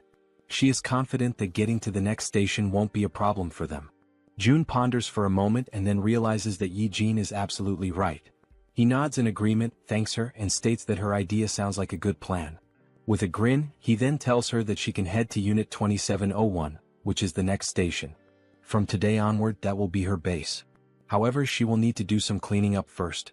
Yi-jin nods in understanding, then stands up and expresses her gratitude. She asks for permission to leave and informs him that she is heading out now. June reminds her to be careful. As Yi-jin walks away, June finds himself lost in thought. Had it been before he met her, this would have likely been his exact plan. A small smile plays on his lips as he acknowledges this fact. With that, he opens the system interface and gives the command to install solar power generators. The system confirms that the installation process will take 24 hours to complete. Outside, numerous photovoltaic panels begin automatically installing themselves on the rooftops, as the system efficiently carries out the task. Gazing out the window, June watches the progress. This system is impressively efficient, that much is clear. However, even with its current capabilities, it is still not enough to sustain the nearly 800 people under his care. And if they want to raise funds to install more facilities, they will need more people working. At the very least, they must establish a 3-shift system. The same applies to the new common facilities, which include solar energy, the store system, and the training center. Still standing and looking at the system, June says that now is when it truly begins. More hunts. The scene shifts to Han's group, who are running in fear from something chasing them. As they sprint forward, Han quickly glances back and realizes that their pursuers are closing in. Knowing they won't be able to outrun them forever, they decide to stop and prepare for battle. The creatures chasing them are massive bats, flying at incredibly high speeds. The entire group launches their attacks at once, unleashing powerful projectiles. Arrows soar through the air, and as everyone knows, they are infused with a brilliant blue mana. They pierce the bats in multiple places, causing the creatures to screech in agony. After a relentless barrage of attacks, they finally defeat all the bats that had been pursuing them. Once the battlefield falls silent, and none of the bats show any signs of movement, the archer turns to the group and asks if anyone is injured. The group reassures her that they are all unharmed. The poison-wielding woman then shifts the topic, asking the archer about the giant serpent that June mentioned residing in Siamayan Station. She questions whether they truly believe they can take it down on their own. The archer responds confidently, saying that everything should be fine since, if things go south, June can summon them back to the apartment at any moment. The poison-wielding woman nods in agreement, realizing that she is worrying too much. Listening to their conversation, Han grins and reassures her, saying that she doesn't need to overthink things since June is monitoring everything from afar. He then issues the order to move forward. After walking for some time, they finally arrive at the station where the giant serpent is lurking. The first sight before them fills them with horror and an overwhelming sense of dread. Scattered across the ground are the lifeless bodies of goblins and orcs, torn apart in a gruesome display. Among the carnage, a train car has been derailed, lying on its side off the tracks. The grotesque sight is enough to make the poison-wielding girl gag, barely able to hold back her nausea. Han orders the rest of the group to proceed while she takes a moment to recover. As they advance slowly, exercising extreme caution, Han suddenly senses something off, an eerie, unsettling feeling, accompanied by the distinct sound of a snake hissing. His instincts scream at him, and he immediately shouts for everyone to stop and be on high alert. The group tenses up, readying themselves for whatever might come next. Being at the front, Han is the first to see it, and his body freezes in terror. Emerging before them is the giant serpent. Its scales shimmer with a deep purple hue, and its golden eyes gleam with an insatiable thirst for blood. Faced with such an overwhelming presence, the entire group trembles in fear, unable to utter a single word as adrenaline surges through their veins. Toji is the first to break the silence, shouting in desperation, asking how they are supposed to fight a monster like this. At that moment, each of them frantically tries to think of a way to survive. Despite his own fear, Han instinctively pulls the archer into his arms as she, too, is frozen in place. With a firm voice, he yells for everyone to drop to the ground immediately. Without hesitation, the group obeys, crouching low as a series of devastatingly fast strikes slice through the air above them. The attacks are so rapid that they can only hear the sharp sound of the wind being cut, followed by the impact of the strikes smashing into the metro walls. At that moment, a system notification appears, revealing a new party quest. The objective: eliminate the giant serpent. Time limit: 10 minutes. The reward: a massive amount of XP. There is no penalty for failure, but everyone knows the truth. Failing this battle will cost them their lives.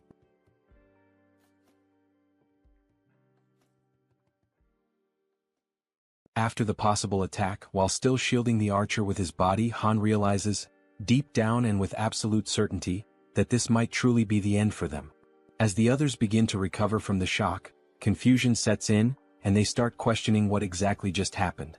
They wonder if that impact could have been an earthquake and whether it really came from the serpent itself. At that precise moment, a system notification appears before Han's eyes, causing them to widen in shock and disbelief. A party quest has been granted. The objective is to finish off the giant serpent. Staring at the notification, Han questions aloud why the system used the term finish off the snake, rather than simply instructing them to fight or defeat it. But when he turns his attention back to the creature, he notices something has changed. Observing from a distance, with the archer still kneeling by his side, Han wonders aloud what in the world is happening and why the serpent is behaving so strangely. The serpent's scales are soaked in blood, and parts of its flesh seem to be melting, as if it is dissolving from the inside. Han glances over at the werbear woman, and they exchange a meaningful nod, silently agreeing to take initiative. Frowning, Han admits he has no idea what's going on. As equipment materializes across his back, he draws a spear and, summoning all his strength, hurls it with great force. The spear strikes the serpent squarely in the center of its massive head, already weakened and writhing, and the beast lets out a final echoing cry of pain. At this point, it is revealed to us that giant serpents have a habit of consuming their prey while it is still alive. And this detail is far from insignificant. A living creature swallowed whole poses a real and serious threat if it manages to act or strike in the final moment. This is precisely why the giant serpent uses venom to completely subdue its prey or strangles it until it suffocates before swallowing. However, this rule only applies to prey of a certain size. Something as small as a mouse, in comparison to its enormous body, is not a concern. Then we see a flashback, how the mouse deliberately and with striking precision leapt directly into the serpent's mouth, allowing itself to be swallowed in less than a second. And this small, calculated move would bring about consequences no one could have ever imagined. However, June had been clever enough to come up with such a plan, and now he lets out a quiet laugh while giving the command to open the warehouse. Watching the little mouse with his ultimate eyes ability, he notices two skills that are now available: warehouse and shop. With the mouse already inside the serpent's body, June issues the command to summon gas, causing the serpent's belly to bloat and swell. On top of that, he also summons burning papers, already ignited. The combination of gas and fire results in a massive internal implosion. In other words, the serpent explodes from the inside out, unable to withstand the pain and pressure building within. After the blast, the Queen of Rats experiences a sharp discomfort, as if she is directly connected to the pain the little mouse suffered. June walks over to her, noticing her unease, and asks if she's all right. She responds that she is. It just startled her a bit. June acknowledges her efforts, saying she did a good job, and she exhales in relief, finally relaxing a little. With ultimate eyes still active, he shifts his attention back to the metro and reflects on the fact that he wasn't the one who delivered the final blow to the serpent. Rather, he wants this creature to be slain by his vassals who have earned the title of knight, Han and the werbear woman. By doing this, he knows he will receive 6 times the amount of experience points and profit. We are brought back to the same scene from earlier, just after Han threw the spear at the serpent's head. The werbear woman, wasting no time, charges forward while her transformation nears completion. With her powerful claws, she delivers a series of fierce slashes against the serpent, who still struggles to fight back despite its injuries. Finally, the werbear focuses her strength, leaps into the air, and strikes down with tremendous force, landing a blow directly to the serpent's head.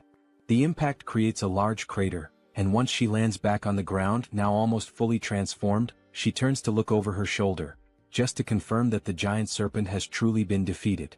Right then, the system notifies them that the king snake has been vanquished, and a substantial amount of experience has been granted. Additionally, since it was a level 40 monster, a large quantity of one has also been deposited into the Shutin's wallet. Now that Han and the werbear woman have defeated the boss of Siamayan Station, it becomes possible to construct an outpost at that very location. System messages continue to flood in, showing that multiple skills have leveled up.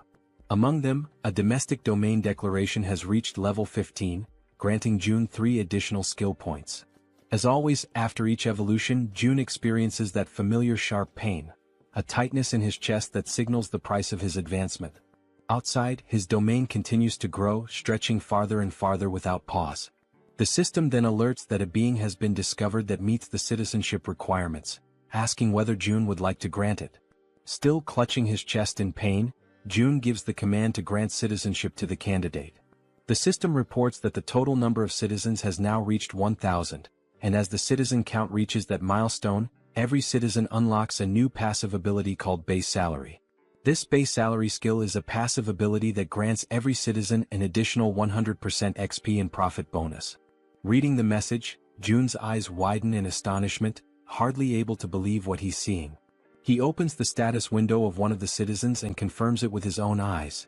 A 100% bonus to both experience gain and profit share is now in effect. Then June becomes thoughtful, allowing himself a moment to process everything. He realizes that this is actually quite a fascinating feature. He now fully understands what the base salary ability truly means. Even if he sets their profit participation at 0%, the citizens still receive the additional 100% bonus in both experience and profits. But before he can dwell on that thought any further, his concentration is broken. The Queen of Rats calls out to him, gently pulling him out of his reflections. He turns around and asks what she needs. She apologizes for asking this at such a moment but proceeds to make a request. She wants to know if it would be possible for him to bring her group to that place as well. June takes a moment to consider her words, going quiet for a few seconds as he thinks. Then a soft smile forms on his face and he answers that of course he will make that happen. The Queen of Rats lights up with excitement the moment she hears his response. She lifts her hands near her mouth in a gesture of pure emotion, nearly blushing, while her eyes shine with a joy she cannot hide. June then asks her whether she is able to control another rat again at this point. Now full of energy and determination, she confidently answers that yes, she can absolutely do it without any problems. June says that he will inform the group to follow the rat while she guides them from here. Back at the metro station, the giant serpent's lifeless body still lies across the ground, unmoving.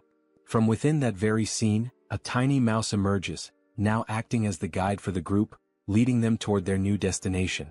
The mouse scurries ahead, while the rest of the group follows closely, walking past the corpse of the giant snake and making sure not to stray too far behind their small guide.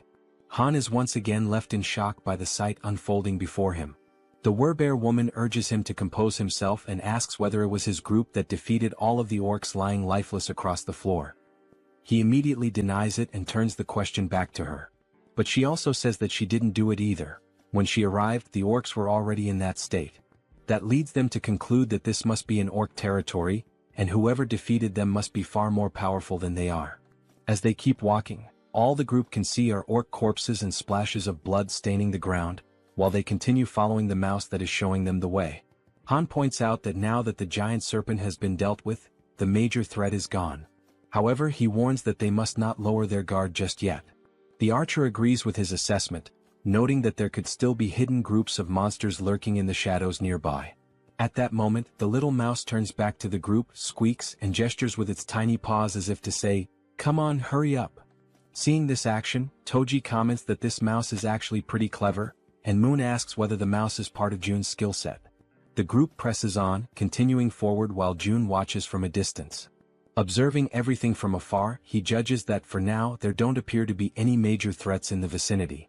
He shifts his gaze slightly toward a system notification, which informs him that he currently has 3 available skill points. Looking at the system message with a bit of anticipation, June begins to wonder where he should invest those points. He reasons that since his territory has recently expanded, the highest priority should be the Ultimate Eyes skill, especially because it synergizes with the Queen of Rats' abilities. So he gives the command to upgrade Ultimate Eyes. Once again, as always, he feels the painful consequences of evolving his skill. But this time, unlike the usual sharp sensation in his chest, he experiences something far worse, an unbearable and splitting headache. And unlike the previous version of this skill, the new level now allows him to see the level of monsters displayed above their heads. In addition to level, he can now see other data as well, such as height, behavior, intelligence, and even specific attributes or traits that make each monster stand out. Realizing how much easier this will make things moving forward, he affirms to himself that he definitely needed this ability. Because first, he needs to identify monsters of the correct level in order to assign suitable quests to people. This way he can reduce the cost of resurrection. Already aware of how useful this tool will be, he decides to use his remaining points. The next skill he chooses is dignity maintenance because now that he is meeting and managing more people, trust and loyalty are becoming increasingly important. He gives the command to level up that skill as well. However, just at that moment, right in the middle of his planning, something interrupts Seo Jun, throwing him completely off balance and into a state of panic. A deafening sound crashes through the area, abruptly ending his moment of reflection. That's when he realizes that the noises he just heard were similar to gunshots, sharp, loud, and unmistakably threatening. Since Jun had his ultimate eye skill activated at that moment, he was able to quickly realize that the gunshots had not originated from the apartment complex, but rather from the metro station. He immediately redirects his gaze back toward the metro and sees several goblins wielding revolvers in their hands. The goblins wear malicious, twisted smiles, clearly aware of the immense power they now hold with such weapons. Watching the scene unfold before him, the only question running through Jun's mind is why on earth goblins have firearms, and more importantly, how they managed to get their hands on them. Because it wasn't just one goblin with a gun. There were several of them, causing chaos and panic as they wildly fired their revolvers, spreading terror through the metro. Han and his group had already faced countless formidable enemies in the past, but never had they encountered a threat that escalated in danger so quickly and so unexpectedly. The suddenness of it put the entire group on high alert. Realizing the goblins were opening fire, Han immediately shouts out, commanding the group to run for cover and hide behind whatever protection they can find. The gunfire continued echoing throughout the metro station as the entire group managed to temporarily hide. From their cover, Han and the archer peek out cautiously, watching the scene unfold. Clearly frightened, the archer asks how the hell those damned goblins got their hands on firearms. Han responds grimly, saying the only thing he knows for certain is that it's not possible to fight them head-on under these conditions. But then Han allows a small smile to appear on his face, because he suddenly remembers, Moon is on their team. Without hesitation, Moon uses his teleportation ability, aiming to catch the goblins completely off guard and not give them a single second to react. His expression is fierce, filled with anger, and his eyes radiate pure determination.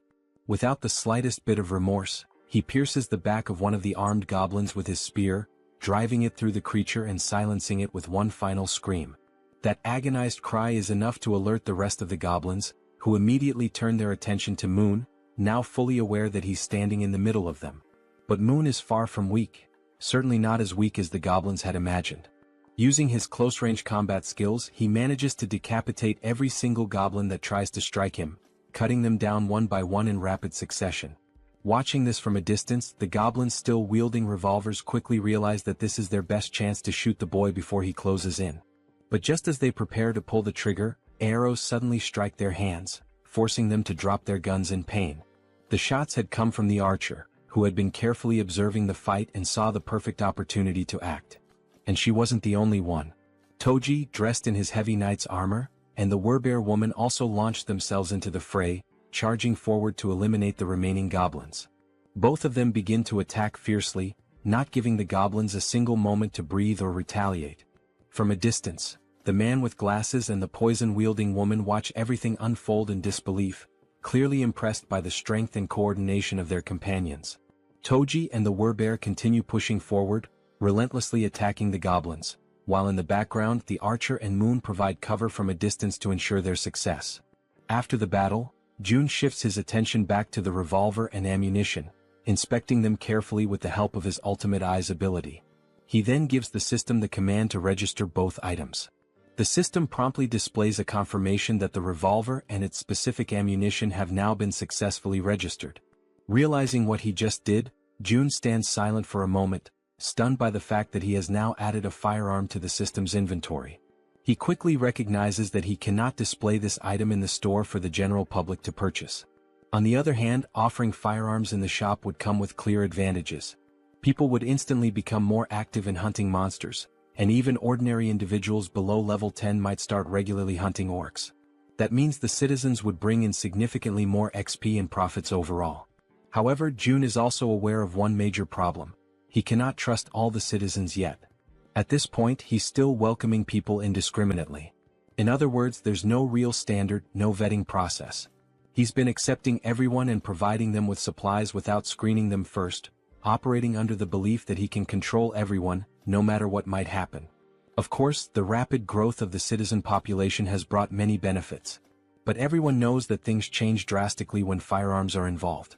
There's no guarantee that someone among this growing crowd won't turn out to be a serious problem. Beyond the obvious issue of supply shortages in the midst of an apocalypse, there are also the feelings of envy, resentment, and jealousy that could easily escalate into something dangerous once firearms are introduced into the equation. Regardless of motive, accidents happen, and in the worst-case scenario, someone could die. That's when June concludes that firearms will indeed be incredibly helpful, but they must only be handed out to verified individuals. As he opens the system menu once again, he notes that, on top of verification, firearms will also be made available only to those with high loyalty levels. With that decision made, June already knows who the first person will be to receive one. Back at the metro station, the group now stands among the lifeless bodies of goblins scattered across the ground.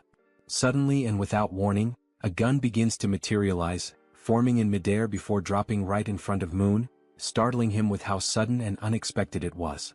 Cautiously, he begins to approach the weapon, taking slow and deliberate steps as he draws nearer. Then, with a faint smile appearing on his face and his finger already resting gently on the trigger, Moon picks up the gun, clearly aware of who had orchestrated this. Without needing to see him, he offers a silent thank you to June, already knowing it was his doing. After that, the group resumes their journey through the metro tunnels, continuing to follow the little mouse that was guiding them toward the Rat Queen's group. After walking for a while through the underground passageways, they finally arrive at a place that seemed to be the destination the mouse had in mind. They hesitate briefly upon arrival, as the location is closed off by a heavy door that clearly separates and isolates the inside from any outside threats or creatures. Then, as the leader of the group, Han steps forward without hesitation and makes the decision to open the door himself. As the door slowly creaks open, they immediately spot several people inside. The first ones to lay eyes on the newly arrived group begin trembling in fear, uncertain of who these newcomers are. For all they knew, it could easily be goblins or another kind of terrifying monster. Sometime later, the day turns out to be perfect for a walk. Apparently, June notices this and decides to get some fresh air. As he strolls along the sidewalks, he reflects on how nice it is that the territory now includes the walking trail just outside the apartment complex. He thinks to himself that it's been quite a while since he's gone out for a proper walk, and he quietly expresses his gratitude to Yejin for coming along with him. While enjoying the peaceful moment, the system suddenly notifies him that an unauthorized entity is attempting to enter. Upon seeing that notification, June smiles and casually remarks that it seems they have arrived. Yejin, intrigued, becomes curious to know who they are. The system then shows that a being who meets the requirements for citizenship is approaching the shelter, and it asks June whether he would like to grant citizenship. Without hesitation, he accepts. Moments later, Yejin hears someone calling out her name and is met with a heartwarming surprise. In the distance, her mother and her sister Yeojin are excitedly calling out to her, waving with joy. In a moment of pure euphoria, the three of them run into each other's arms, embracing in a tight, emotional group hug. Their mother, overwhelmed with emotion, asks where she had gone without saying a word and tells her how worried she had been all this time. Yejin sincerely apologizes for everything. After the hug, Yeojin's eyes sparkle with joy as she exclaims how good her sister smells and asks if she had taken a bath. Yejin replies with a smile, saying yes, and not only that, they even have hot water here, and now her mother and sister will also be able to enjoy a warm bath. From a short distance away, June watches the heartfelt scene unfold, happy to hear them chatting about how the place has beds and hot meals as well. Then June calls out to the Rat Queen, and she quickly turns around, asking if something has happened. June informs her that Unit 2701 has now been assigned to her, and she is completely free to use it however she wishes. However, he warns that it might feel a bit cramped for 30 people. Upon hearing this, the girl turns back toward her mother and sister again. But they were not alone. All 30 individuals who had been trapped in the metro were rescued and brought safely to the shelter. Yejin lowers her head for a moment, visibly deep in thought as she tries to come up with a solution to accommodate everyone. Interrupting her train of thought, June steps in and says that he'll provide 3 extra rooms for her, because she is more than worth it and truly deserves it. Hearing this makes her feel a little flustered, and she offers a heartfelt thank you. June adds that she can also use Units 2402, 2301, and 1902, all within the same building. Hearing that causes her eyes to fill with tears, and in the background her mother and sister smile with happiness and relief. Yejin expresses her gratitude and says she will always do her best. After this emotional moment, the system displays a notification showing that the loyalty and trust levels of many citizens have significantly increased in an instant. Seeing this on the interface, Jun feels a small spark of excitement, pleased with the outcome. However, something soon catches his attention. He remembers a system feature that was unlocked when he leveled up, but he had never taken the time to check it. The feature is called Guardian Beast Management, and it has a usage limit of 10 times. Just from the name alone, Jun gets a vague idea of what this skill might involve. But when he finally checks the cost of activating it, he is completely stunned. The cost is 1 billion, and the number leaves his jaw hanging in disbelief. Still trying to process this, someone suddenly calls his name and asks if he has a moment to talk in private. They head toward a nearby room and Jun opens the door, motioning for the person to come in. The person in question is none other than Yu Hyerin, the girl known for using poisons, and she appears hesitant, clearly uncomfortable about what she's about to say. Jun gently asks her what she would like to talk about. With an anxious expression and a hint of fear in her voice, she says that there's something she needs to confess to him. Noticing her fear, Jun smiles softly and tells her to take a deep breath and feel free to speak comfortably, assuring her there's no pressure. Seeing his kind and calm reaction, Hyerin gathers the courage to finally speak her mind. She bows slightly and thanks him before saying with visible difficulty that she's truly sorry, but she wants to leave the team. Hearing that shocks Jun to the core. He had never experienced anything like this before. So, with disbelief, he asks if she really just said what he thinks she said. With an expression filled with guilt, the poison girl once again says she is very sorry, but insists that she needs to leave the party. Jun hears her words, but remains silent for a moment, as it was all so sudden that he is still struggling to fully process the situation. The girl then begins to explain herself, saying that her ability is one of the reasons she feels so useless within the team.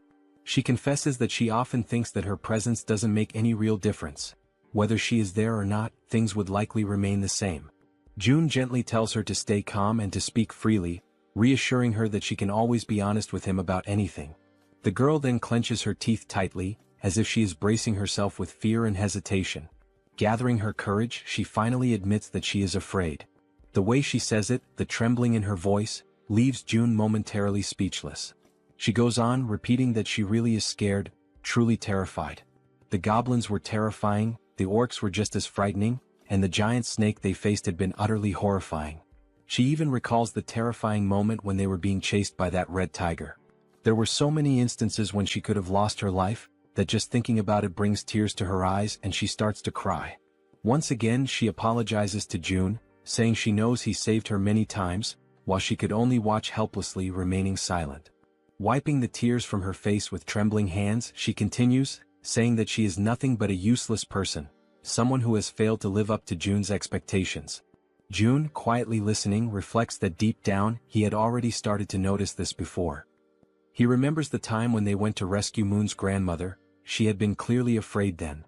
He also recalls how fearful she was when they were hunting orcs, and especially during the confrontation with the giant snake. And he remembers vividly that during the chase involving the red tiger, she had nearly lost her life. Jun knows that, in truth, she hadn't had much impact on the group's overall efforts. But even so, he also understands that none of this is something she should be blamed for. After all, her ability, Poison Mist, is extremely risky to use. If handled incorrectly, it could harm her own teammates, making it difficult for her to use it effectively in battle. And despite not being able to use her ability to its full potential, she had still risked her life countless times alongside everyone else. When results turn out poorly, of course, disappointment can arise, but it doesn't diminish her bravery. Watching Hyerin crying and sobbing in front of him, Jun decides to speak up, telling her that this is actually perfect, because he has something he needs help with. Hearing that, the girl wipes her tears and looks at him, asking what he means. Jun then asks her if she knows Dabin, who is currently living on the 21st floor of the shared facility. He explains that Dabin has been struggling to handle everything alone, burdened with an overwhelming amount of responsibilities. Jun further mentions that he plans to create and manage shared facilities on every floor, not just the 21st, and that he's looking for someone trustworthy to help manage them. Stepping closer, he asks if he can entrust this task to her, assuring her that she would be a huge help if she agrees to accept it. When he notices that no immediate answer comes from her, he simply scratches his cheek awkwardly. He then continues, saying that if someone is willing to move and help even in small ways, he could never see them as useless. Seeing that Hyran is still looking downcast, June reflects internally on how powerful her ability actually is. And because it is a control-type poison ability, June feels certain that someday her true value will shine brightly. He tells her that if stepping outside the apartment complex is too overwhelming for her right now, there is absolutely no problem with her working indoors for a while. And when the day comes when her power is truly needed again. June leans forward slightly and tells her that when that moment arrives, he will absolutely count on her. This sudden show of trust and reassurance causes her to momentarily stop crying. Then she gives a small, timid smile. At that very moment, the system sends a notification showing that her loyalty has increased to 100. It also notes that she has now been officially registered as a retainer, and the retainer limit has been expanded as well. As Hyran wipes her face once more, she apologizes again, her voice trembling. But now she gives a genuine smile, saying that she showed him a weak side of herself, but promises that she will do her best to help from now on. Hearing this lifts June's spirits as well, as he realizes that she has been working hard all this time and that he can continue to count on her. Sometime later, still inside the room, June's attention is again drawn back to a lingering system notification. The option to summon a guardian beast, at the exorbitant cost of 1 billion won. Looking at this possible new ability, June thinks that maybe, just maybe, it's worth giving it a shot, no matter how ridiculously expensive it seems. So, throwing caution to the wind, he presses the confirmation button and requests the system to summon the guardian beast. The system promptly notifies him that 1 billion won has been deducted. Then at that very moment, a brilliant light bursts forth, startling June. The light emerges directly from the ground, which makes the whole situation feel even stranger and leaves him frozen in place. It quickly becomes clear that this light is coming from a magical circle, glowing with a powerful yellow hue. The magic was so intense that it forced June to close his eyes for a moment, just to avoid being blinded. And then, from the center of the magical circle, something unexpected appears. A large egg, leaving June wondering in amazement. What kind of guardian beast could possibly hatch from that? Even after the magical circle stops radiating light, the magical egg continues to emit a strong and vivid glow. Unlike the usual situation where a magic egg would take an eternity to hatch, this time the egg immediately begins to crack open. All the while, it continues to shine so brightly that June has to shield his eyes with his hand to protect his vision. Very quickly, the egg finishes breaking apart, and what emerges from within leaves June absolutely stunned. The creature that appears is covered in black feathers, with large, expressive eyes, a sharp beak and sleek plumage. It is clearly a bird. A small black bird with strikingly large eyes and a stylish crest on top of its head has just emerged from that magical circle. Without hesitation, June activates his ultimate eyes ability to inspect the status and details of his new guardian beast. The system immediately displays information. The creature's name is Samjoko and it is a level 1 crow. The system further explains that this crow is a divine beast with 3 legs, born with the power of the sun itself. It also states that Samjoko is currently just a hatchling, a baby who still needs protection, and that for it to grow properly, it must be bathed in high-quality sunlight regularly. June waves cheerfully at his new pet and, smiling warmly, says a genuine, heartfelt, "Hello." The little creature's large, shiny eyes begin to sparkle with excitement, and it starts making small chirping sounds as if trying to communicate back with June. June then places his hand thoughtfully under his chin, pondering for a moment how he should name his new companion. Looking at the adorable black-feathered creature in front of him, June comments that it is truly a jet black crow, and then suggests that perhaps its name could be Kami. Upon hearing the name, the crow's eyes light up even brighter, practically gleaming with happiness. The tiny bird immediately celebrates, chirping excitedly as if shouting out its new name in pure joy. June leans closer and asks the bird if it really likes the name. The 3-legged crow, Kami, responds with even more enthusiastic chirping sounds, almost as if it were trying to say yes, which makes June feel a wave of relief and happiness. However, after some time passes, June notices that Kami just won't stop chirping incessantly. He starts to assume that the little creature must be hungry. A little while later, June offers some snacks to Kami, and the bird seems to enjoy them very much, happily munching away. After devouring the entire packet of snacks, Cammy lets out a loud burp, indicating that he has completely filled his belly. And just like that, after the meal, as everyone knows well, drowsiness quickly overcomes the little mascot. Watching the scene, June realizes how easily Cammy can fall asleep after eating, and he muses to himself that someday this tiny being will surely grow into a true guardian beast. Crouching down beside him, June says aloud that he wishes he could also fall asleep as easily as Cammy does after eating. Just then, something suddenly appears in front of June, a system notification. It shows that Cammy's level has increased, and that the efficiency of the solar generator has also increased by 100%. Another screen pops up explaining that the solar generator is a facility that produces electricity using solar energy, generating between 80,000 to 100,000 won per day, and that any excess energy is credited back to the shut-in wallet. Reading this, June has a sudden spark of inspiration, and if things go the way he thinks. He recalls that the 10 new buildings he recently acquired still do not have any solar generators installed. He had already used most of the financing for other projects, and at the time he thought it would be a waste to invest 130 million won for just a 30 million won annual return. But now he chuckles quietly to himself, realizing that with this new change the situation is completely different. As more time passes, the system continues to notify him that Cammy's level keeps increasing, and along with it, the efficiency of the solar generator continues to rise. Reading the latest notification, June realizes that the generator's efficiency has tripled almost instantly, going from a 30 million won annual return to 90 million won per year. With a broad smile spreading across his face, June understands that there is no reason to hesitate any longer. Without wasting a second, he gives the command to the system to install solar generators in all 10 of the new buildings. The system promptly displays that the installation will be completed within 24 hours. Sometime later in room 3001, someone rings the doorbell of that room. It is June. From inside, the occupant asks who it is, and June calmly replies that it's him. The door swings open quickly and Fatty appears, asking if something is wrong. June replies with a serious expression that he needs to ask a favor. Still looking surprised, Fatty asks what kind of favor June could possibly need. With a stern, resolute face, June explains that he needs Fatty to safeguard his money.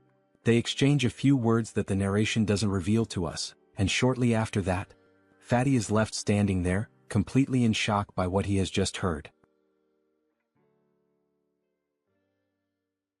Before all of that, the conclusion that June came to while thinking carefully about the tax collection ability was as follows. If he entrusts a sum of money to a trustworthy citizen and simply lets it sit idle, it will generate profit for him over time. There is an initial 10% tax fee when he donates the money for the first time, but after that, the money starts to produce a 10% profit every month. So, June began to consider carefully whom he could trust enough to handle that money. He went through the status screens of various citizens and then stopped when he reached Choi, also known as Fatty, and noticed the 89 points in trust and 98 points in loyalty. It became absolutely clear to June that it had to be Fatty.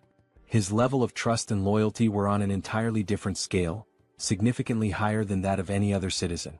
Immediately, the system notified June that he had successfully donated 1 billion won to Fatty, with a 10% fee deducted from the total amount. Right after the donation, the system also showed that Fatty's loyalty and trust had increased even further. Still visibly nervous but wanting to confirm, Fatty asked if he really was only supposed to hold on to the money, or if he could maybe use just a little bit of it. That had actually been June's original plan all along, but he had not expected Fatty's loyalty to reach 100, so in the end he replied that yes, Fatty has permission to use a small portion of the money. Still in shock over what he had just heard, Fatty bowed deeply in gratitude, offering a sincere thank you. June in turn told him to stop bowing and said that he trusted him completely. With that matter taken care of, it was now time to move on to the next thing he needed to handle. June went to talk with Dabin, and she asked if she was allowed to choose whoever she wanted. He replied that yes, it was fine, she could choose freely. Then he introduced her to Hyerin, the so-called poison girl, and said she could include her in the team. He added that now that Dabin would be the team leader, he would be paying her double the regular weekly salary. At that moment, Dabin's loyalty increased a bit more. Excited by the sudden raise, Dabin pulled Hyerin close to her and gratefully said she would do her best. Overflowing with energy, she then dashed off with the poison girl, calling out to her and saying they were about to go on their first delivery. Hyerin, trying to keep up, asked Dabin to slow down a little. Watching the whole scene unfold, June felt glad, knowing that the two of them would likely get along very well. And then he realized it was time for a difficult conversation. Over at apartment 2109, June arrived and told everyone that he knew they had all worked hard today, and he asked how they were feeling. Everyone came out to greet June, and Han spoke up to say that they were all doing completely fine, then asked what had brought June to visit them. June explained that, thanks to the monster at Siamayan Station, the surrounding area was now considered a monster-free zone, especially the subway tracks.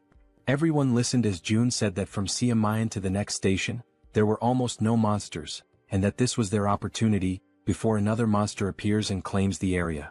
He told them they would have to act first. There was one thing June realized, especially after witnessing Hyren begging with tears in her eyes. Looking at these people now, he saw that they were risking their lives to fulfill the tasks he gave them. And thanks to Yejin, the queen of rats, they had been able to identify the giant snake at the station ahead of time. If they hadn't, the situation would have been unimaginably dangerous. In a world where death at any moment is a constant possibility, June understood that wanting to keep his family safe, wanting to protect them, could be seen as selfish. But even so, he gave the order. Han's group would go to Jigalki Station tomorrow, because he could not give up. The next morning, Cammy was stretching after waking up, and June was having his breakfast. The system displayed that the efficiency of the solar generator had increased, and that Cammy's level had also gone up. As he ate, June felt excited to see that Cammy had already reached level 5. The system then displayed that Cammy was now releasing part of the sun's power, inheriting a portion of the divine beast's abilities, and that June had awakened basic elemental fire magic. The idea of having magical powers caught June a bit off guard, leaving him slightly surprised. Raising one of his fingers, he quietly wondered to himself how he was supposed to use this fire magic. Then, a small flame suddenly appears at the tip of his finger, and he immediately realizes that it actually works. While the flame continues flowing gently from his fingertip, he notices that the sensation feels oddly familiar, and it doesn't take long for him to remember. It is quite similar to the feeling he experiences when he uses the dignity maintenance ability. And if that's really the case, June decides to go for a walk outside to test things more freely. As he walks around, he notices that there's no one nearby, and the area is completely quiet. He closes his eyes slowly and begins to use his imagination. He starts to picture a massive flame, one so powerful that it could engulf and burn the entire area around him. Soon, a flame begins to form and grow in the palm of his hand. The flame starts expanding and he can feel the power coursing through his body, spreading from his hand to the rest of him. Then, with a determined movement, he throws the fireball forward. However, this action leaves him disappointed, to the point that all of June's earlier enthusiasm seems to vanish in an instant. He stares at the tiny, underwhelming fireball floating in the air, and still feeling let down, he questions to himself whether this small result is really his current limit. It becomes clear to him that this is not a particularly powerful ability, at least not at this stage. But even so, he acknowledges that some things can already be done with it. He summons his gas and then it hits him. If he combines this fire ability with the gas produced by the dignity maintenance skill, it could become a truly threatening force. For now, that is the current level of what he can do, but the potential is absolutely limitless. With this, he can now fuel everything he needs, still have electricity left over, and eventually this surplus can be converted into money, which will then be deposited directly into his shut-in wallet. At that moment, someone arrives singing some kind of tune, and catches the attention of our secluded monarch. It's Yejin, the queen of rats, and she's expressing her gratitude for the rest period he allowed her. She says that thanks to him she was able to rest well. June replies that he simply gave her the treatment her ability deserved. And besides that, thanks to her help, the range of his own abilities had expanded significantly. Of course he should support her. Smiling, he says that he'll be counting on her again today. He informs her that Han's group is currently waiting at Siamayan Station, and that she should go guide them as soon as possible. Yejin responds that she has already sent rats along the subway tracks, since the rats are capable of reaching Koryang Station without any trouble. Hearing that, June's eyes widen as he asks her if something happened beyond Koryang Station. She confirms that yes, something did happen, specifically at Busan Station. She says she thinks it would be better if he saw it for himself. She sits down on the ground and begins to concentrate deeply, activating her ability to control one of her rats over there. Through the rat's vision, they can see that the station is completely destroyed, with debris and rubble possibly blocking access. And on top of that, the area appears to be flooded with water. Seeing this through his ultimate eyes, June quickly realizes that there's no way to get through that place in its current condition. Yejin comments that now that he has seen how the tracks are, that's precisely why she sent rats ahead. But then, she saw something far more alarming, a scene of chaos and total destruction. Using his own abilities, June sees the same thing. Not a single building remains standing over there. Everything is destroyed. He asks himself, stunned, what on earth happened in that place.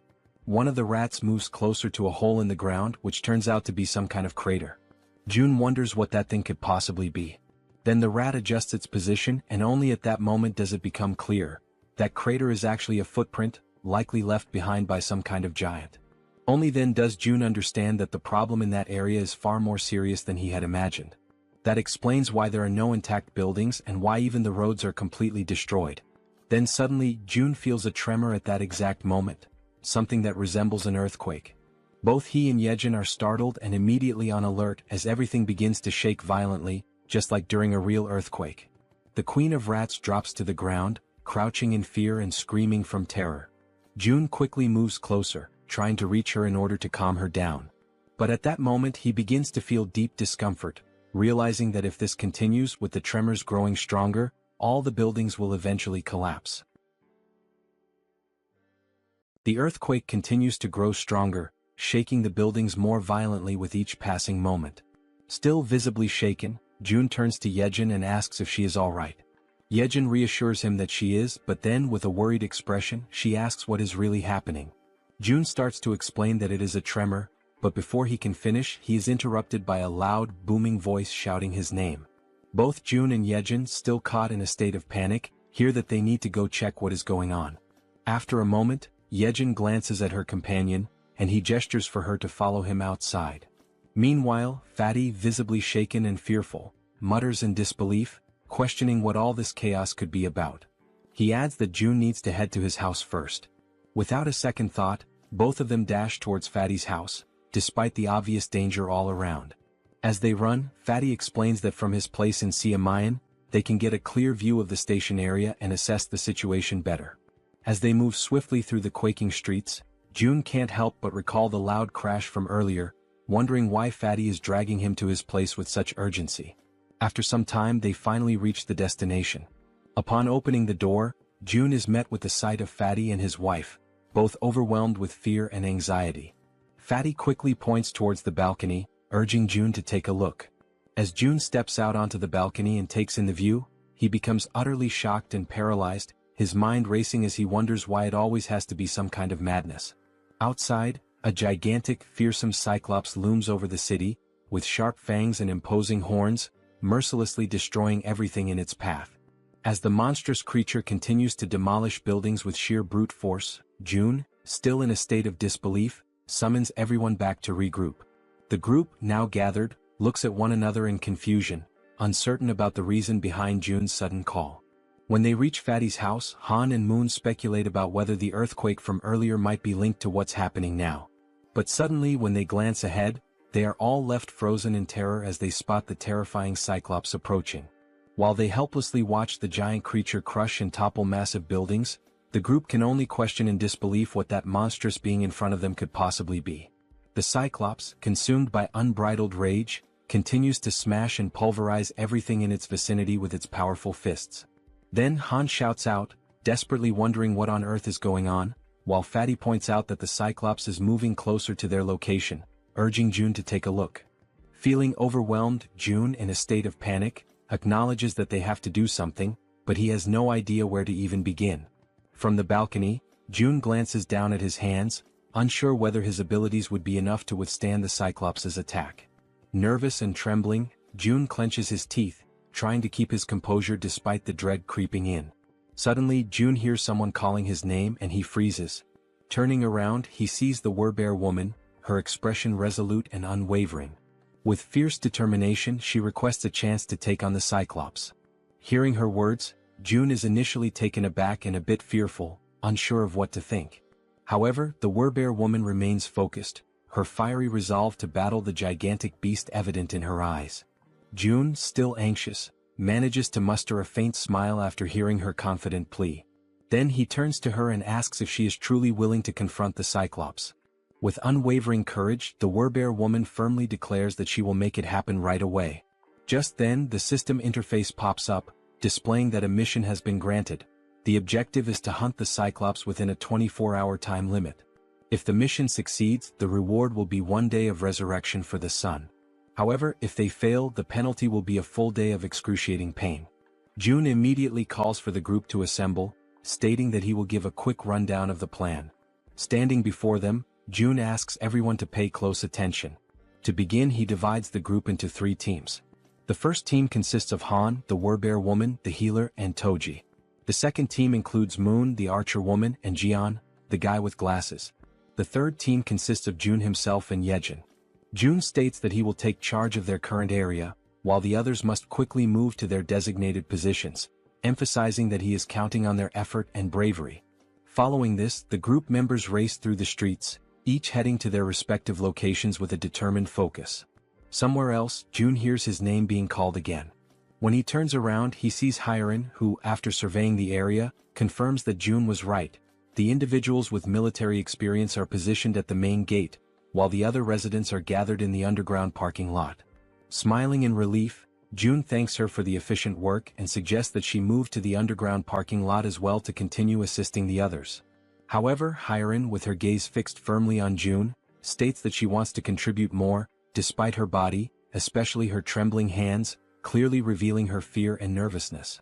Hearing this unexpected declaration, Jun is momentarily taken aback and, with a hint of concern, asks her if she is really sure that she will be okay. Hyerin, lowering her head while tears well up in her eyes, admits that she is indeed scared. Yet, almost immediately, she lifts her head with newfound resolve and declares with a spirited voice that she will strive to be brave. Feeling a sense of relief and admiration, Jun allows a faint smile to appear on his face. He then turns around and calls for Yejin and Hyerin to accompany him to the main gate. Upon arriving at the designated location, Jun promptly begins a quick survey to assess how many residents have previously completed military service. After gathering the necessary information, he discovers that, out of more than 1,200 residents, only 101 people have that experience, which he concludes is ridiculously low given the circumstances. Suddenly, one of the residents, a man wearing a red jacket, raises his hand and hesitantly asks what they are supposed to do. Before addressing the question, Jun inquires about the twins and the red-haired man, wanting to know their whereabouts. As soon as he hears this question, the man in the red jacket scratches his head nervously, his entire demeanor shifting as unease visibly takes over his body. In that instant, Jun, with a sharp intuition, realizes something that catches him completely off guard. They ran away. He quickly notices that not only did the twins and the red-haired man escape, but they were also accompanied by hundreds of other people who fled to the underground parking lot. Anger immediately surges through Jun's veins, and he clenches his teeth, feeling utterly furious at their cowardice. Without hesitation, he calls them cowards, his voice filled with a mix of disappointment and frustration. With every pair of eyes now focused intently on him, Jun raises his voice to address everyone present. He declares that those who have chosen to stay behind and fight did not risk their lives out of foolishness. They made this choice because they know that if they do not stand their ground and fight, everyone will die. He emphasizes that each one of them is not only protecting themselves but, more importantly, defending their precious families. Jun continues, recalling something he once heard: courage is not the absence of fear, but the decision to act despite it. It is a choice, a conscious decision to face danger despite being afraid. He then concludes by stating that in a world overtaken by fear, survival depends on the brave. And these people standing here today are precisely those brave individuals. Finally, he thanks everyone for their presence and willingness to stand their ground. After finishing his speech, Jun opens the system window and proceeds to purchase 101 weapons and ammunition.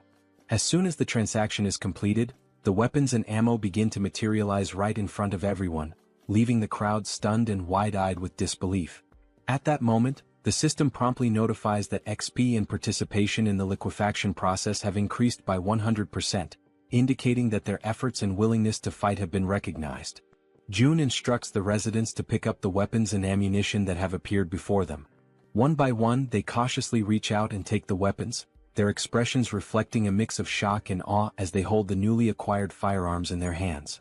Then, with a firm and resolute tone, Jun assures them that those who have chosen to face their fears will be duly rewarded. Turning around sharply, he activates his absolute eyes ability, his gaze now burning with unwavering determination. In a calm yet commanding voice, he declares that the chaos is only just beginning. Meanwhile, the Cyclops, with his fangs bared and overflowing with uncontainable fury, charged forward into the attack without a moment's hesitation, driven entirely by instinct and rage. At the same time, Han, positioned carefully outside the Cyclops' field of vision, was holding a solid iron bar, waiting silently and patiently for the perfect moment to strike. With a fierce and determined expression etched across his face, Han gripped the iron bar tightly and raised it with both hands, initiating his carefully calculated attack. In one swift and precise motion, he hurled the iron bar directly toward the Cyclops with all the strength he could muster. The projectile hit its mark, violently piercing through the creature's leg and immediately causing blood to gush out in a gruesome display. Caught off guard by the unexpected assault, the Cyclops turned around sharply, his monstrous body twisting as he directed his gaze toward the source of the attack.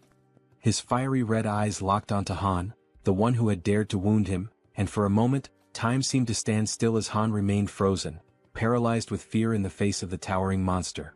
Han clenched his teeth and furrowed his brow, panic flooding his senses as he struggled to process the overwhelming danger standing directly before him. Despite the deep wound in his leg and the blood dripping down, the Cyclops began marching forward with a steady and terrifying resolve, determined to make Han suffer the most excruciating pain of all, death. But at that very instant, unexpectedly, the Werbear woman came rushing in, already fully transformed into her fierce beast form. She was driven by her mission, resolute in her goal to stop the Cyclops at any cost and earn the reward that awaited her. With her razor-sharp claws extended, she lunged at the Cyclops and slashed through his thick flesh, unleashing a brutal impact that sent her hurtling backward, crashing to the ground with crushing force. However, the attack wasn't nearly enough to bring the Cyclops down. He remained upright, completely consumed by rage, his fury only intensifying with every passing second. With a cruel and merciless grin spreading across his monstrous face, the Cyclops lifted the same leg Han had wounded. Summoning all his wrath, he delivered a savage and hate-filled kick straight at the Werbear woman. She was sent flying through the air with terrifying force, soaring from an unimaginable height, the wind violently whipping around her as she fell. Her cries of resistance sliced through the air until, finally, her body crashed with tremendous violence against the ground, as though the very heavens themselves had rejected her. The Cyclops' brutal attack left the Werbear woman lying motionless on the floor, her body shattered and completely drained of strength, now utterly defenseless. Even from a distance, the Cyclops kept his piercing eyes fixed on her broken figure.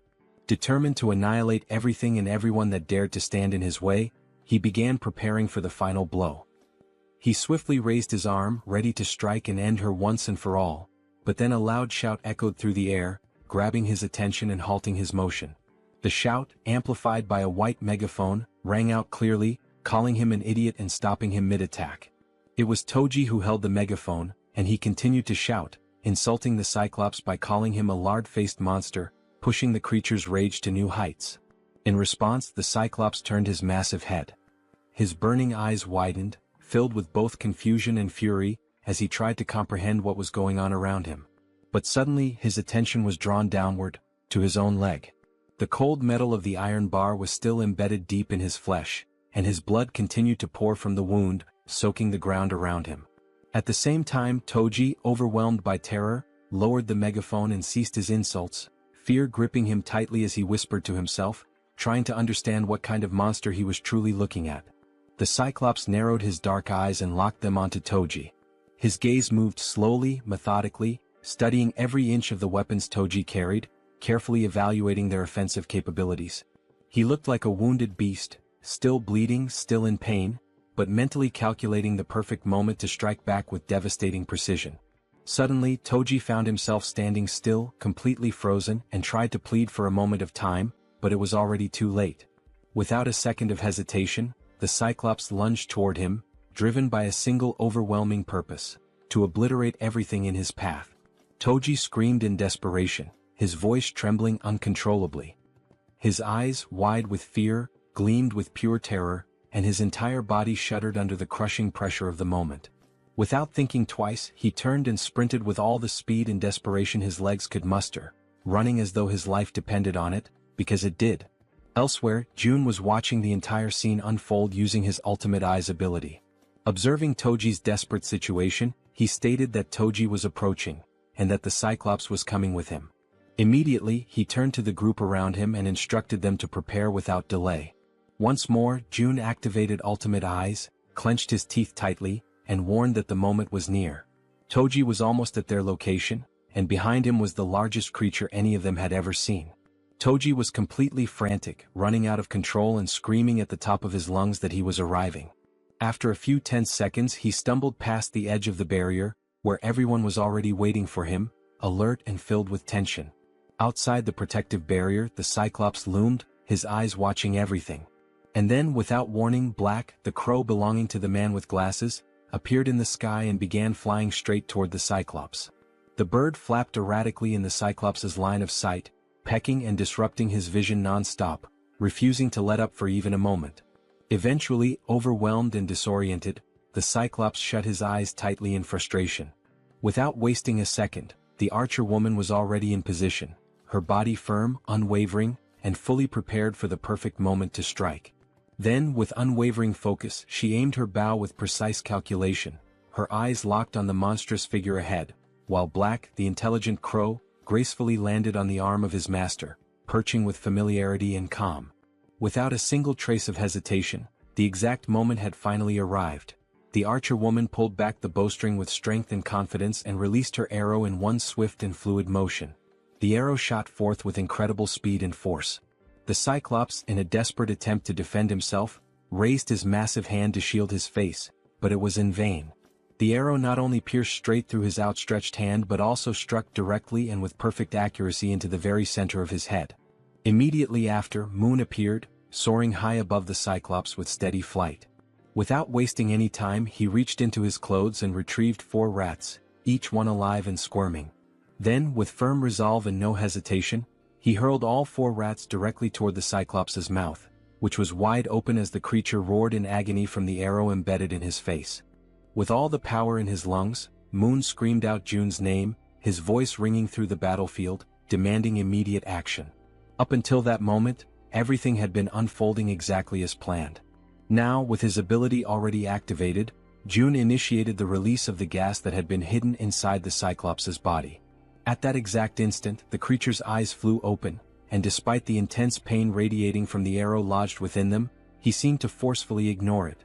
The Cyclops slowly lowered his massive head and looked down at his abdomen with a focused and steady gaze, as if noticing something unfamiliar. He took in a long breath, bracing himself for whatever was about to come next. Soon after, Jun raised his arm firmly and pointed it straight at the Cyclops. His face remained calm, composed, entirely devoid of fear. In his mind, there was an unshakable conviction. When the opportunity to end that terrible battle finally came, there would be no room for doubt, only the resolve to bring everything to a close decisively and completely. He activated a magical attribute, conjuring flames that danced around his hand and crackled with energy.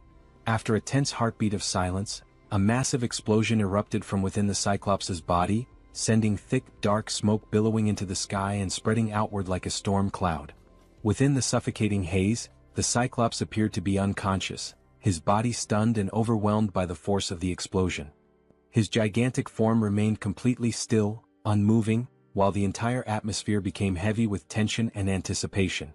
The townspeople stood frozen, stunned, their mouths hanging open in disbelief, until one among them noticed that the towering giant was beginning to lean more and more over the barrier. Meanwhile, Jun stood his ground and insisted, with a strong and commanding voice, that everyone remain in position. He encouraged them to hold on to hope, even as the danger loomed right before them. Quickly analyzing the situation, he realized that almost everything was proceeding according to the plan. The next phase, however, would depend entirely on the citizens. They would need to concentrate all their strength and aim their firearms with absolute precision at the Cyclops' head, which was now visibly drooping and hanging heavy over the barrier. With one hand thoughtfully resting on his chin, Jun continued reviewing the details of his strategy in his mind. Deep down, he wished that, if possible, the final blow could be delivered by one of his loyal subordinates. His train of thought, however, was abruptly interrupted when Fatty approached, visibly nervous and trembling all over. Unable to speak a single word, Fatty simply pointed frantically behind Jun, urging him with urgency to look. Trying to calm him down, June replied that the Cyclops was going to fall onto the barrier no matter what. But when June turned fully around and saw for himself, his entire expression changed in an instant. To his shock and horror, the explosion had not been powerful enough to bring the Cyclops down. The massive creature was still standing, firm and steady, his terrifying eyes locked directly onto June. Paralyzed by fear, June struggled to comprehend the horrifying reality unfolding before him. His wide eyes were filled with pure panic, unable to believe what he was seeing. Beyond the safety of the protective barrier, the Cyclops remained upright and unshaken, exuding an aura of dominance as if daring anyone to try and stop him. Without a moment's pause, the Cyclops lifted his arm with merciless strength and brutal determination. His fists clenched tightly, as if they bore the weight of a final decision that could not be reversed. And then, in one explosive movement, he brought his massive arm crashing down with devastating force. The very air around him trembled from the impact. The collision reverberated like thunder against the protective wall, shaking everything around it and sending a shockwave through the surroundings that echoed with raw power. After the violent impact against the shield, the system immediately issued an alert, indicating that an unauthorized entity was attempting to enter the protected zone. For a brief and tense moment, June and all the people around him were overwhelmed with fear and uncertainty. However, as the seconds passed and they realized they were still alive, June understood that he had, in fact, managed to block the devastating attack from the towering Cyclops. At that very moment, Fatty cried out, urging everyone to begin opening fire. Though still visibly shaken, the group quickly prepared themselves, raising their weapons and firing at the colossal enemy looming before them. Most of the gunfire struck the Cyclops directly in the eye, causing him to howl in unbearable pain. Meanwhile, June began to sense that although he had successfully blocked this latest attack, they would not be able to withstand repeated blows of the same magnitude. He knew all too well that even a single unblocked strike could prove to be fatal. Realizing this, he also decided it was time to act. He activated his invisible hand ability, combining it with gigantification attributes, understanding that he, too, had to intervene using one of the powerful skills he had unlocked by spending ability points. In an attempt to counterattack, the Cyclops raised one of his enormous fists once again, clearly preparing to deliver another crushing blow. The citizens, noticing the movement and realizing that yet another attack was coming, were filled with fear once more. The monstrous creature gathered all his brute strength and threw another punch. But once again the devastating strike was stopped by the protective barrier. Only this time the blow came with even more force, and it wasn't just a single hit. The system responded promptly, issuing another notification that an unauthorized entity was attempting to breach the barrier. Upon seeing that the Cyclops had failed yet again, the people cheered and felt a surge of relief. They had successfully resisted once more and now decided to continue opening fire on the giant creature. June observed the situation carefully and realized that, although they had not yet brought the Cyclops down, they were inflicting damage. The rats with bombs and the citizens' repeated attacks were slowly but steadily accumulating injuries on the monster's body. He concluded that if they continued this strategy they could eventually take the Cyclops down, but they still needed something capable of delivering a critical strike. Then a spear was launched with that very intention. It pierced the Cyclops' massive body, driving deep into his flesh, causing him to let out a furious and agonizing roar of pain. It had been Han who hurled the spear, and June felt a wave of excitement and hope. He had been expecting this moment. Alongside Han stood the Werbear woman and the healer, though she already appeared to be exhausted and worn from exertion. Enraged and roaring with fury, the Cyclops turned his full attention to Han's group. June, trusting in Han's abilities, declared to himself that he was now counting on him. Without wasting time, he opened the system interface and gave the command for it to summon multiple spears. The weapons materialized instantly beside Han, whose eyes now reflected a deep and unshakable conviction. Without hesitation, he began launching the spears toward the giant enemy. The spears flew through the air, striking the Cyclops from various angles. The giant did what he could to defend himself, raising his arms and trying to block the incoming projectiles. But the assault didn't stop. More and more attacks rained down upon him. In addition to the spears coming from the front, others began descending from above, and he was unable to defend from all sides at once. These overhead strikes came from the archer woman, who had resumed her attacks, assisting Han by shooting from a higher vantage point. The assault continued in coordination, Han attacking from the front and the archer woman supporting from above. At that exact moment, the system sent a notification to June stating that Cammy's level had increased. For a brief second, June thought this might not be the best time for the system to be bringing up status updates. Yet the system continued, revealing that Cammy had partially unlocked the power of the sun, inheriting a portion of the guardian beast's strength. Furthermore, Cammy's basic fire magic had evolved into intermediate level fire magic. The system also reported that Cammy had detected an intruder trying to enter the territory and was requesting energy release. Reading this, June paused, reflecting deeply on the energy release request. He was almost certain that the intruder being referenced was the Cyclops. Now he wondered what Cammy would be able to do with the energy. Despite his uncertainty, June gave the command to authorize the energy release, and just like that, 300 million won were consumed.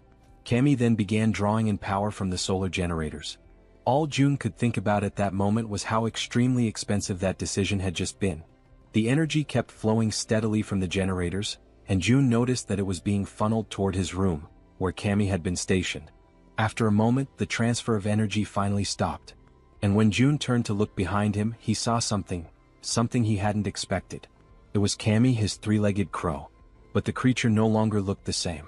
This time, Cammy appeared transformed, with a sharper beak, larger wings, and a presence that radiated power and majesty.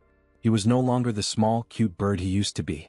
Now he was larger, had 3 glowing eyes, and emitted an aura of a true guardian. Then Cammy began to concentrate a powerful fire attack in his beak. The Cyclops, focused entirely on his current opponents, had not yet noticed the bird's presence, until he finally sensed something emitting light directly behind his back. With no further delay, Cammy unleashed his fiery attack, and the sheer power of it left all the citizens, including June, completely stunned and amazed by the incredible magnitude and strength of the blast. The powerful blast unleashed by Cammy strikes the Cyclops directly in the back, and with immense force, it pierces through the creature's thick body. Immediately after the impact, the enormous Cyclops begins to collapse, crashing heavily onto the ground. He lets out a guttural scream of agony as blood starts pouring from his mouth, a sign of just how fatal the attack had been. While Han stands still, watching everything unfold without any visible reaction, someone else takes the initiative and moves forward without hesitation. The Werbear woman leaps toward the fallen Cyclops, aiming to deliver the final blow and end the creature once and for all. From the Cyclops' limited point of view, all he can see is an enormous, furious bear charging at him with full speed and fury. In just a matter of seconds, the Werbear woman successfully finishes the Cyclops, ensuring that the threat is completely eliminated. The system then sends out a notification. A level 51 Cyclops has been hunted down. As a result, a massive amount of experience points and a large sum of one have been awarded. Additionally, the system displays that several skill levels have also increased as a consequence of the battle. Seeing this, June is immediately reminded of what always happens to him whenever his skill levels increase like this. As expected, he begins to feel the familiar and agonizing pain that always accompanies the evolution of his abilities. The effective range of his skills expands even further, now reaching much farther than it did before, giving him more influence and control. The system then flashes another message on the screen, congratulating June for successfully declaring the entire apartment complex as a unified refuge, and confirming that a large deposit of one has been transferred to his account. Unable to bear the overwhelming pain, June falls to his knees on the ground, clutching his body as the surge of new power courses through him. At that moment, Cammy lands right beside him, having returned to his normal, small form. The three-legged crow begins to emit a series of proud, chirping sounds, clearly boasting about his role in defeating such a ferocious enemy. June, still kneeling and catching his breath, mentions that it cost him 300 million won for that outcome, prompting Cammy to fall silent, now visibly embarrassed that the price for his attack had been so high. Despite the expense, June feels genuinely happy and grateful that Cammy's strike was so decisive. It had been a critical and essential blow in taking the enemy down. With a soft smile, June gently strokes the top of Cammy's head and acknowledges that he did a great job. Although the summoning of the guardian beast seems to be unavailable within the refuge, June reflects on the outcome. He had spent 300 million won, but in return he profited 30 billion. This makes him start to wonder if it might be time to consider summoning all 10 guardian beasts, because if their performance is anything like Cammy's, there's really no reason to hold back. Then the system displays a new update. The current cost to summon a guardian beast has increased to 10 billion won. Seeing that, June immediately questions why the cost had skyrocketed so dramatically. But before he has time to fully process the situation, he hears the sound of someone's voice. It sounds faint and emotional, like someone crying. What he sees next brings back a delicate and emotionally complex memory for him. Both he and Cammy turn to look toward the source of the sound. It's Yeonju, the Werbear woman. And at that very moment, June realizes something unexpected. Just for a brief instant, the faint alert sound from the system window transforms into something else entirely, the very sound that Yeonju had long been wishing to hear. A little while before all of that unfolded, inside a certain abandoned building, someone was quietly using his special ability to fill a small bottle with water. The people around him were deeply grateful, genuinely thankful, to finally have clean water to drink. The man with the ability stood there, silently thinking to himself, troubled by the fact that they were now completely out of food. He had carefully formed a line, allowing the people to come forward and receive the precious water he was able to generate, but there was no denying it. Their food supply was nearly gone. And that, he understood clearly, was the absolute limit of what they could achieve with just these few resources they had managed to gather. The man felt a deep, growing sense of unease because at the end of the day, it seemed they would have no choice but to leave that place. A place that had seemed, until now, relatively safe. Then, at that very exact moment, he and everyone else inside the building felt the entire structure tremble. Like anyone would in that situation, he immediately asked those around him whether that had been an earthquake. Right then, another man came rushing in, shouting frantically and begging everyone to come see something that was happening up above. When the man mentioned the word monster, the one with the water ability was stunned, completely frozen for a second. Without wasting any more time, he began running, dashing up the staircase to reach the top floor and see what was going on with his own eyes. Once he arrived at the rooftop, what he saw left him breathless. The enormous Cyclops was still standing tall, radiating overwhelming fury and power.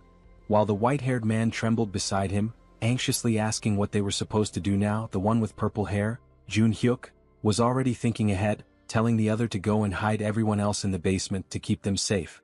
Jun Hyuk, overwhelmed and desperate, ran his hands through his hair in frustration, desperately trying to think of a plan. But the truth was undeniable, facing off against the Cyclops was utterly impossible. He tried to offer a bit of comfort to the other man, explaining that there was nothing they could do against something like that. In the background, without them realizing, the powerful light of Cammy's upcoming attack had begun to form. The men could only speak in hushed, fearful tones, saying that all they could do now was pray that the monster wouldn't find its way to them. And in the background once again the Cyclops was being obliterated. That moment caught them completely off guard. They had no idea what had just happened, what kind of power had been unleashed. But when Hyuk saw it, when his eyes truly grasped the scene in front of him, he knew right then and there that this power, it too came from an awakened but someone on a level far beyond his own. Hyuk then called out to the silver-haired man, addressing him as Hyun, and told him to gather the people. Hyun, utterly shocked, asked him if he had lost his mind. Was he really suggesting they go toward that? But Hyuk was certain. Even though he didn't know who the awakened one was, he had no doubt about what needed to be done. If they truly wanted to survive in this wretched, merciless world, they had to stand beside the person who possessed the kind of power capable of bringing down a creature like that Cyclops. As they began walking toward June's location, the people silently hoped, prayed, that whoever they were going to meet would be someone good-hearted, because they had no other options left. Their fate was entirely in the hands of chance now. They eventually arrived at the apartment complex and immediately suspected that this must be the place. After all, the buildings were still intact, completely untouched in a world otherwise devastated. Hyun, walking ahead of the group, remarked with disbelief, wondering how such buildings could remain standing in a world that had fallen apart. But then he suddenly smacked right into some kind of invisible barrier. Right after that, a message appeared in front of them from the system, declaring that entry was prohibited. Another message followed immediately, asking them whether they would like to obtain citizenship. They confirmed the prompt, and the system quickly responded, showing that they had been successfully granted citizenship. However, along with their new status came an initial quest. They were instructed to proceed to June's apartment on the 30th floor. Once they arrived there, June was already waiting to receive them. Strangely, he was already calling them by their names, despite the fact that they had never met before. June introduced himself as well, calmly stating his own name. At that moment, Hyuk felt something deep within, an instinctual certainty that this man standing before them was the one responsible for forcing the towering Cyclops to its knees. And now that he was face to face with him, his instincts were screaming louder than ever. Without hesitation, Hyuk reached out, took Jun's hand in his own, and introduced himself, earnestly asking Jun to take care of them. Because in his heart, he knew this was a moment he must never let slip away. Elsewhere, in a quiet and peaceful place, Yeonju, the werbear, was gently serving a warm meal. This time, a bright and genuine happiness could be seen in her eyes as she cheerfully called out the name of Siwoo. Siwoo was her little boy, her beloved child, who was happily eating, and she lovingly asked him if the food tasted good. With a big smile, he replied that it was absolutely delicious. The small boy then turned to his mother with innocent curiosity and asked whose birthday it was, because they were having seaweed soup, a dish traditionally served on birthdays. She responded with a warm and affectionate embrace, hugging him tightly while he told her how much he loved that particular food. At that very moment, someone opened the door. It was Jun. Upon seeing him, the little boy excitedly called him Wizard Uncle. Yeonju asked Jun whether everything went smoothly with the new residents, and he confirmed that it did. He had already provided them with food and a place to stay. Then Jun apologized for something, and Yeonju, curious, asked why he was suddenly saying sorry. He explained that the newcomers wouldn't be able to leave the house, and that he hadn't expected that restriction to be in place. However, Yeonju didn't seem the least bit concerned about that detail. She calmly replied that just being there, together like that with her little boy, was more than enough for her. Holding her son even more tightly in her arms, she said with sincerity that she was truly content now. Right after that, the system displayed a message stating that her loyalty had increased significantly, officially registering her as a retainer. But even if the system had said nothing, Jun could already tell, through her expression, her voice, and her gentle actions, that her heart was full. He could feel Yeonju's emotions clearly, without any need for confirmation. More time passed in peace. Mother and son continued enjoying their time together, now watching television side by side, smiling and sharing laughter. And during that simple, tranquil moment, Jun found himself reflecting deeply on his own family, on how long it had been since he had last seen them. He wondered how they were doing, if they were eating well or if they were possibly sick. He closed his eyes and imagined the worst, thinking that something terrible might have happened to them in this chaotic world. Right then, Cammy appeared, making a bit of noise. The small creature began playing and having fun alongside the werbear and her son. Watching them all together like that, Jun felt a quiet realization settle in. There was no need to rush. It was just one day. One peaceful, ordinary day. And he understood how hard Yeonju had worked for this day to finally come. At the same time, he also thought about how Yijin's rats were, at that very moment, heading toward the main house. When the rat reached the house, he would be able to deliver whatever his family needed. So today, looking at mother and child, smiling and content, Jun made a choice. He would focus only on taking care of them. Because this was the moment when Yeonju's one and only dream was finally shining brightly. Then Jun suggested that they sleep in the master bedroom. However, with her child still wrapped around her body in a loving embrace, Yeonju gently declined, saying that they could settle down in another room instead. Even so, Jun insisted that they stay in the master bedroom, emphasizing that it was the coziest and most comfortable place for them to rest. With a warm and reassuring smile on his face, he added that it was an order. Without hesitation, Yeonju lovingly stroked her son's hair, and together, they expressed their gratitude to Jun for his kindness and thoughtfulness. Soon after, they headed toward the room, wished him a good night, and the little boy waved sweetly at Jun before going in.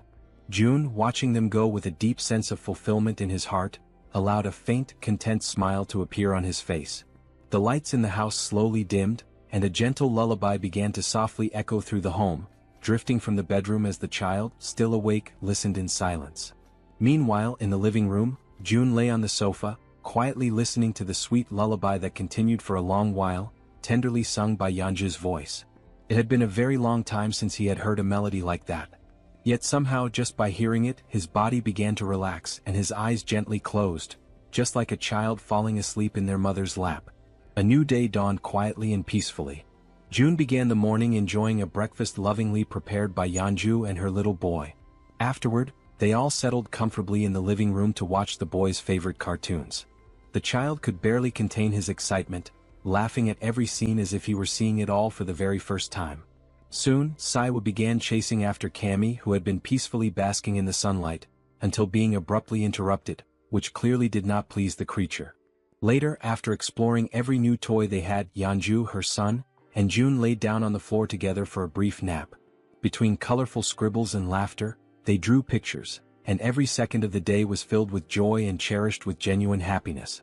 But time waits for no one.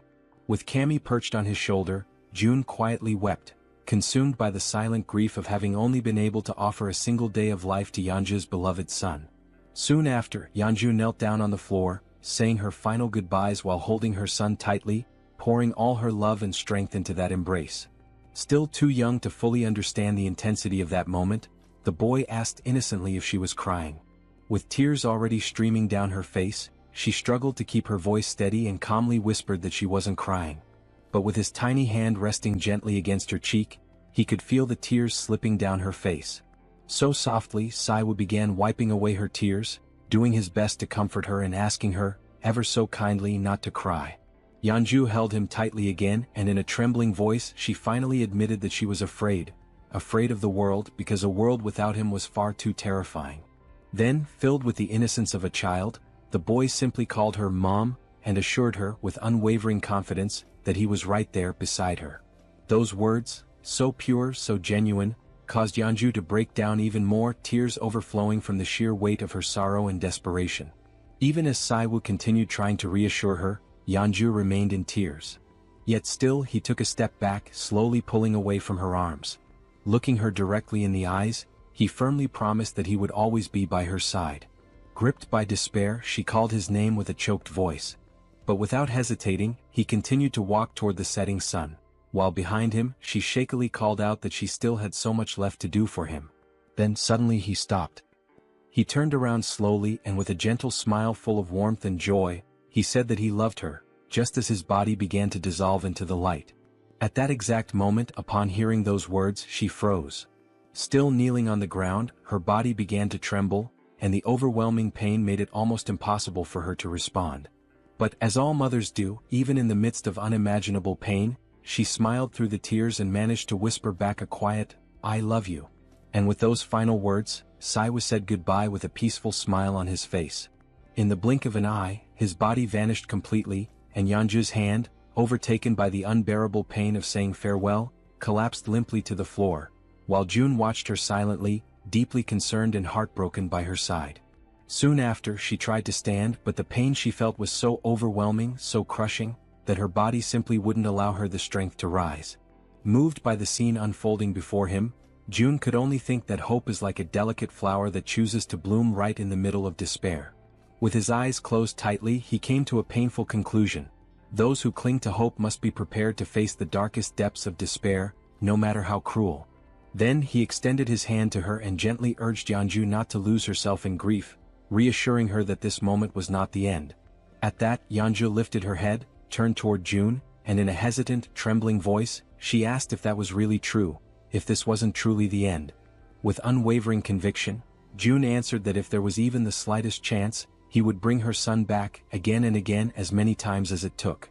His words ignited a new spark of hope, and Yeonju received them with a renewed sense of determination and strength. At that exact moment, the system displayed a notification. Yeonju's trust level had reached 100%, and she had obtained primordial vitality. The scene then shifted to the red-haired man, who was screaming with uncontrollable rage and fury. The twins, who had been silently listening to everything that was being said, became visibly frustrated when they realized that the standard spear, the orc spear, and all the money the red-haired man had painstakingly saved had vanished completely without a trace, leaving him utterly disoriented and at a loss for what to do.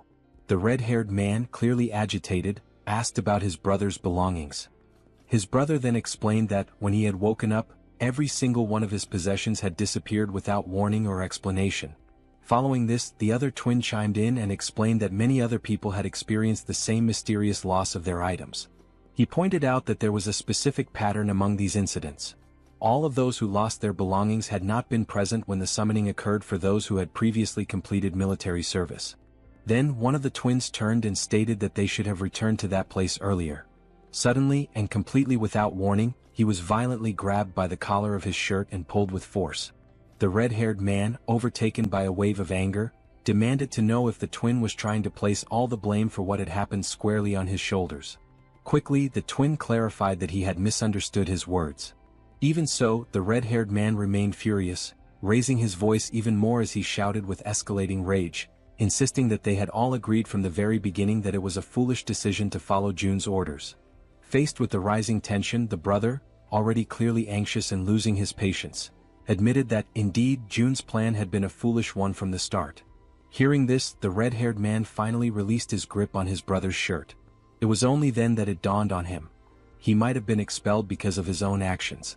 Now tense and nervous, he remembered that there had been only one similar case in the past. He began to recall the story of a man who had tried to get involved with an underage girl. That man had been caught in the act and was immediately expelled, only to be found dead in the middle of the street shortly afterward. As he continued reflecting on the situation, he came to the unsettling conclusion that even now, with the appearance of that giant and all the surrounding chaos, the survivors still gathered in abandoned apartments. So, it was highly likely that there were enough people who would be more than willing to make sure he became the next one to be expelled.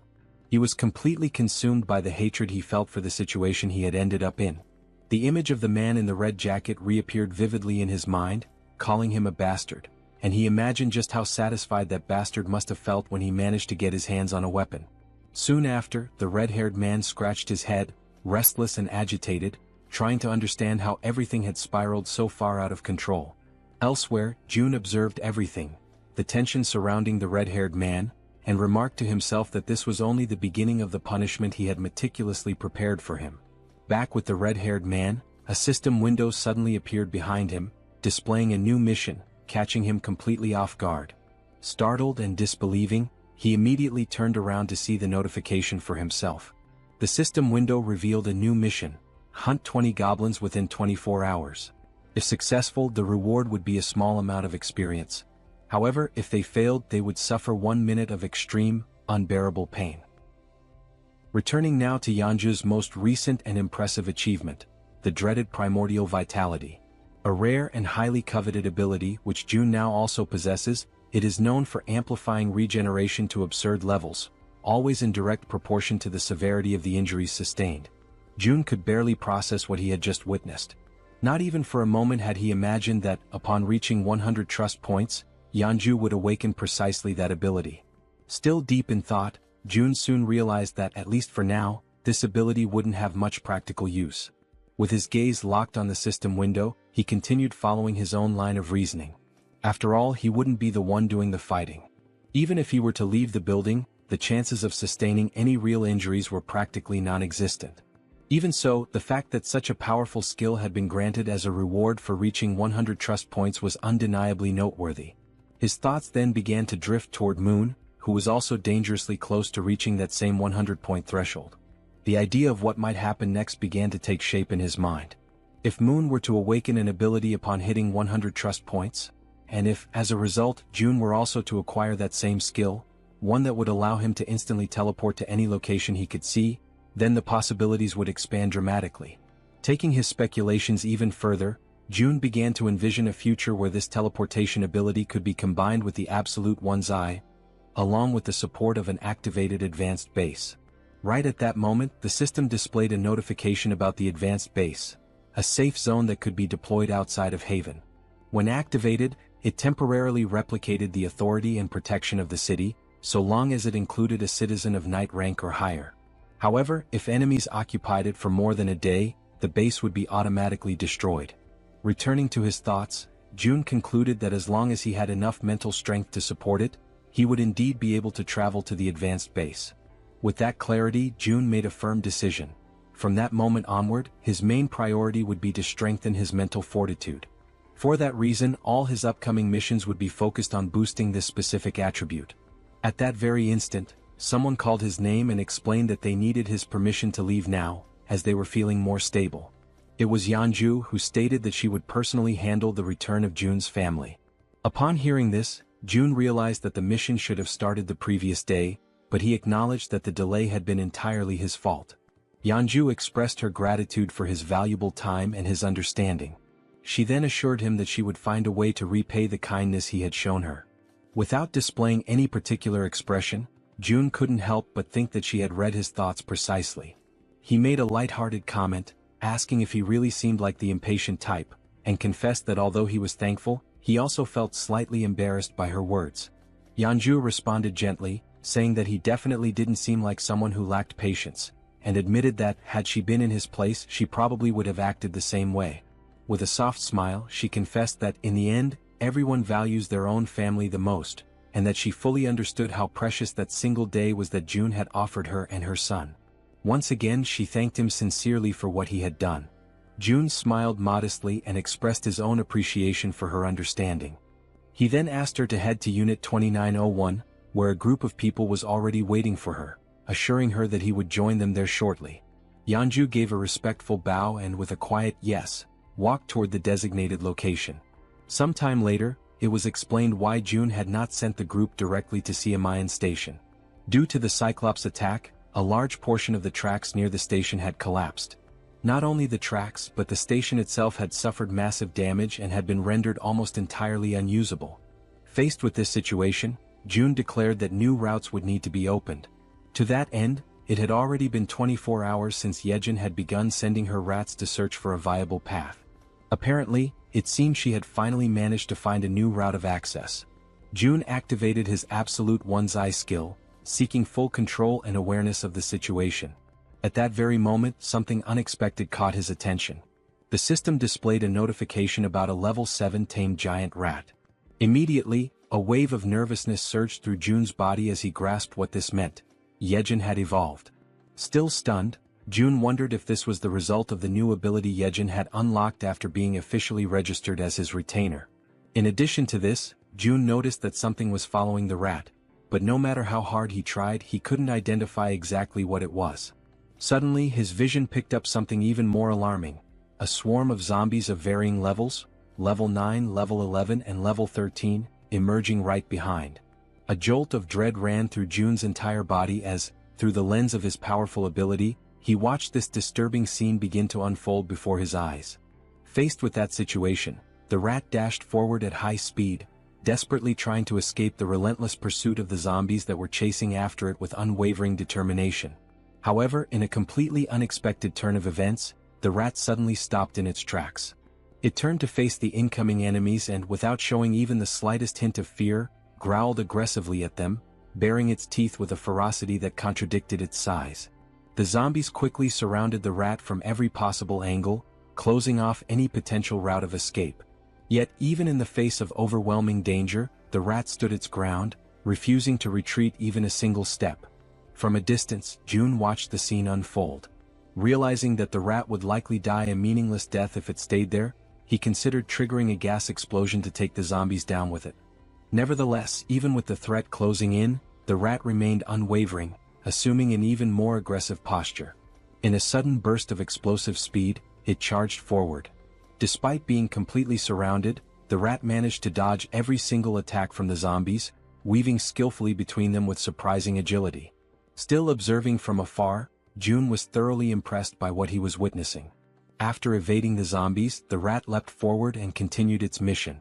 Remarkably, it emerged from the encounter without a single scratch and resumed its rapid sprint toward the designated exit. With only a short distance remaining, the rat took one final leap and burst through the opening toward the outside. However, something was already waiting for it on the other side, silently, watchfully observing its approach. Its eyes locked on the rat and its sharp fangs exposed, the creature let out a low, menacing growl. It was fully prepared to pounce at any moment. Instantly, the rat froze in place, completely paralyzed by an overwhelming fear in the face of the predator's threatening presence. From afar, June was caught completely off guard, unable to hide the shock from his face as he witnessed the unexpected confrontation unfold before his eyes. In an instant, the level 23 land shark lunged forward with terrifying force. With its enormous mouth wide open, it bit down in a single, clean motion, swallowing the rat whole. The scene shifted to June, who stood in silent despair, deeply disturbed by what had just happened. He questioned what kind of creature that was, but more than anything his eyes widened as he recognized the location. Nampo Station, only a few kilometers away from his own home. This realization struck him hard, making it clear that creatures as deadly as that one were likely roaming near the very place where his loved ones lived, only deepening the anxiety clawing at his chest. Struggling to keep his composure, he quickly acknowledged that he had to hurry. Time was no longer a luxury he could afford to waste. The scene shifted again, this time to Dabin, who was crouched down, sorting through a few boxes. She was clearly exhausted but also visibly relieved to have finally finished her task. Suddenly, someone called out to her, the person in charge of that task. She turned her head and saw that it was June who had arrived, thanking her for the effort she had put in. Wearing a small smile, Dabin responded that she didn't consider it hard work at all, especially since she was being paid for it. She then asked what the new problem was this time. June, slightly uncomfortable, averted his eyes as he tried to collect his thoughts and figure out how best to explain the new situation to her. Immediately picking up on his hesitation, Dabin grew visibly concerned. Now sounding tense and increasingly anxious, she urged him to speak up and just say what was going on already. With a measured and careful tone, June explained that he wanted to request the assistance of Yuhiren for a specific task over the next couple of days and that he hoped Dabin could manage things in the meantime. Caught off guard by the sudden and unexpected request, Dabin forced a smile in an attempt to mask her nervousness. With her voice slightly unsteady, she asked if he expected her to take full responsibility for everything on her own. June then replied that he would be leaving it in her hands for just 2 days. She already knew that this meant a significant amount of work and responsibility. With a skeptical look, she asked if she would be paid extra for the overtime hours she would inevitably have to put in during those 2 days as the acting lead. Upon hearing her question, June offered a subtle smile. Then, with an enthusiastic tone, he confirmed that he would pay her double for the overtime. The moment he gave his answer, Dabin's face lit up with joy. She could barely contain her excitement, now completely energized and ready to handle whatever came next. Elsewhere, a wave of thick green mist, released directly by the system, completely envelopes Hiren's body. The scene swiftly transitions to another location, where everyone in the group is now seated around a table, all eyes fixed on June as he prepares to begin the mission briefing. June begins by explaining that, due to the appearance of the massive Cyclops, navigating through Siamayan Station had become significantly more difficult. He expresses regret, saying it would be a shame to abandon the use of the subway line altogether. Soon after, Yejin steps in to clarify that the section between Siamayan Station and Byumnagal, all the way through to Koryang Station, is still fully intact. According to her, there are no monsters positioned along that part of the route, so the group can cross it without much concern. She then places a sheet of paper on the table, which outlines the first main objective of the mission, to secure the route to Byumnagal Station. The man with glasses, visibly uneasy, starts thinking that the best way to get through the current route would be by flying over it. Suddenly and somewhat unexpectedly, Toji interrupts the discussion, not to contribute anything urgent, but merely to compliment Yejin on her impressive talent for drawing maps. June quickly cuts through the mood and brings the conversation back to focus. He recaps Yejin's explanation and then points to a specific area on the map, noting that they must proceed with extreme caution before reaching their final destination. He then informs the group that approximately 500 orcs are currently active in the vicinity of a large supermarket complex. Upon hearing this, Han immediately asks whether they'll have to engage in direct combat with the orcs. Yejin responds clearly, stating that fighting the orcs is not part of the plan. They only need to reach Byumnagal Station and use the underground subway line. She assures them that she has identified a route completely free of orcs, with only a few lower-level monsters needing to be cleared along the way. Silently, June recalls just how much he had invested prior to the mission to ensure that nearly everyone in the group reached at least level 30, with only Fatty and Hiren falling short. Against goblins he believed that would be more than enough. June continues by explaining that they should reach Koryang Station without any significant trouble. However, he then immediately points out the real obstacle that lies ahead: Busan Station. The moment he mentions Busan, Toji panics, fearing there might be another giant creature stationed there. But Yejin quickly denies it. Her concern isn't about another giant, she says, but rather the condition of the railway tracks between Koryang and Busan. She then reveals that this particular area is swarming with an enormous horde of zombies. And unless someone in the group possesses an ability capable of wiping out monsters in extremely tight spaces, using that route would pose a serious and dangerous challenge. Everyone is left stunned by the revelation, especially Hiren. Trying to remain composed, Hiren focuses and slowly gathers the courage to speak. Still nervous, she calls Yejin by name and, with trembling hands, says that she believes her ability might be able to help in this situation. Sometime later, The system displays a notification stating that the 100,000 weight limit of her poisonous mist had just been exceeded. Seeing this notification, Hyren feels a deep frustration that her contribution has already reached its limit. She opens a nearby door where June and Yejin are waiting. Both immediately begin praising her efforts, telling her that she did exceptionally well. June asks if she's feeling okay. Hyren confirms that she is. Although she had felt completely drained at the beginning, something powerful seemed to push her through the process, and now she felt fine. What she didn't know was that the strength she had felt came from June, who had secretly upgraded his retainer management level. June reflected on the cost of the upgrade. It had been expensive, but ultimately worth it since he ended up earning billions in return. Still unsure, Hyren then asks June if he's truly certain that it's okay for her not to go in person. June calmly reassures her, explaining that just staying in place and continuing to produce poisonous mist is more than enough for the mission's needs. With all preparations now complete, June activates his ultimate eyes ability and officially declares the beginning of the operation. Immediately, through his ability, he sees an enormous swarm of zombies located exactly where they had anticipated. Suddenly, something catches the attention of the zombies, and they all turn simultaneously to face whatever is approaching them. It's a level 3 rat charging rapidly toward them at full speed. The zombies are momentarily stunned the instant they realize what, or rather who, is approaching them. Following the plan with careful precision, June opens his inventory within the system.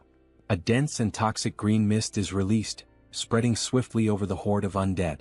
In perfect coordination, the rat dashes forward at high speed, weaving through the crowd of bodies and leaving the zombies behind in its wake. Hyren's poisonous mist, upon being inhaled, induces paralysis by targeting muscles such as the diaphragm, ultimately causing suffocation. However, the targets this time are zombies, creatures that are already dead and no longer require breathing to function. That is why June had already anticipated this limitation and had prepared a contingency, Plan B. He had instructed Yejin in advance to take over the operation when necessary.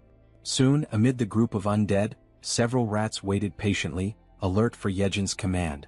As soon as the order was given, one of the rats lunged toward a fallen zombie.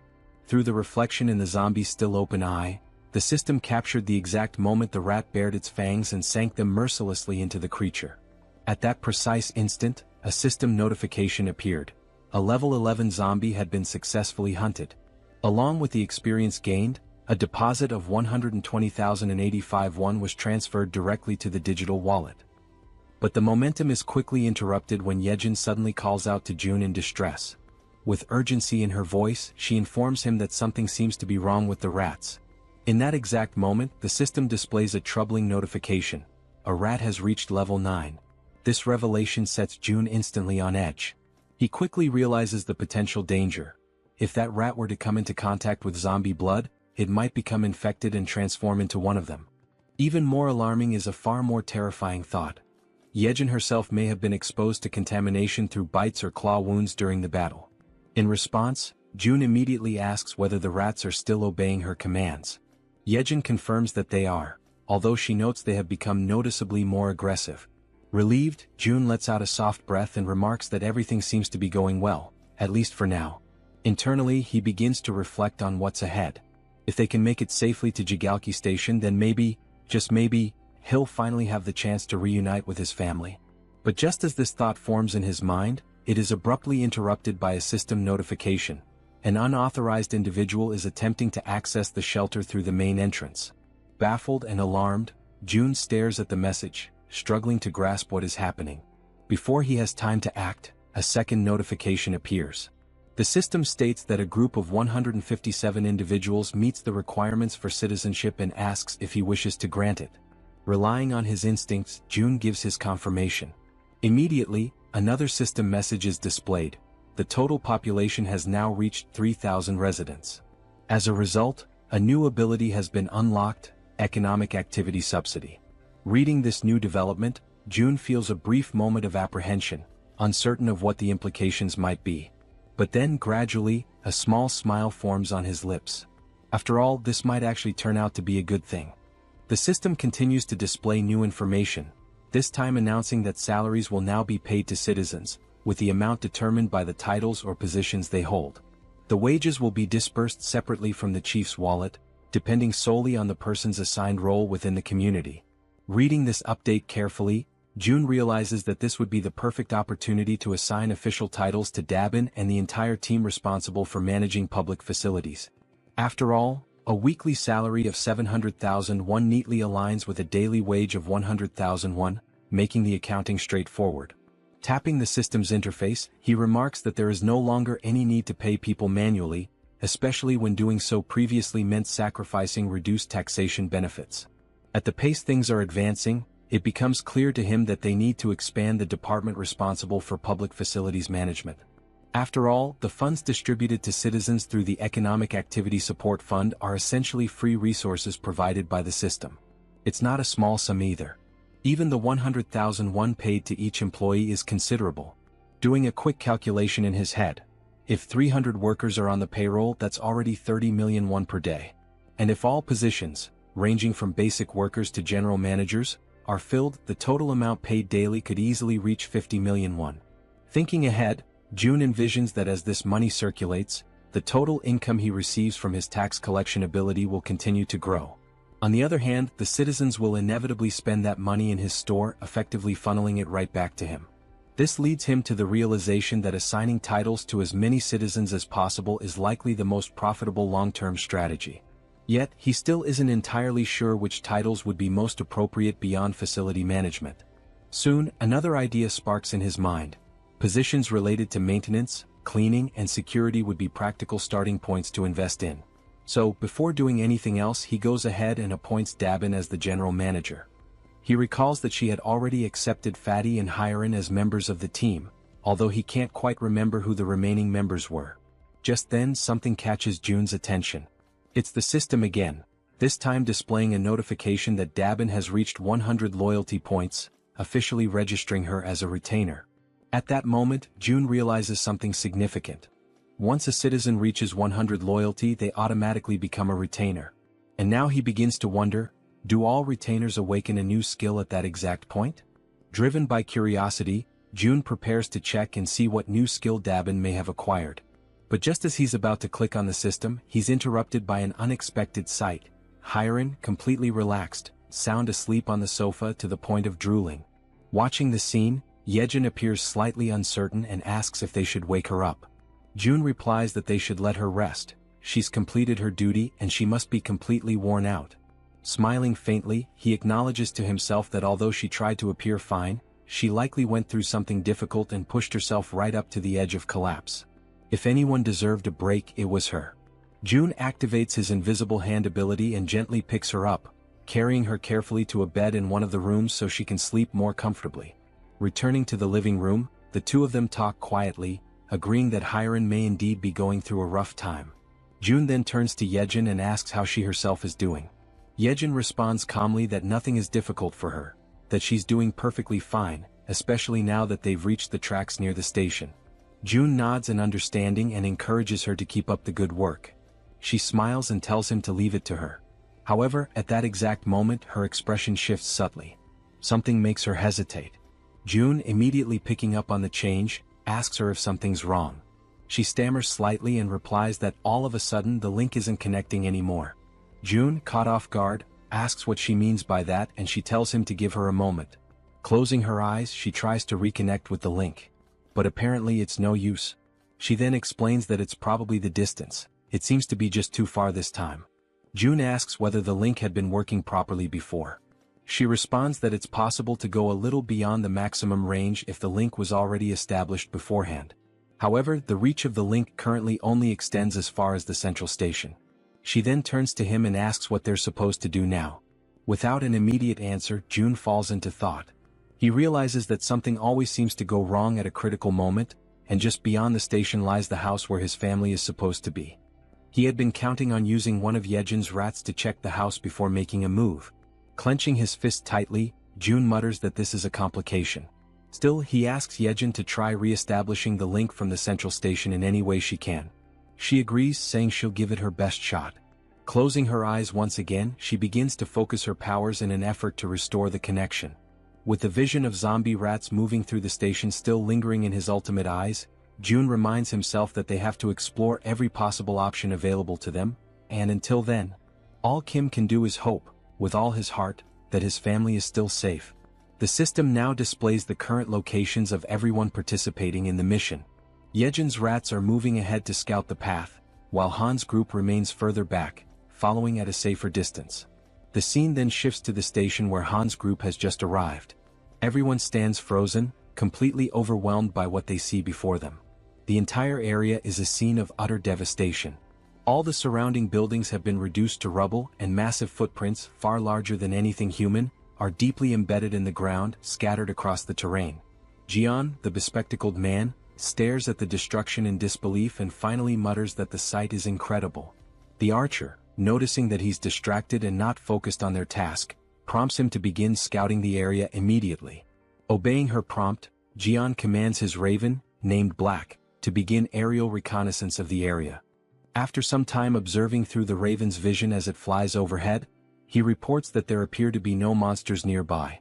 Toji then speaks up, saying that the station itself also seems to be clear of any goblins, and that thanks to the massive avalanche that occurred earlier, they should be able to move through the area with little resistance. Jian agrees and comments that it's likely the case because no sane person, or creature, would dare approach a place marked by such overwhelming destruction. With a hint of concern in her voice, the healer mentions that night is falling fast and that they should find somewhere safe to stay until morning. The archer quickly reassures her, explaining that, based on known goblin behavior patterns, nighttime is actually the safest period, since goblins tend to hide away or go dormant once darkness sets in. At this point, Han appears deep in thought. After a moment of silence, he speaks, saying that they should keep moving. If anything truly dangerous happens, there's a high chance June will summon them back right away. Suddenly, one of Yejin's small rats appears, making faint gestures as if trying to communicate something important. The entire team comes to a halt, recognizing it immediately as one of Yejin's specially trained rats. They take this as a sign to follow it without question. Quietly and cautiously, they begin to trail the rat as it scurries ahead, guiding them through the eerily silent night in the ruined city. As they move along the path, someone comments that the station up ahead looks like it's been turned into a shallow lake. Jian asks aloud if that might be a result of the giant's rampage. The archer responds that it's quite likely. The terrain had shifted significantly when the buildings collapsed, which could have easily led to the formation of sunken, water-filled areas. While they continue walking near the edge of the water, something begins to stir beneath the surface of the lake. Slowly, almost imperceptibly at first, something large begins to rise, emerging completely from the water before their eyes. Both Jian and Toji immediately sense that something is wrong. They notice strange movements in the ripples, something that doesn't match the natural motion of water. The others ask them what's going on, and Jian replies that he just heard something that didn't sound like it belonged there. He narrows his eyes and looks carefully ahead, straining to make out details through the dim light. Suddenly, he points toward a distant figure and says that there's someone up ahead. As they all focus their gaze, they try to make sense of what they're seeing. The silhouette appears humanoid at first, and they question whether it might be a woman. But as their eyes adjust and they examine the figure more closely, they notice something strange, something moving behind her. It's a tail. The creature stares directly at them with an unnatural intensity, and then it opens its mouth wide and releases a deafening, high-pitched scream that pierces the still night air. In immediate panic, the healer shouts out a warning to everyone, urging them to cover their ears as fast as they can. The creature, despite her appearance resembling that of a woman, is no ordinary monster. What stands before them, shrieking in a voice that seems capable of tearing through their very minds, is, in truth, a siren.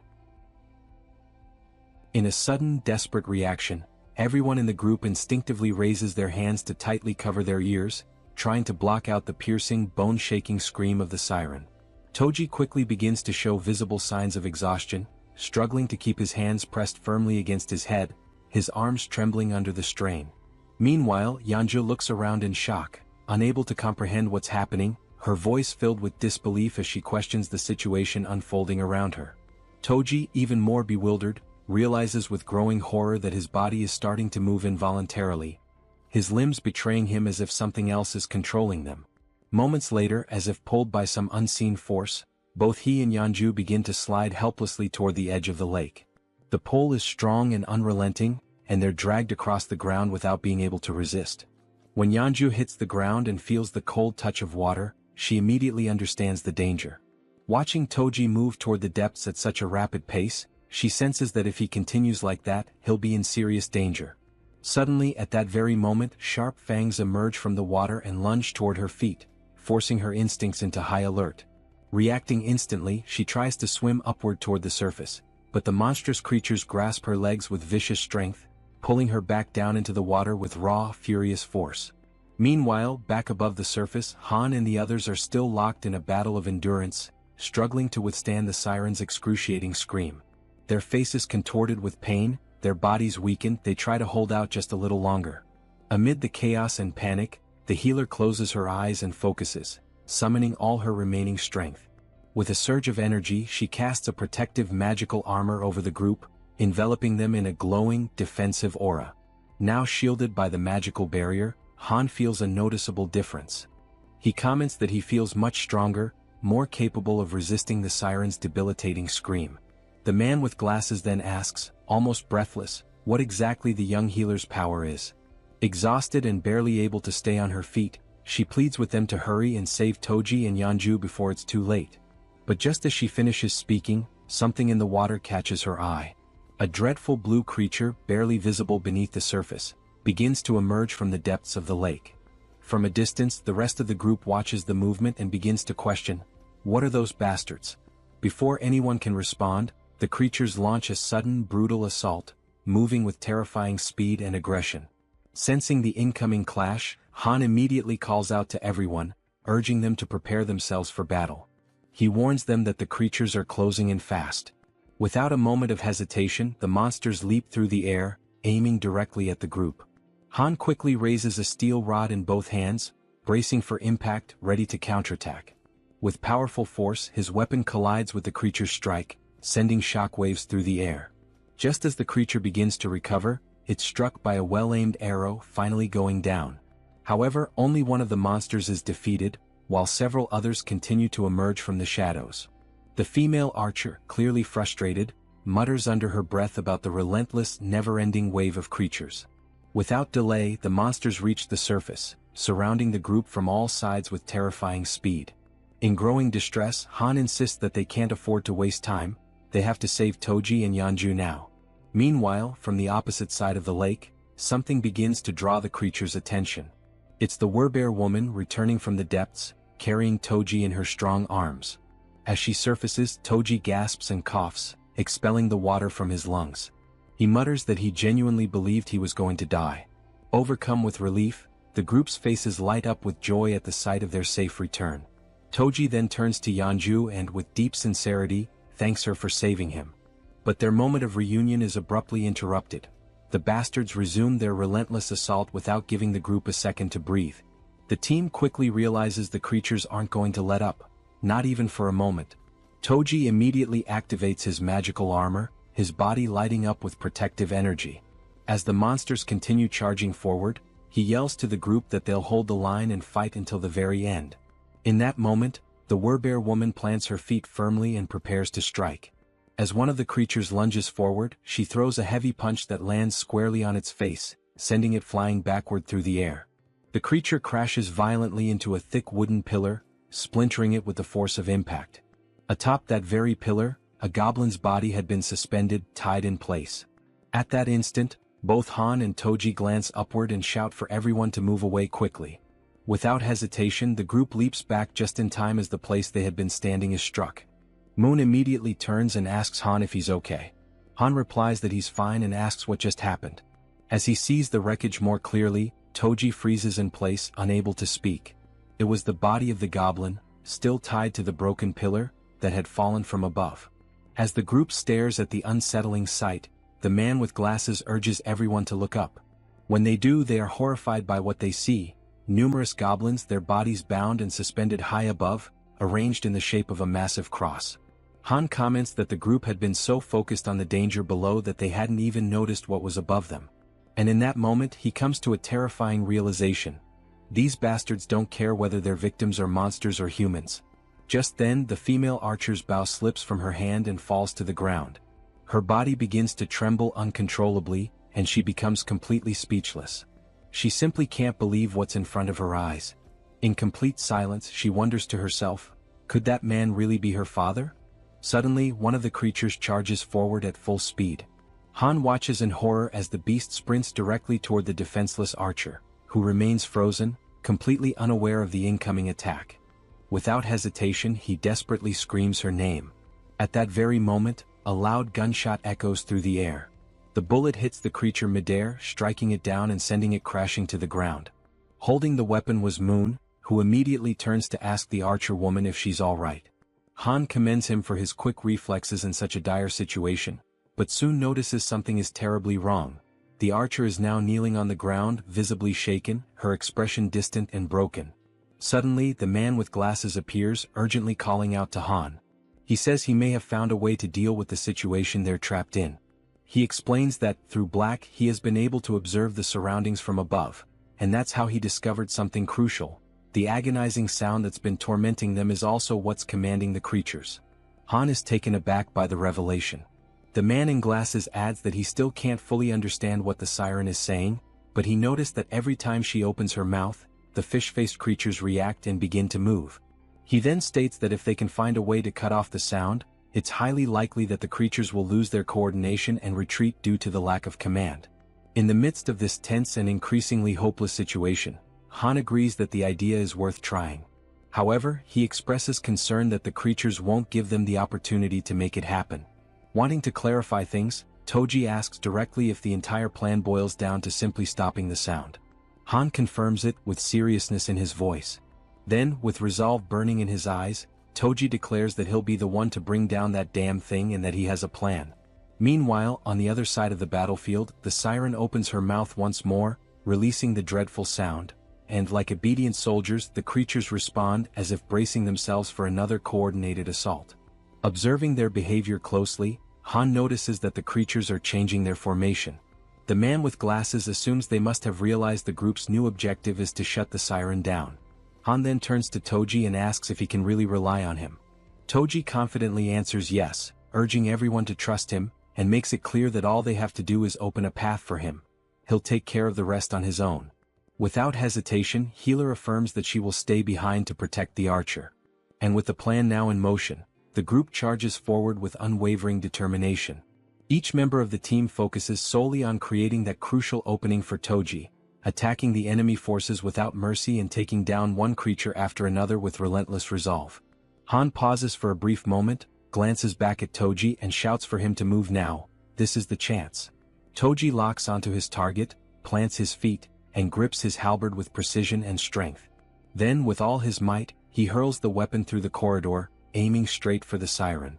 The weapon cuts through the air at incredible speed, but the siren reacts swiftly, dodging with ease. The halberd misses its mark and continues its path, clattering past her. The group freezes in stunned silence, watching as the opportunity they carved with so much effort vanishes in a single instant. Yet, Toji remains completely unfazed. The siren erupts into maniacal laughter, along with her grotesque creatures, mocking his failure. But Toji simply smiles, calm and collected. With a sharp glint in his eye, he asks Han if he's already forgotten something. Confused and frustrated, Han doesn't understand what he's referring to, until, in a sudden realization, his eyes widen. With a trace of sarcasm, Toji then asks, "What's the best way to deal with a fish?" As he speaks, he lifts his hand and activates the recall command on his halberd. The weapon obeys the order, and on its way back, it slices cleanly through the siren's back, impaling her and cutting off her laughter for good. At that moment, the system notifies the group. A level 33 siren has been hunted down. Experience points have been awarded. The halberd returns to Toji's hand as everyone turns to stare at the siren's lifeless body. The fish-faced creatures become disoriented, clearly lost without their leader, and quickly retreat back into the depths of the lake. This sudden disappearance brings a wave of relief over the group, as they now have one less threat to face. Without wasting a second, Han approaches the archer woman and gently asks how she's doing. She remains trembling, unable to compose herself. Concerned, Healer turns to Han, asking what they should do now.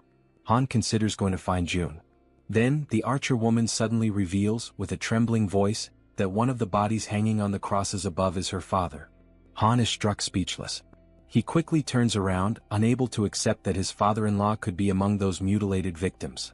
Overwhelmed by a deep, unbearable grief, the archer collapses into uncontrollable tears, mourning the fate of her father.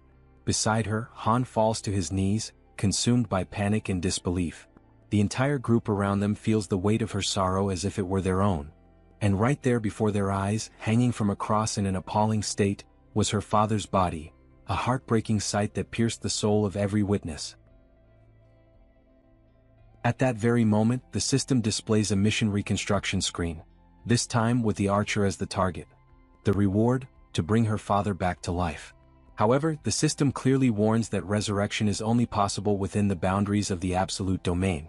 Staring at the screen in a mixture of urgency and desperation, June taps rapidly on the system window, trying to complete the reconstruction process.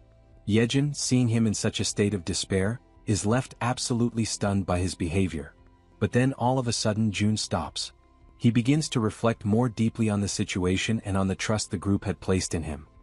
He knew that if things had escalated to a point where lives were truly in danger, he would have been summoned without delay. With that in mind, he tried to convince himself that this meant there was no real danger, no other option, no action to take. But even as he tried to settle his thoughts, a lingering doubt echoed persistently in his mind. Was it really true that there was no other choice? Being dragged underwater, surrounded by a group of armed fishmen, didn't feel like something that could be brushed off or ignored. It was clearly a serious threat. June couldn't help but worry about his own family, filled with a desire to see them again as soon as possible. But he also recognized that this longing wasn't his alone. The others had their loved ones and personal stakes too. Even so, he tried to suppress that reality, convincing himself that saving his own family had to come first, above everything and everyone else. His hands trembling, he finally selects an option from the system window. A new mission is created for the group. The goal is to build a tomb within a 1-hour limit. The reward is a small amount of experience and the mission comes with no penalties. When the Archer reads the notification, she becomes even more shaken. A sense of hopelessness and deep grief takes over her body, weighing down her spirit. Meanwhile, from afar, June watches silently, filled with regret, observing the entire painful scene through the lens of his ultimate eye's ability. Eventually the tomb is completed. The entire group now stands in front of it, solemn and silent. Han turns to the Archer and gently asks if she's truly okay with all of this. She replies firmly that her father would have wanted it this way. She explains that he was obsessed with his job, constantly speaking of how he wanted to be buried near the railway tracks when he died. Then, holding a metal plate with her father's name engraved on it, she remembers how, as a child, she thought that wish was ridiculous. But now she's fulfilled it. He is resting exactly where he always said he wanted to be. And the metal plate bearing his name marks the place. From a distance, June finds himself struck by a sudden, unsettling thought. Maybe one day this same pain might become his own. He can only hope that their sorrow never becomes his. It's precisely because of that fear that he makes a decision, to protect them no matter what. Looking back at the system screen, he realizes something. To do that, he's going to need stronger people by his side. And so, in that moment he makes up his mind, the person who matters most now is... But the scene shifts before the thought is completed. Somewhere else, a goblin is struck by a man who possesses the power of water. At that instant, the system displays a notification. The loyalty of citizen Jun Hyuk has surpassed 30, and he now qualifies for registration as a vassal. Immediately afterward, another notification confirms his successful registration. A woman appears behind him, catching his attention and informing him that his body is glowing. He quickly glances down at his hands and is astonished by what he sees. He becomes completely intrigued, wondering what on earth it all could mean. At that moment, the system notifies that he has reached level 40 and obtained the titles of 12th Bell, Knight and Mage. He now has 59 trust and 51 loyalty points, and his awakened skills are related to water manipulation. Shortly after that, a new mission appears. The power of mage abilities has been increased by 100%. One of his new skills, Water Bomb A rank, allows him to summon high-temperature compressed water that explodes with force proportional to the amount of mana used. The other skill, Water Control S rank, grants him the ability to freely manipulate water using mental energy. The system then sets the objective. Use these skills within 10 minutes. The reward is an increase in mental power. The penalty for failure is mental fatigue.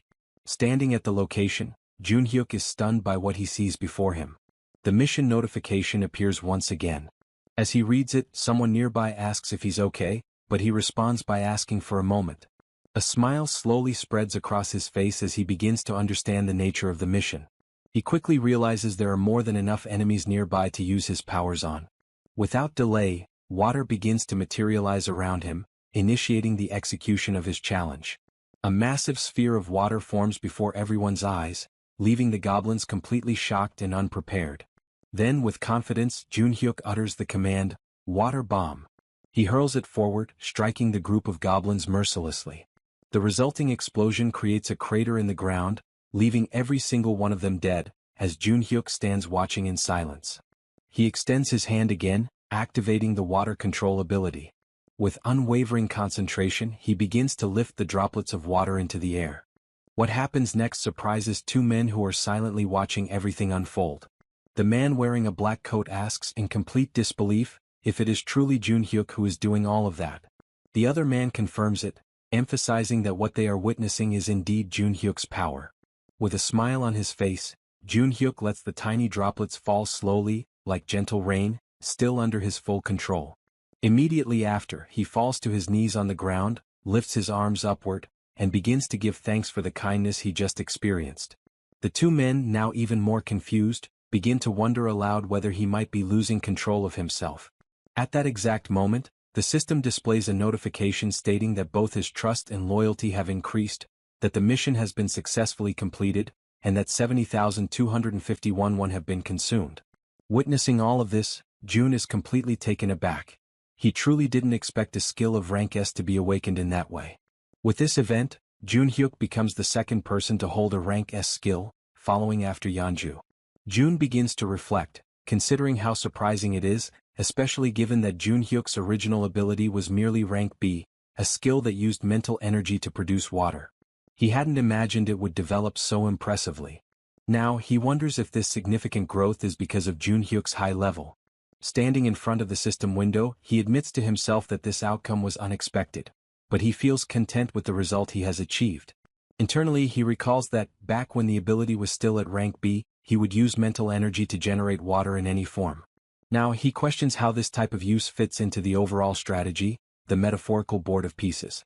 He notes that in Han's group, there's no need to add a new piece, since the team is already well balanced. As he considers what his next move should be, Jun continues to stare at the system window. The screen now displays a notification about a goblin hunt. Level 6 goblins are being eliminated one by one, and both experience points and one are being accumulated into the account. Reading this message leaves Jun in shock. It's already late, yet there are still people out there hunting. Suddenly, the system shows another notification. The skill level has increased, and the declaration of return to home has now reached level 20. With this, 3 additional skill points have been gained, along with the acquisition of a brand new ability. Jun goes into a state of panic as he reads the latest update. The system further informs him that the territory is expanding, and with that expansion comes an intense, unbearable pain that spreads through his entire body. He screams out, overwhelmed by the agony, while Yejin watches in terror, completely uncertain of what she should do. The pain becomes excruciating, but despite it, the territory continues to expand further and further without stopping. With his vision blurred, Jun barely manages to see Yejin as she urgently asks if he is okay. Jun is overwhelmed by a pain far greater than any he has ever felt before. It feels as though enormous needles are tearing through his entire body, ripping him apart from the inside out. Yejin persists, her voice filled with desperation, commanding him to breathe. Frantically, she asks what she can do to help him in that critical moment, visibly shaken and desperate to ease his suffering. Jun forces his eyes open, his mind clouded and dazed. Through his blurry sight, he catches a glimpse of her face, partially obscured by the haze of confusion and the relentless agony. Startled, he realizes she is getting dangerously close to his face, inching towards him with clear intent. With a strained voice, he asks her what exactly she thinks she is doing. Embarrassed and flustered, Yejin immediately backs away in a hurry, apologizing profusely. She quickly explains that for a moment she feared he had stopped breathing and was about to perform CPR on him. But before she can continue, Jun cuts her off, assuring her firmly that he is fine. Behind him, Cammy is crying, visibly distressed and filled with concern. Jun reaches out, gently stroking Cammy to calm him down, softly repeating that everything is going to be all right. Still in the process of recovering his composure, Jun activates his ability, ultimate eyes. Through the lens of his awakened power, he observes the expansion taking place, and is immediately taken aback by the sheer magnitude of its scale.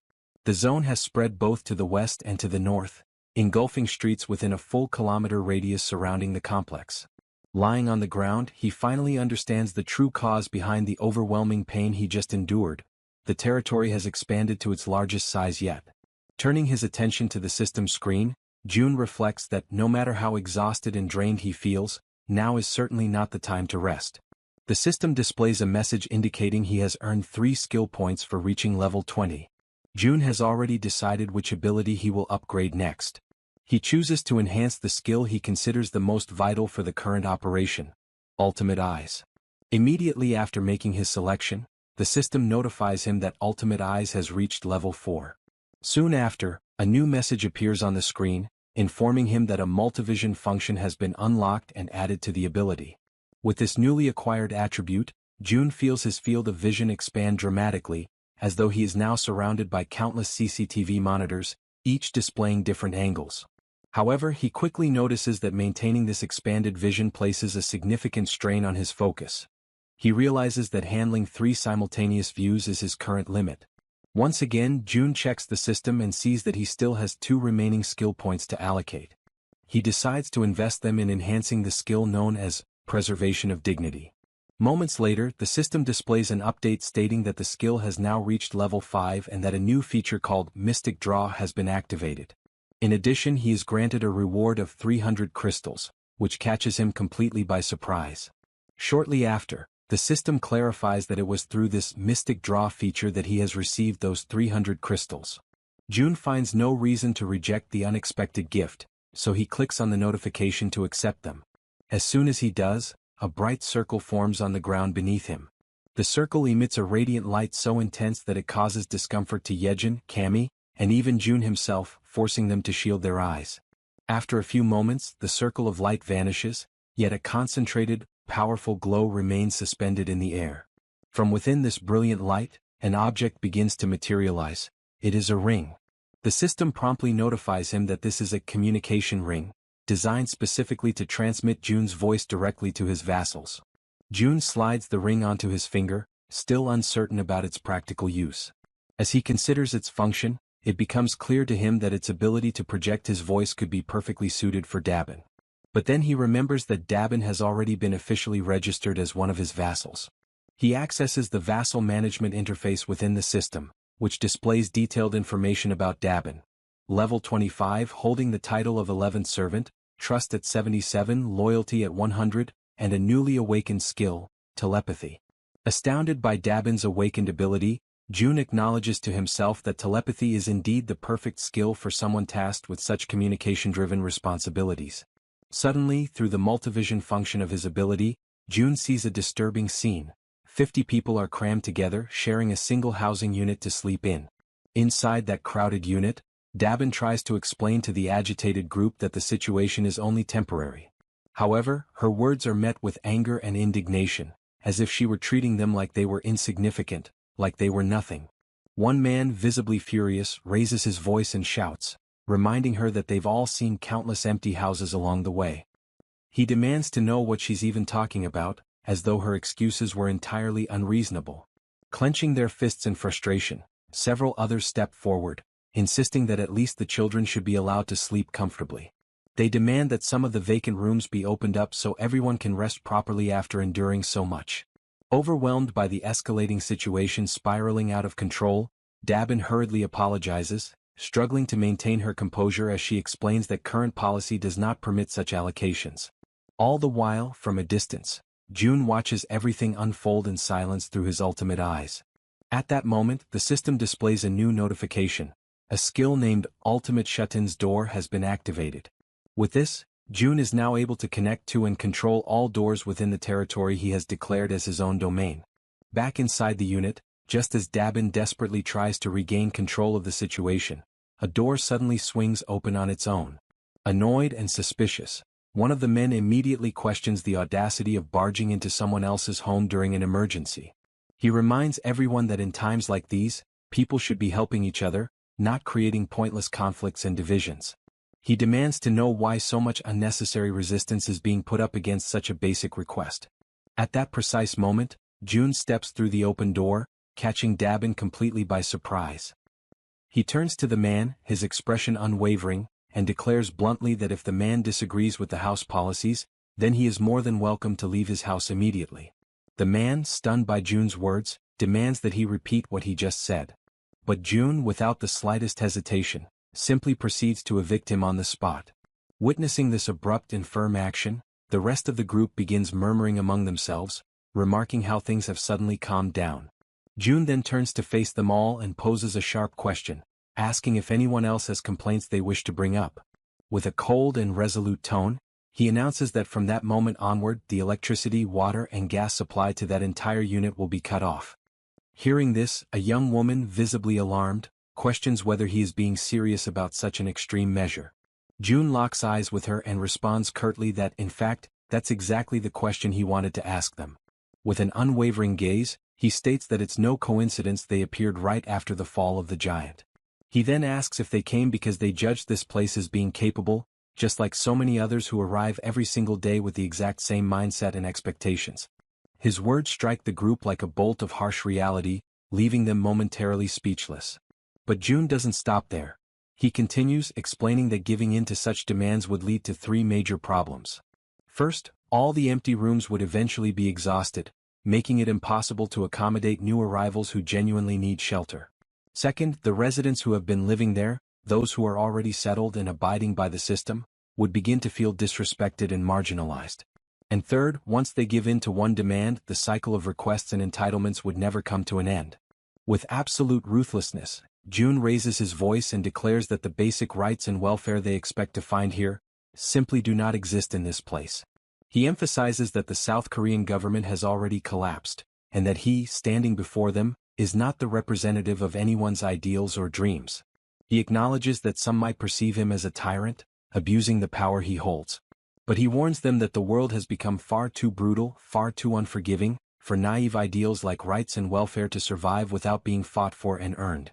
He points out that if they wish to enjoy such privileges, they must first prove themselves worthy of them. He goes on to explain that the other survivors, those who arrived before them, are enduring extremely harsh conditions, organizing rotating shifts just to catch some rest. And despite all the discomfort and hardship, these people are still making sure to care for the children and the weakest among them, choosing to fight for survival as a community. Finally, June delivers a firm and non-negotiable order. They are to return immediately to the accommodations that have been designated for them. He warns them that if they refuse to comply, they will be paving their own path to lose even more than what has already been taken from them. Upon hearing those words, the group immediately stepped back. Dabin, feeling a wave of relief, let out a soft sigh and expressed her gratitude to June for helping her in that situation. However, he replied that there was no need for thanks. In fact, he insisted that he was the one who should be grateful to her. His unexpected response left Dabin momentarily taken aback, trying to understand what he truly meant by that remark. It was then that June pointed out that perhaps she, too, might be capable of doing something similar to what he had just done. He asked if she was familiar with the concept of telepathy, and then instructed her to think of a person with whom she would like to communicate, picturing herself speaking to them mentally, as though having a conversation inside her own mind. Dabin closed her eyes, focusing all her concentration. A short while later, a faint aura began to surround her body. Pleased with the result, June emphasized that she would need to learn the exact conditions and limitations of this ability, and the best way to do so was through frequent practice. At that moment, someone with trembling hands gave a small wave and called out for June. Both he and Dabin turned to see a figure who appeared nervous, standing with his head lowered. June asked if the man still had something he wished to say. The man, clearly frustrated yet determined, admitted that he knew he was being bold, but he needed to ask if June might consider forgiving the friend who had been expelled earlier. June questioned why he would do such a thing. The man explained that Yoon-sik, the one who had been expelled, was the only person who dared to speak aloud what everyone else was already thinking, and he didn't think it was fair for Yoon-sik to be the only one punished. He then leaned forward respectfully and stated that he would accept any punishment himself, but begged June to show mercy toward Yoon-sik. June silently considered whether it was time to bring Sung Yoon-sik back, knowing deep down that it was not right to take someone's life simply to serve as an example to others. Resolute in his decision, He opened the system and noticed that the man was still standing in front of the door, having gone nowhere at all. Looking directly at him, June asked for his name. The man answered that he was called Kyung-hoon. June then informed him that he would grant Yoon-sik his citizenship back. Kyung-hoon was taken aback when June went on to say that he would also restore electricity and water service, though not the gas supply. Before Kyung-hoon could respond, June added that he was doing this out of respect for the man's sincerity, but warned that there would be no second chances, and everyone needed to understand that clearly. Right after, the system issued a notification that Yoon-sik's citizenship had been officially restored. Kyung-hoon, visibly relieved, hurried back to his quarters. Soon afterward, another notification appeared, informing June that Kyung-hoon's trust in him had increased. For a moment, June considered restoring the gas supply as well, but he knew that if he did, the punishment for what had happened would lose its intended effect. His thoughts were interrupted when Dabin remarked that he seemed to be a warm-hearted person. June asked if she was truly giving him a compliment, to which she confirmed with a smile. He thanked her, but she playfully teased that he seemed to be getting embarrassed. Changing the subject, June asked her to inspect the facilities in 3 buildings, adding that he intended to have one in each of the 25 buildings. The idea left Dabin utterly surprised. Without hesitation, she asked how many members he currently had. June explained that if it became possible to expand to 100 people, he could assign 4 to manage each building. Dabin's eyes lit up with interest, and she declared that she would be willing to pay 100,000 won per day for each person, assuring him that with such a scale, everything would run smoothly. As they spoke, someone approached from behind. June and Dabin turned and asked if the newcomer was new to the area. The man confirmed and asked if June might need a medical team on site. He then introduced himself as Sung Min, an associate professor of nephrology at Busan Park Hospital.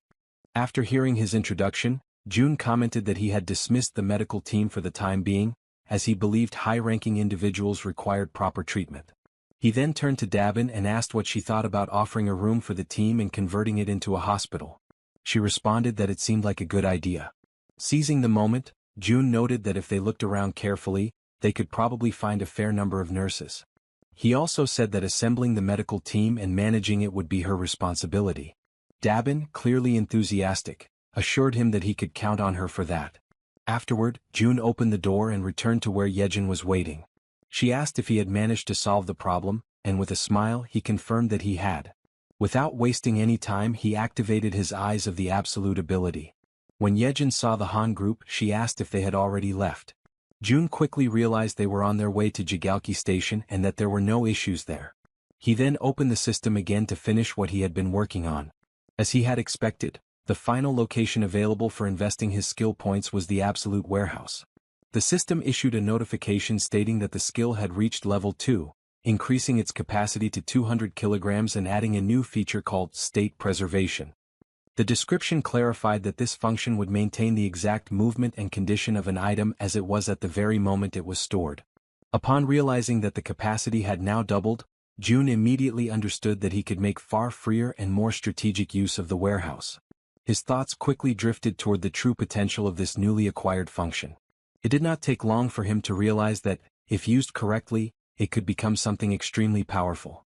Without hesitation, he opened the store and purchased an S&W revolver along with 100 rounds of .38 caliber ammunition, which began to materialize before him. He reasoned that, if the movement of the firing mechanism were preserved, then upon summoning the warehouse, the action would resume precisely from where it had been paused. With the firearm in his hand, he extended his arm and calmly instructed Yejin to cover her ears for a moment. She stared at him in alarm, her unease growing rapidly when she noticed that he was holding a gun. June reassured her that it would be over quickly, and with his finger on the trigger, he gave the command, "Store in the warehouse." Immediately afterward he pulled the trigger. The gunshot cracked loudly through the room, reverberating with force, but almost instantly, the system confirmed that the bullet had been successfully stored. It worked exactly as he had envisioned. Flawless.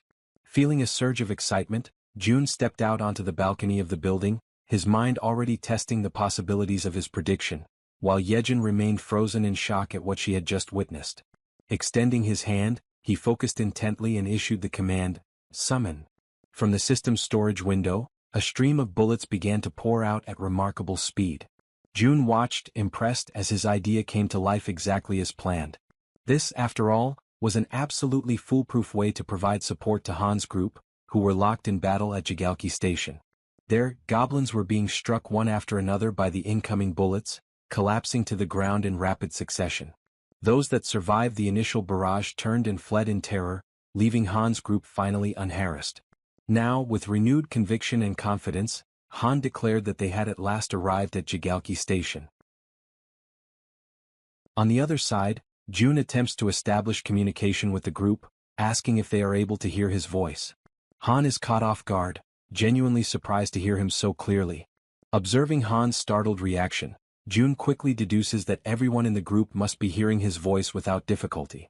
With that in mind, he explains that communication will continue in that manner from now on, and he instructs them all to proceed toward exit number 2. When they finally reach the indicated exit, Han casts a sharp and cautious look around, carefully observing the surroundings, which are now completely deteriorated and consumed by ruin. From a distance, Jun reflects silently on the fact that from this moment forward, they are stepping into truly unknown territory, where every path could hide a threat. Meanwhile, Yejin is still struggling to re-establish the lost connection with the rat stationed at the central hub, but despite her efforts she has not managed to succeed. Without that crucial link, the group advances blindly, entirely unprepared for whatever might await them ahead. In the midst of this uncertainty, Han breaks the silence, voicing the question that weighs heavily on everyone's mind: where should they go now? Jun provides direction with calm determination, guiding them toward the large road that stretches to the left. He explains that if they follow it for about 1 kilometer, it should bring them closer to their intended destination. At that very moment, suddenly, something unexpected appears, drawing Han's immediate attention. Through the gleaming reflection in the eyes of the approaching creatures, it becomes clear that the group has fallen into panic. They scramble desperately, trying to put distance between themselves and the vicious fangs of the beast. Han, overwhelmed by discouragement, recalls how exhausting and perilous it had been to face the fishmen earlier, and how narrowly they had managed to escape alive. Now, standing before yet another daunting challenge, he finds himself face to face with a colossal shark. In an instant, the creature opens its massive jaws, revealing rows of razor-sharp teeth ready to tear them apart. Han reacts instinctively, seizing a heavy iron bar to shield himself from the imminent strike. The man with glasses raises his weapon and unleashes a storm of gunfire at the shark, the bullets hammering into its body, leaving the beast dazed and confused. Seizing this fleeting opportunity, Han charges forward with determination, delivering a decisive and powerful blow directly against the terrifying shark's fin. At the same time, the werbear woman hurls herself into the fray, leaping with unrestrained fury. She crashes down upon the monster's head with brutal force, inflicting a devastating wound. Almost instantly, the system issues a notification announcing that a level 24 shark has been successfully hunted. Experience points are added, and a sum of wands is automatically deposited as a reward. In the aftermath, Han signals to the man with glasses.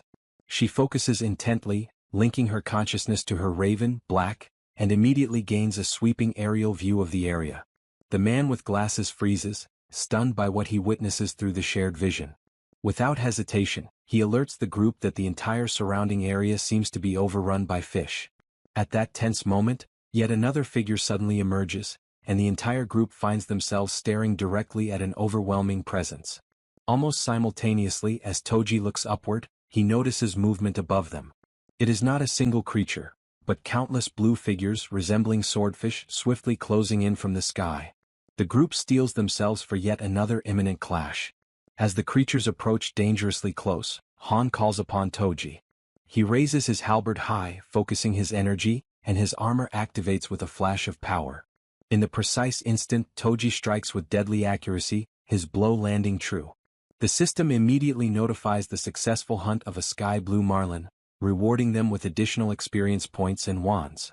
Without a moment's pause, the archer woman unleashes a flurry of arrows, her shots rapid and unrelenting, cutting down the creatures that stubbornly linger in the air. Her voice rings out with unwavering conviction, declaring that the group will not move an inch until every last one of these enemies is eliminated. But suddenly something unexpected catches her attention. It is the healer. Despite firing directly at one of the sky blue marlins, the massive creature continues advancing steadily and unshaken, heading straight toward her.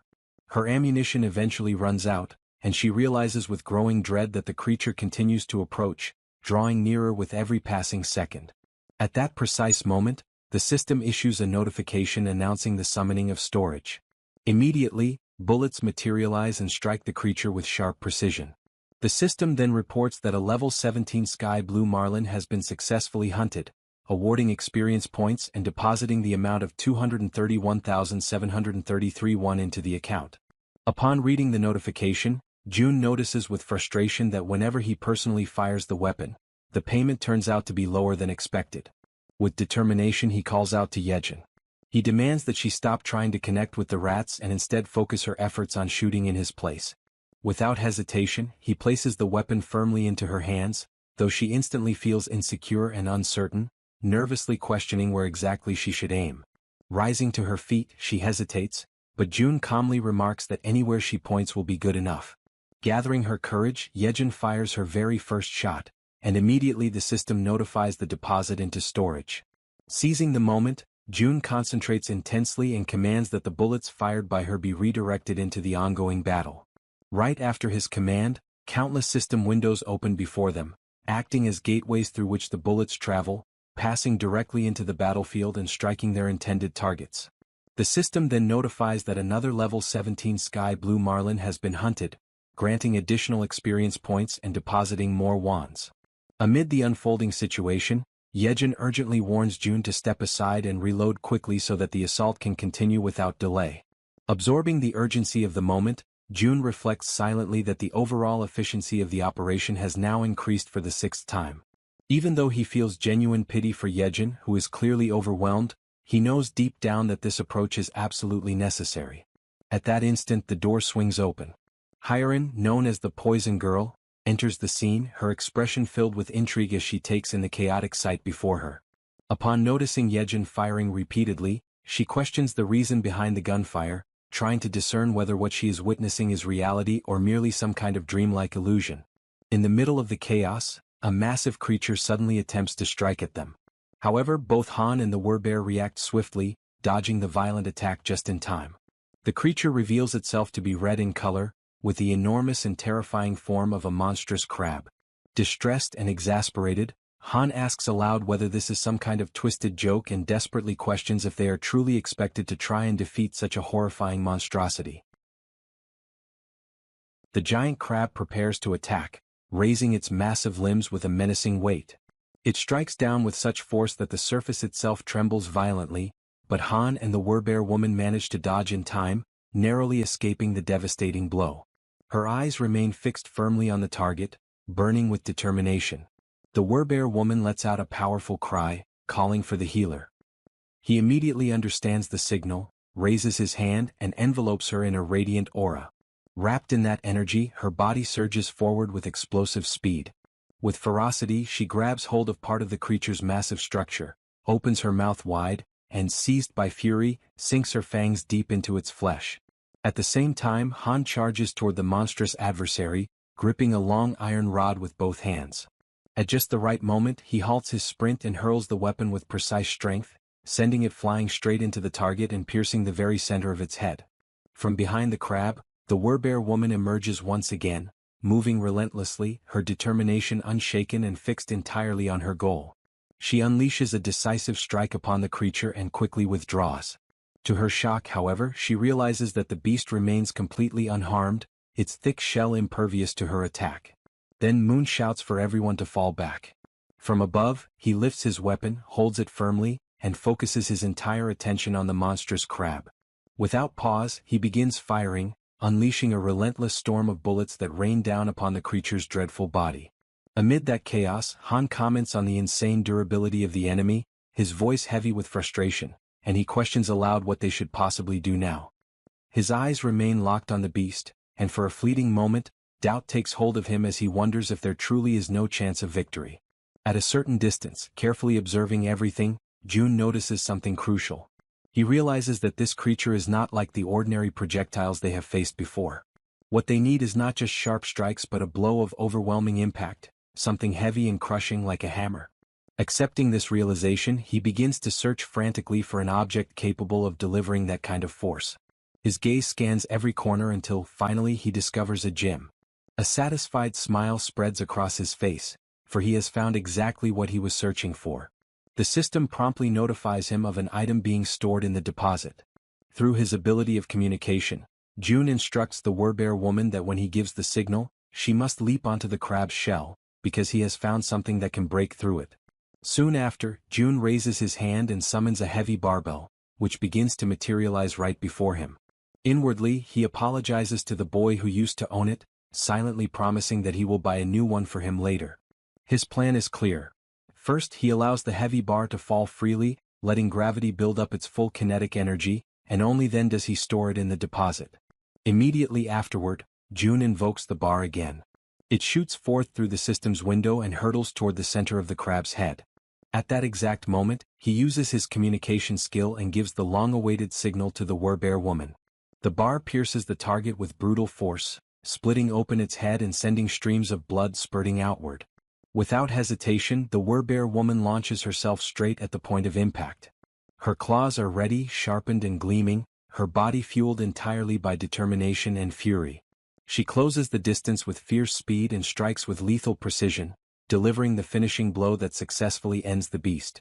The system immediately registers the successful hunt of the giant crab, level 35, granting experience points and depositing one into their account.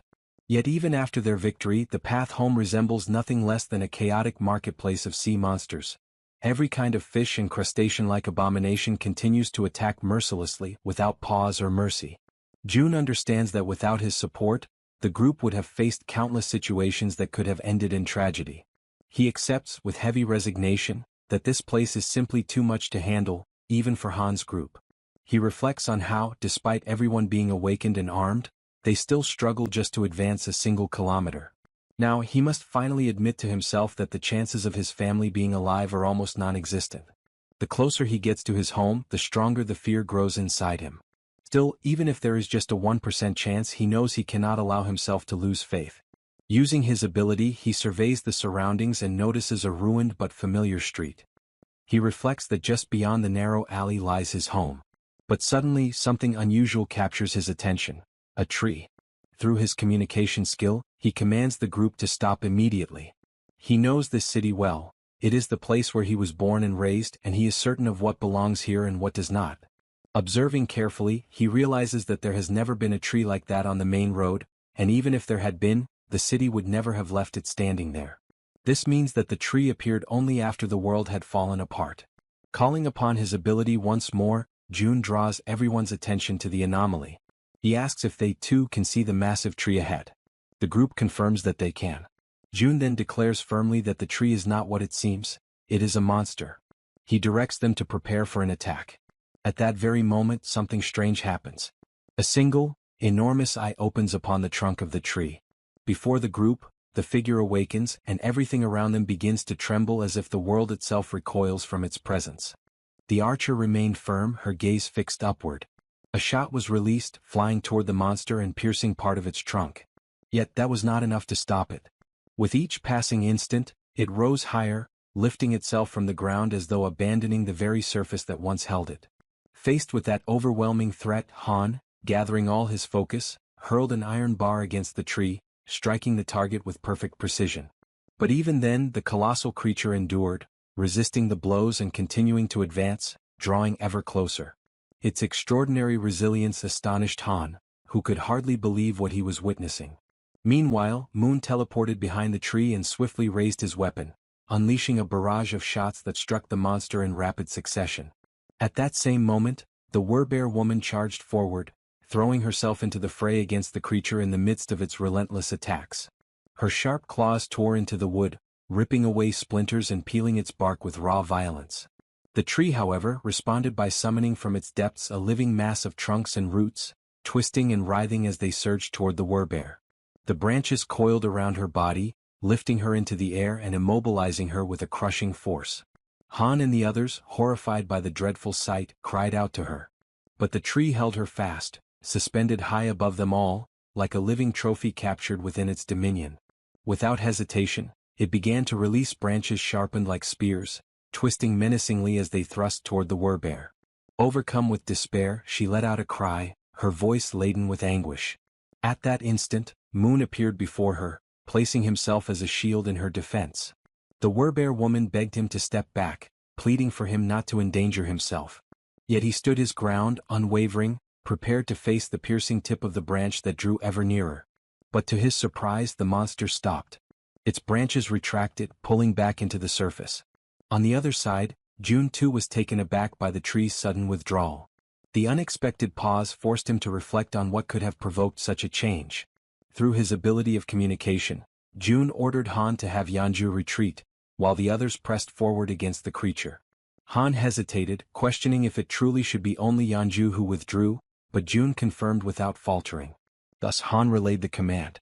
While the companions readied themselves to resume the attack, she obeyed and stepped back as instructed. From a distance, June observed carefully, analyzing the scene and wondering if the reason behind the creature's withdrawal was indeed what he suspected. Toji on his side prepared himself, double-checking that everything remained under control. At that moment the great tree began to move once more, and as everyone braced for combat, confusion spread among them as they asked themselves what was truly happening. Then the monster slowly returned to its original place as though nothing had occurred. June, watchful, began to contemplate, could it be that the creature did not attack humans at all? He noticed that ever since Yejuan had taken on her werbear form, the monster had directed its aggression solely at her. Gradually, the conclusion took shape in his mind. Perhaps it was specifically the form of the werbear that stirred the creature's wrath. June continued to observe closely, but suddenly the massive tree rose once again. From the other side, a shark appeared, charging fiercely toward the tree with its teeth bared wide. The branches erupted once more, striking the shark deep. From this, June felt certain, the tree did not attack humans. With this realization, he commanded the group to ignore the creature and continue advancing, since it showed no hostility toward them. Han accepted the order and the group moved on, step by step, until something halted their progress. Han immediately signaled June, who silently prayed that the exact location of the tree would not be revealed. The group stood before the gigantic tree, questioning whether they had arrived at the wrong place. With trembling hands, June confirmed there was no mistake. This was indeed the place where his father, mother, grandfather and grandmother were meant to be. Rage overtook him, and he became convinced that this monstrous tree had no right to occupy that sacred space. Resolute, he decided it had to be destroyed immediately. His plan was to surround it with gasoline and set it ablaze, certain that only by reducing it to ashes would he find satisfaction. He realized that Han's group could be summoned not only by his own hand but also through his vassals, which meant the destruction could proceed without delay. At that moment, a system notification revealed the presence of one of June's blood relatives nearby. Suddenly a voice rang out, shouting to know who was there. A blinding light shone upon the group, forcing them to shield their eyes. An old man emerged, scrutinizing each of them carefully, accompanied by two other figures. With stern authority, he demanded to understand how they dared to intimidate his little proppy. The elders approached the tree and began to wonder what they should do about the deep holes that had been inflicted upon it. They start speaking to the tree itself, commenting that such a wound must have been terribly painful, and they even ask if the proppy, the tree, is doing well after enduring such harm. Han's group feels awkward and somewhat embarrassed when the elders remark that if the leader were to hear about this, his heart would surely break from sorrow. Then one of the elders suddenly raises his voice, demanding to know if this was their doing, and the group immediately admits that it was. The elder presses further, questioning how they could bring themselves to commit such an act against a defenseless child, leaving everyone in Han's group apologizing profusely for their mistake. At that moment, another man arrives and calls for everyone to look over there. He then explains that the proppy has done something once again, and this new revelation causes the elders' anger to slowly dissolve. The men then begin walking toward the location being pointed out. When they arrive, they see the shark that the tree had previously defeated, and several of the men are already busy cutting it apart in order to secure meat from its body. Astonished by the sight, one of the elders remarks that the flesh of the shark has grown plump, although he admits that the taste of shark meat is not particularly delicious.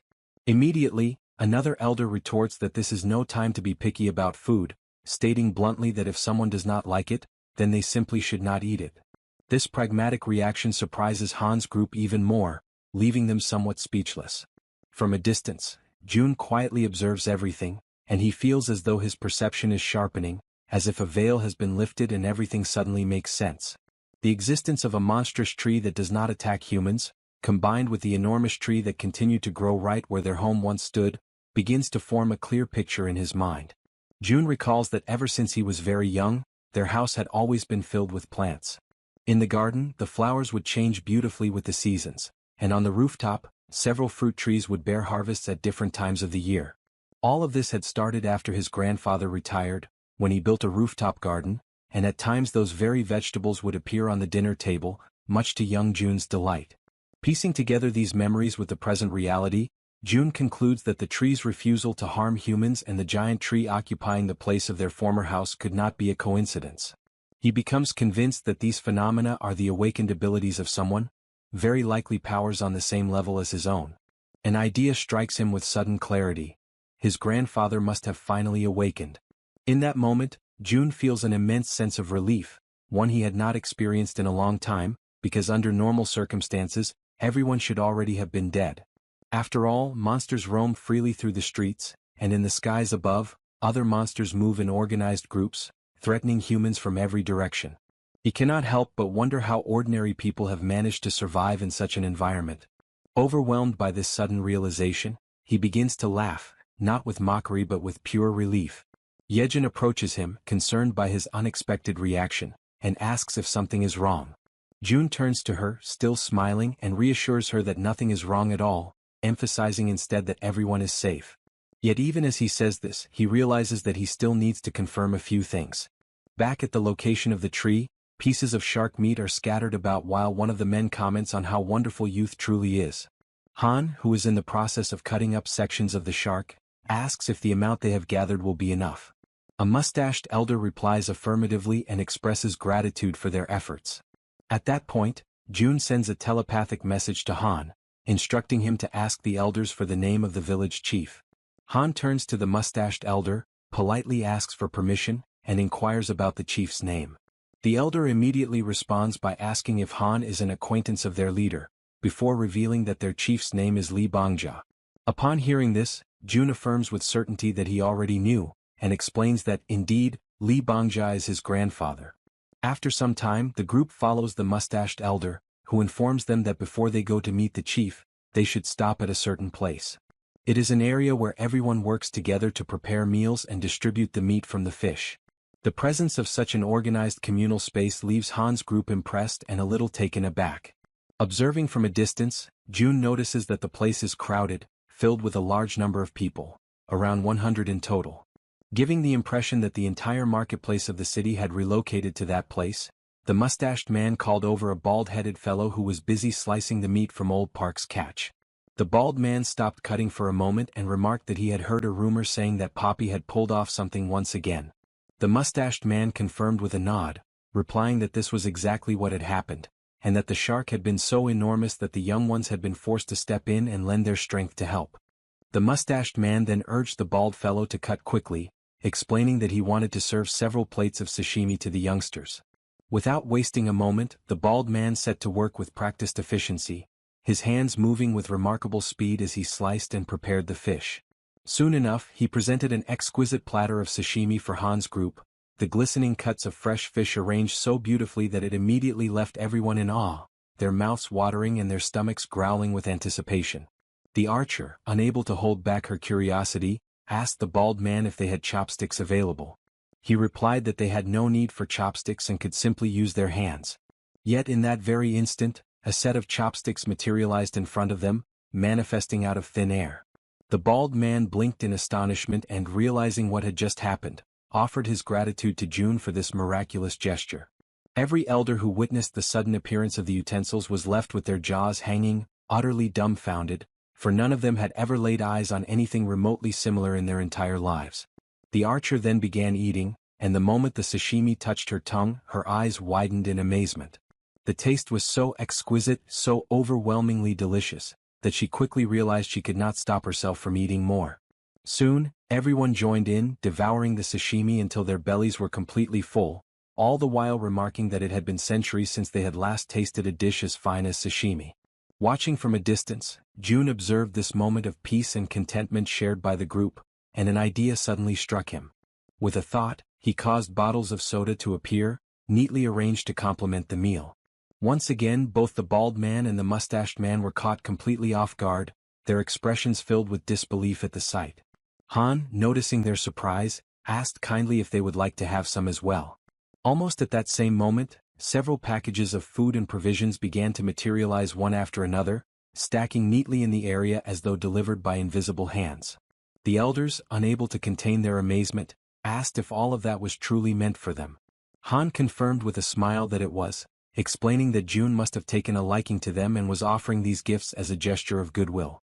From above, someone who had been silently observing all along finally spoke, wondering aloud whether this June whom they kept mentioning was something akin to a god. The mustached man turned to his companions uncertain, and even asked if they should bow in reverence before such a being. But before the conversation could go any further, a voice rang out, demanding to know why the place had grown so noisy. All eyes turned toward the source, and there, standing high upon the massive root of a towering tree, was their chief who had just arrived. At that moment, June's heart trembled, for he immediately recognized that figure. It was his grandfather, the very man he had not laid eyes on for what felt like an eternity. Then, as though to confirm this revelation, the system displayed information about his grandfather.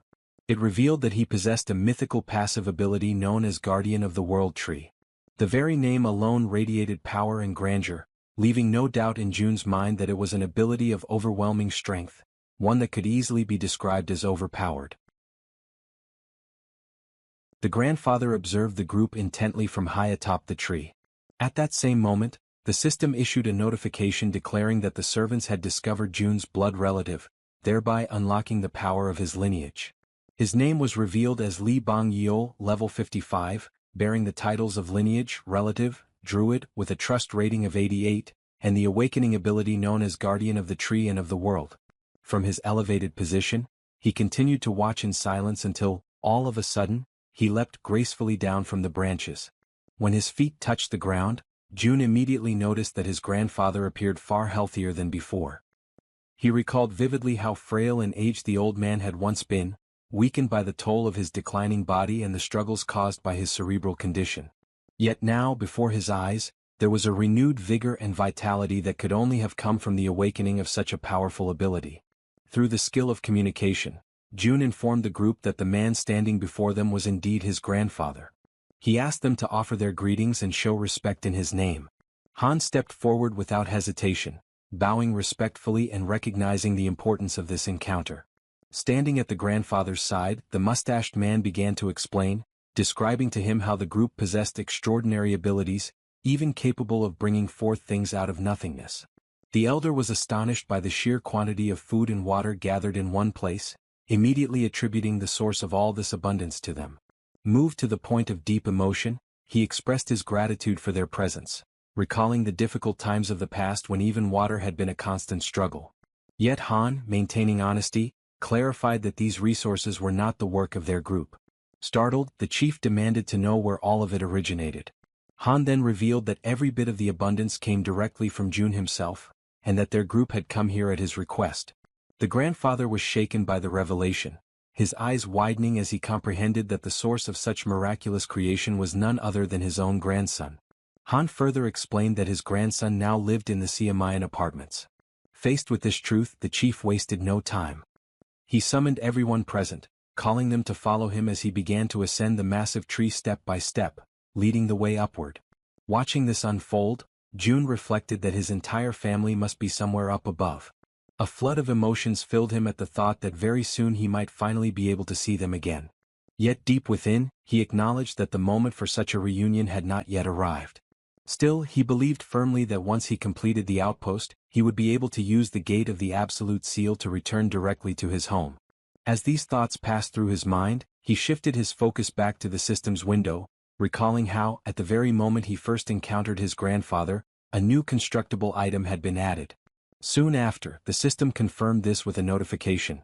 An annex had been added to the list of available items. The description detailed that this annex functioned as a safe zone located outside the refuge, with an area that would expand alongside the territory of the refuge itself. However, it could only operate in places where one of June's blood relatives resided. Reading carefully, June reflected that the price of the annex was indeed higher than that of an ordinary outpost. Yet he quickly noted that there was no mention of the annex being susceptible to destruction. His mind returned to the 10 billion won he had received as a subsidy for the construction of the apartment complex. Even after equipping every building with solar generators, more than 7 billion still remained. The decision became obvious. He calculated that investing only 3 billion in the installation would be sufficient, and compared to the vast sum he had at his disposal, that expense no longer seemed significant. Without hesitation, he issued the command to initiate construction. Immediately, the ground beneath his feet began to shift, and a structure started to take form.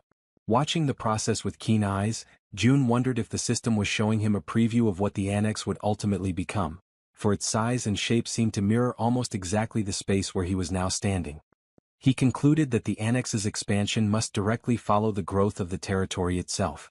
When comparing the overall cost, he realized that the 10 billion price tag made the annex far more advantageous than a simple outpost with its limited reach. Then, another notification appeared. The annex required the presence of a blood relative for a duration of 7 full days. June confirmed and authorized the construction, prompting the system to update the timeline. The projected completion was set at 167 hours and 11 minutes. Quietly, June reflected that while the annex was being built, he should ask his grandfather not to leave the country. Yet before he could dwell on the thought for long, his focus was abruptly pulled away by another system notification. Another blood relative of June was revealed. The name disclosed was Kim In-sim, level 21, bearing the title of lineage with a trust rating of 99, but without any sign of an awakening ability. Inside the vast tree, an elderly woman lay upon a bed. The grandfather held her hand with firm gentleness and asked her to listen carefully to the words being spoken by the group. A faint aura spread over the connection formed by their joined hands, and he softly informed her that their grandson June was still alive, and that these people had been sent there directly by him. At that very moment, June communicated with his companions and instructed them to ask his grandfather what had happened to his grandmother. Yejuan faithfully conveyed the question in June's name. Yet the elder turned abruptly, his expression tense, and demanded to know how June could possibly be aware of his grandmother's condition. Soon, however, it was explained that June was sharing his vision through them, perceiving everything they saw with his own eyes. Reassured, the grandfather tried to soothe their worry, explaining that the woman was not gravely ill but merely in a state of shock. Still, they pressed him further, asking since when the grandmother had failed to awaken. With a heavy and sorrowful face, he recalled that it had been since the very day the monsters appeared and the world itself began to collapse into chaos. From that moment onward, she had remained in a deep, unbroken sleep. June, watching through their perspective, noticed the expression etched onto his grandfather's face. It struck him powerfully, for it was the first time he had ever seen his grandfather like that, so burdened, so utterly weighed down by grief. The sight pierced him with an even deeper sense of the gravity of their situation. Tears welled up in his heart as he reflected that, despite everything, he felt an immense relief knowing his grandmother still lived, even though she had been in a coma for nearly a month. Outwardly, she appeared perfectly healthy, as if peacefully asleep, and June concluded that this stability could only be maintained by his grandfather's awakened ability, which was undoubtedly sustaining her. Inwardly, however, he lamented that the system did not allow him to assign missions to blood relatives. If it had, perhaps he could have devised some way to improve her condition. Even if he tried to apply the power of a healer, he knew deep down that his own skill was insufficient for such a task. As his thoughts swirled in silence, he began to grow uneasy. It was strange. 7 people had entered the house and yet no one else had stepped out to investigate. The oddity gnawed at him, and so, through his group, he asked his grandfather about the fate of his parents. The old man, acknowledging that June was following everything closely, chose to speak as though addressing his grandson directly. He explained that, on that fateful day, June's mother had left for work, while his father also departed to earn money for the household. He expressed his belief that they had probably found refuge in some hidden, secure place, emphasizing firmly that June's father would never abandon his wife under any circumstances. Yet June recognized, in the undertones of his grandfather's words, that the man did not truly believe in the survival of his parents. And within himself, June felt the same grim certainty. Without a transcendent ability like the one his grandfather possessed, the chances that his parents had survived were almost non-existent. But still he refused to let go of hope. Through his ability, June issued a new order. The next target must be the Wawang Nursing Hospital, even if the chances of finding them there were small. Acknowledging the efforts of his group, he decided that they should rest for the night. He made it clear, however, that when dawn came, nothing else would matter. Tomorrow they would all go after them. At that instant, the system interrupted his stream of thoughts with yet another notification. To his shock, the message declared that a blood relative of the Absolute had been detected in the vicinity. Without hesitation, June issued a command to Yejin, who quickly relayed his orders to the rats. The young woman asked what precisely she should convey, and June instructed that every single nearby survivor was to be located without delay. Then he noticed something crucial. The alert was not pointing toward Dongjian's, but rather toward his very own location. Conviction settled deep within him. The ones approaching could only be his mother and father. The scene shifts to a street where people are hard at work, cutting apart and stripping the hides of the animals and strange creatures they have captured. One man comments that the work is still far from over, even at such a late hour, while another replies that this only means there will be an abundance of food for everyone. Suddenly, something unusual catches the attention of one of them, and immediately all turn their eyes upward. High above in the sky, countless dreadful creatures are flying, each with a terrifying and distinct appearance, none resembling the other. Without warning, a bell begins to ring frantically, its rapid toll echoing like an urgent alarm across the area. From the top of a watchtower, a man spots the approaching swarm and shouts to announce the arrival of monsters. Chaos quickly spreads. People begin running in every direction, rushing to move everything into the seafood storage house and to close the shutters with haste. The order is unmistakably clear. Everyone must move as fast as possible. The panic intensifies when one of the men shouts for the village chief to come out immediately. The group accompanying June's grandfather turns toward him for guidance, and he promptly informs them that a massive horde of monsters is approaching. From a distance, the grandfather and the group gaze upon the advancing scene, watching in silence as the creatures flood across the horizon. Han, overwhelmed by the sight, questions aloud whether all those beings can truly be considered monsters. The grandfather raises his hand and confirms, his voice grave, while simultaneously giving the command for the trees to move. The command is obeyed without hesitation, the forest itself responding to his will. Meanwhile, Han recognizes the gravity of the situation and volunteers to join the fight.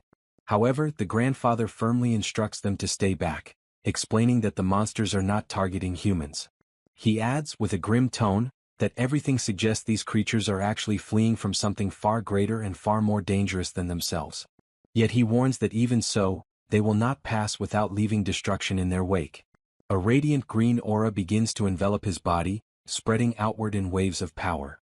At that moment he connects with the surrounding forest, and numerous trees shift together, intertwining and forming a massive living barrier meant to shield them from harm.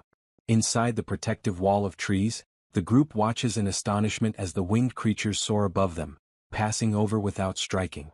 It becomes clear that the group was never their intended target. Still, those advancing by land charge relentlessly toward the barrier, forced to confront the trees that now stand as their obstacle. The pressure mounts, and once again Han offers his assistance, but the elder sternly refuses, demanding that they remain within the safety of the barrier. At that instant, the old man lifts his leg and, at his command, countless trees surge forward, their sharp branches piercing through the creatures on the ground. The entire group is shaken, overwhelmed with shock, as they witness the overwhelming display of the grandfather's power. The creatures, impaled by the trees, are lifted mercilessly into the air, suspended and displayed like gruesome trophies of the living forest. Yet more monsters appear, hurling themselves at the barrier, biting and tearing savagely at the trunks. But the grandfather remains steadfast, his control unyielding, forcing the trees to strike again and again, driving their sharpened limbs into the new enemies without pause. The system begins to flood with notifications, marking each victory. A message appears, declaring that a level 24 land shark has been hunted. Shortly after, another states that a level 23 saw ray has been slain. Then comes a level 29 blue crab. The list continues endlessly, with each notification announcing new experience points and rewards. Another message informs that all attributes of the group increase in trust. Their gained experience is multiplied tenfold and evenly shared, although the ascent rewards remain monopolized by the hunter himself. Inside the building, June observes the entire scene with his mouth agape, stunned by the cascade of notifications piling up before his eyes. He realizes that the level of power displayed is comparable to someone at level 55. His grandfather, too, receives the notifications, though he does not fully comprehend their meaning. June reflects that, in the beginning, he believed his grandfather was merely being reckless, acting without thought for the danger. Yet with a single strike, hundreds of monsters are wiped out in an instant. Faced with such overwhelming power, he concludes that the best thing they can possibly do is to stay out of the way and avoid becoming a hindrance. In June's eyes, his grandfather transforms into a monster in his own right, a being so powerful that he could no longer be compared to ordinary humans. The notifications continue to flood in without pause. The system announces the successful hunt of a level 31 giant crab, followed shortly by a level 29 giant lobster, and then a level 30 sawtooth crab. Each message also confirms increases in skills and abilities. Suddenly, June realizes that he himself has just leveled up, but before he can process it, an intense and suffocating pain overwhelms his body. The agony spreads through every nerve, as though each part of him were being broken apart and reduced to dust, all while the school in the city continues to grow in influence and power. Amid this torment, a new notification appears before his eyes. The system announces that beings capable of receiving citizenship have been discovered, and the question is posed: grant it or not? June's mind clings desperately to a single crucial thought: whether among those names his parents might be included. He scrolls through the long list, painfully aware that the sheer number of new inhabitants is so vast it would be impossible to check each one individually. Yet even as he does, he reasons that if his parents were truly among them, the message would not have been one of citizenship.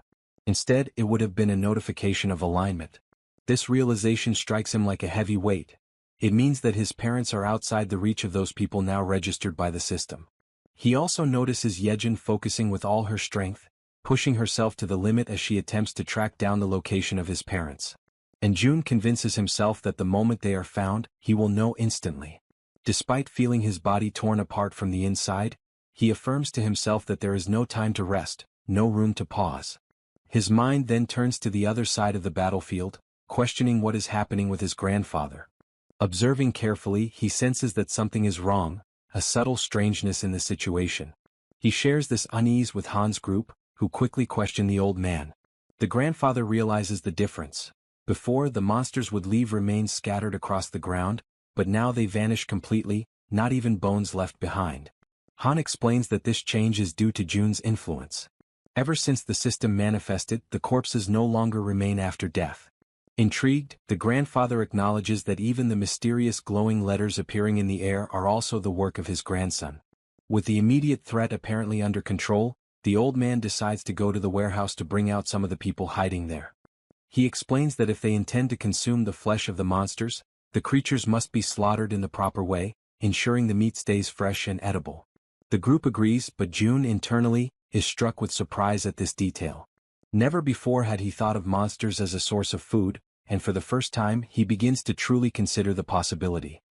He extends his hand and issues the order to register the item. Before him, a creature begins to materialize, its form gradually solidifying until its outlines are clear and distinct. The system then notifies the success of the registration, categorizing the item as fish. Pleased, June realizes that his attempt has worked, and that this could indeed feed hundreds of people. Yejin suddenly gasps, her eyes widening in shock as she locates someone of immense importance. Without delay, she quickly announces her discovery. June turns at once, his entire body trembling with expectation. The system confirms it. Yejin has found a blood relative, and the power of blood begins to unlock. Outside, amidst the rows of buildings, someone points toward a distant structure. A man and a woman are identified. The system reveals their names. Lin Jisuk, level 50, bearing the title of relative, with trust at 97 and the awakened ability of governance. Beside her stands Kim Donghyuk, level 42, also carrying the title of relative, with trust at 93 and the awakened ability of enhanced defensive aura. June recognizes them instantly, and his vision blurs with tears. After all this time, there can be no mistake, they are his father and his mother. The system notifies that citizenship has been granted to 23 individuals connected to the blood relative Li. The announcement causes a wave of astonishment, yet June feels a surge of joy as he realizes that his parents are now very close to the newly expanded territory. By observing their movements, he concludes that it is only a matter of time before they step fully into the protected zone. Since the power of the bloodline has already been unlocked, he firmly believes that they will not be stopped by the invisible barrier that holds others back. After such a long and painful wait, his eyes finally fall upon his parents once again. The long-awaited reunion radiates through his smile, overflowing into every part of his being. At that very moment, his parents catch sight of him, and shock flashes across their faces as they recognize him. From the other side, June raises his hand in greeting, his heart pounding. The mother and father rush toward him without hesitation, embracing him tightly as though afraid to ever let him go again. His mother clings to him, checking desperately to make sure it is truly him, asking if he is well, while June responds with quiet firmness that nothing has happened to him. The joy of reunion is quickly mixed with surprise as he notices that all 23 who arrived with his parents possess awakened abilities of their own. These are people connected to the hospital where his mother once worked. At that moment, however, something else catches June's attention: dogs gathered at the barrier, unable to cross. Internally, June reflects that they cannot pass through because animals cannot receive citizenship. Almost immediately, the system issues a new notification, revealing that there exists an option for a subordination contract capable of awakening abilities in up to 100 individuals. June ponders the implications of such a condition, recognizing that his mother's awakened ability is astonishingly powerful, and that through her, even his father has had his own power awakened. The system then reveals the ability granted to his father: Protective Aura, classified as S rank. This ability consumes mental energy to generate a complete defense around the body, and while active, it triples all physical abilities. June quickly grasps the magnitude of this revelation. Multipliers that once stacked linearly now increase exponentially. The result is devastating. His father reaches an efficiency so overwhelming that he could easily overcome level differences that would normally be insurmountable. He also notices that even the 23 newly awakened, though classified only within ranks B and C, already stand far above the average of the unawakened. Yet, in June's mind, what matters most at this moment is not their classifications, but that everyone can finally rest. He raises his hand and allocates 5 units of resources to the group, ensuring they have food and everything else they may need. He instructs them to take warm baths and rest in heated rooms, guaranteeing them comfort after their exhausting and dangerous journey. Still, his mother remains troubled, convinced that her son may be hiding his pain or perhaps is deeply traumatized by the apocalyptic events. His father too reflects silently, wondering if the shock of survival has been too great for him to bear. Perceiving their concern, June seeks to reassure them. He reminds his mother that she herself had seen the lights burning in the apartment. Then he asks how such a thing could be possible in a world where electricity and water have long ceased to exist. To make his point undeniable, he snaps his fingers, drawing their attention. At the sound, every light in the surrounding buildings flares to life at once, piercing the darkness and leaving his parents utterly speechless, unable to believe what they are witnessing. At that same instant, a Coca-Cola materializes in his hand, cold and real. He raises the drink and, with a calm smile, asks if anyone happens to be thirsty. A young girl rushes forward almost immediately, clutching the bottle with trembling hands, asking in disbelief if it is truly real and whether she can actually drink something so rare. June then conjures a drink for each person present and invites them all to follow him, guiding them toward what will become their future homes. After some time, using the gate of the ultimate shut-in, he leads them across into the apartment complex. There, June personally escorts his mother's subordinates to the residences they are to occupy. In each home he provides rice, ramen, eggs, milk, and every item they request. As they walk together down the hallways of the building, his mother cannot hold back her worry and finally asks if it is truly acceptable for them to occupy residences that once belonged to other people. With a calm smile, he explains that if any resident eventually returns, they will immediately return the property, but for now no one has come back. He gently asks his mother not to worry, and then opens the door of one of the apartments, inviting them to step inside quickly. Once inside, 2 companions of the group lower themselves respectfully, bowing in greeting with polite gestures. The father and mother, astonished, remain frozen in place at the unexpected sight. The woman, overcome with curiosity, asks whether one of them might be her son's girlfriend. He denies it at once, and one of the young women firmly declares that both of them will serve his parents with dedication and care. However, he responds with firmness, questioning why they should be the only ones responsible for looking after his parents. Acknowledging the effort they had already put forth until now, he soon allows them to rest, and the 2 quietly withdraw in silence. Left alone as a family, they gather together at the table. June then begins to ask about everything that had happened to his parents since the beginning of the chaos. He recalls how his father, who worked as a taxi driver, had gone that day, as usual, to pick up his mother after her work shift. It was at that exact moment that the monsters suddenly appeared. Side by side, they managed to protect each other and, as a result of their determination, survived. And just as June had suspected, it was his mother who awakened her abilities first.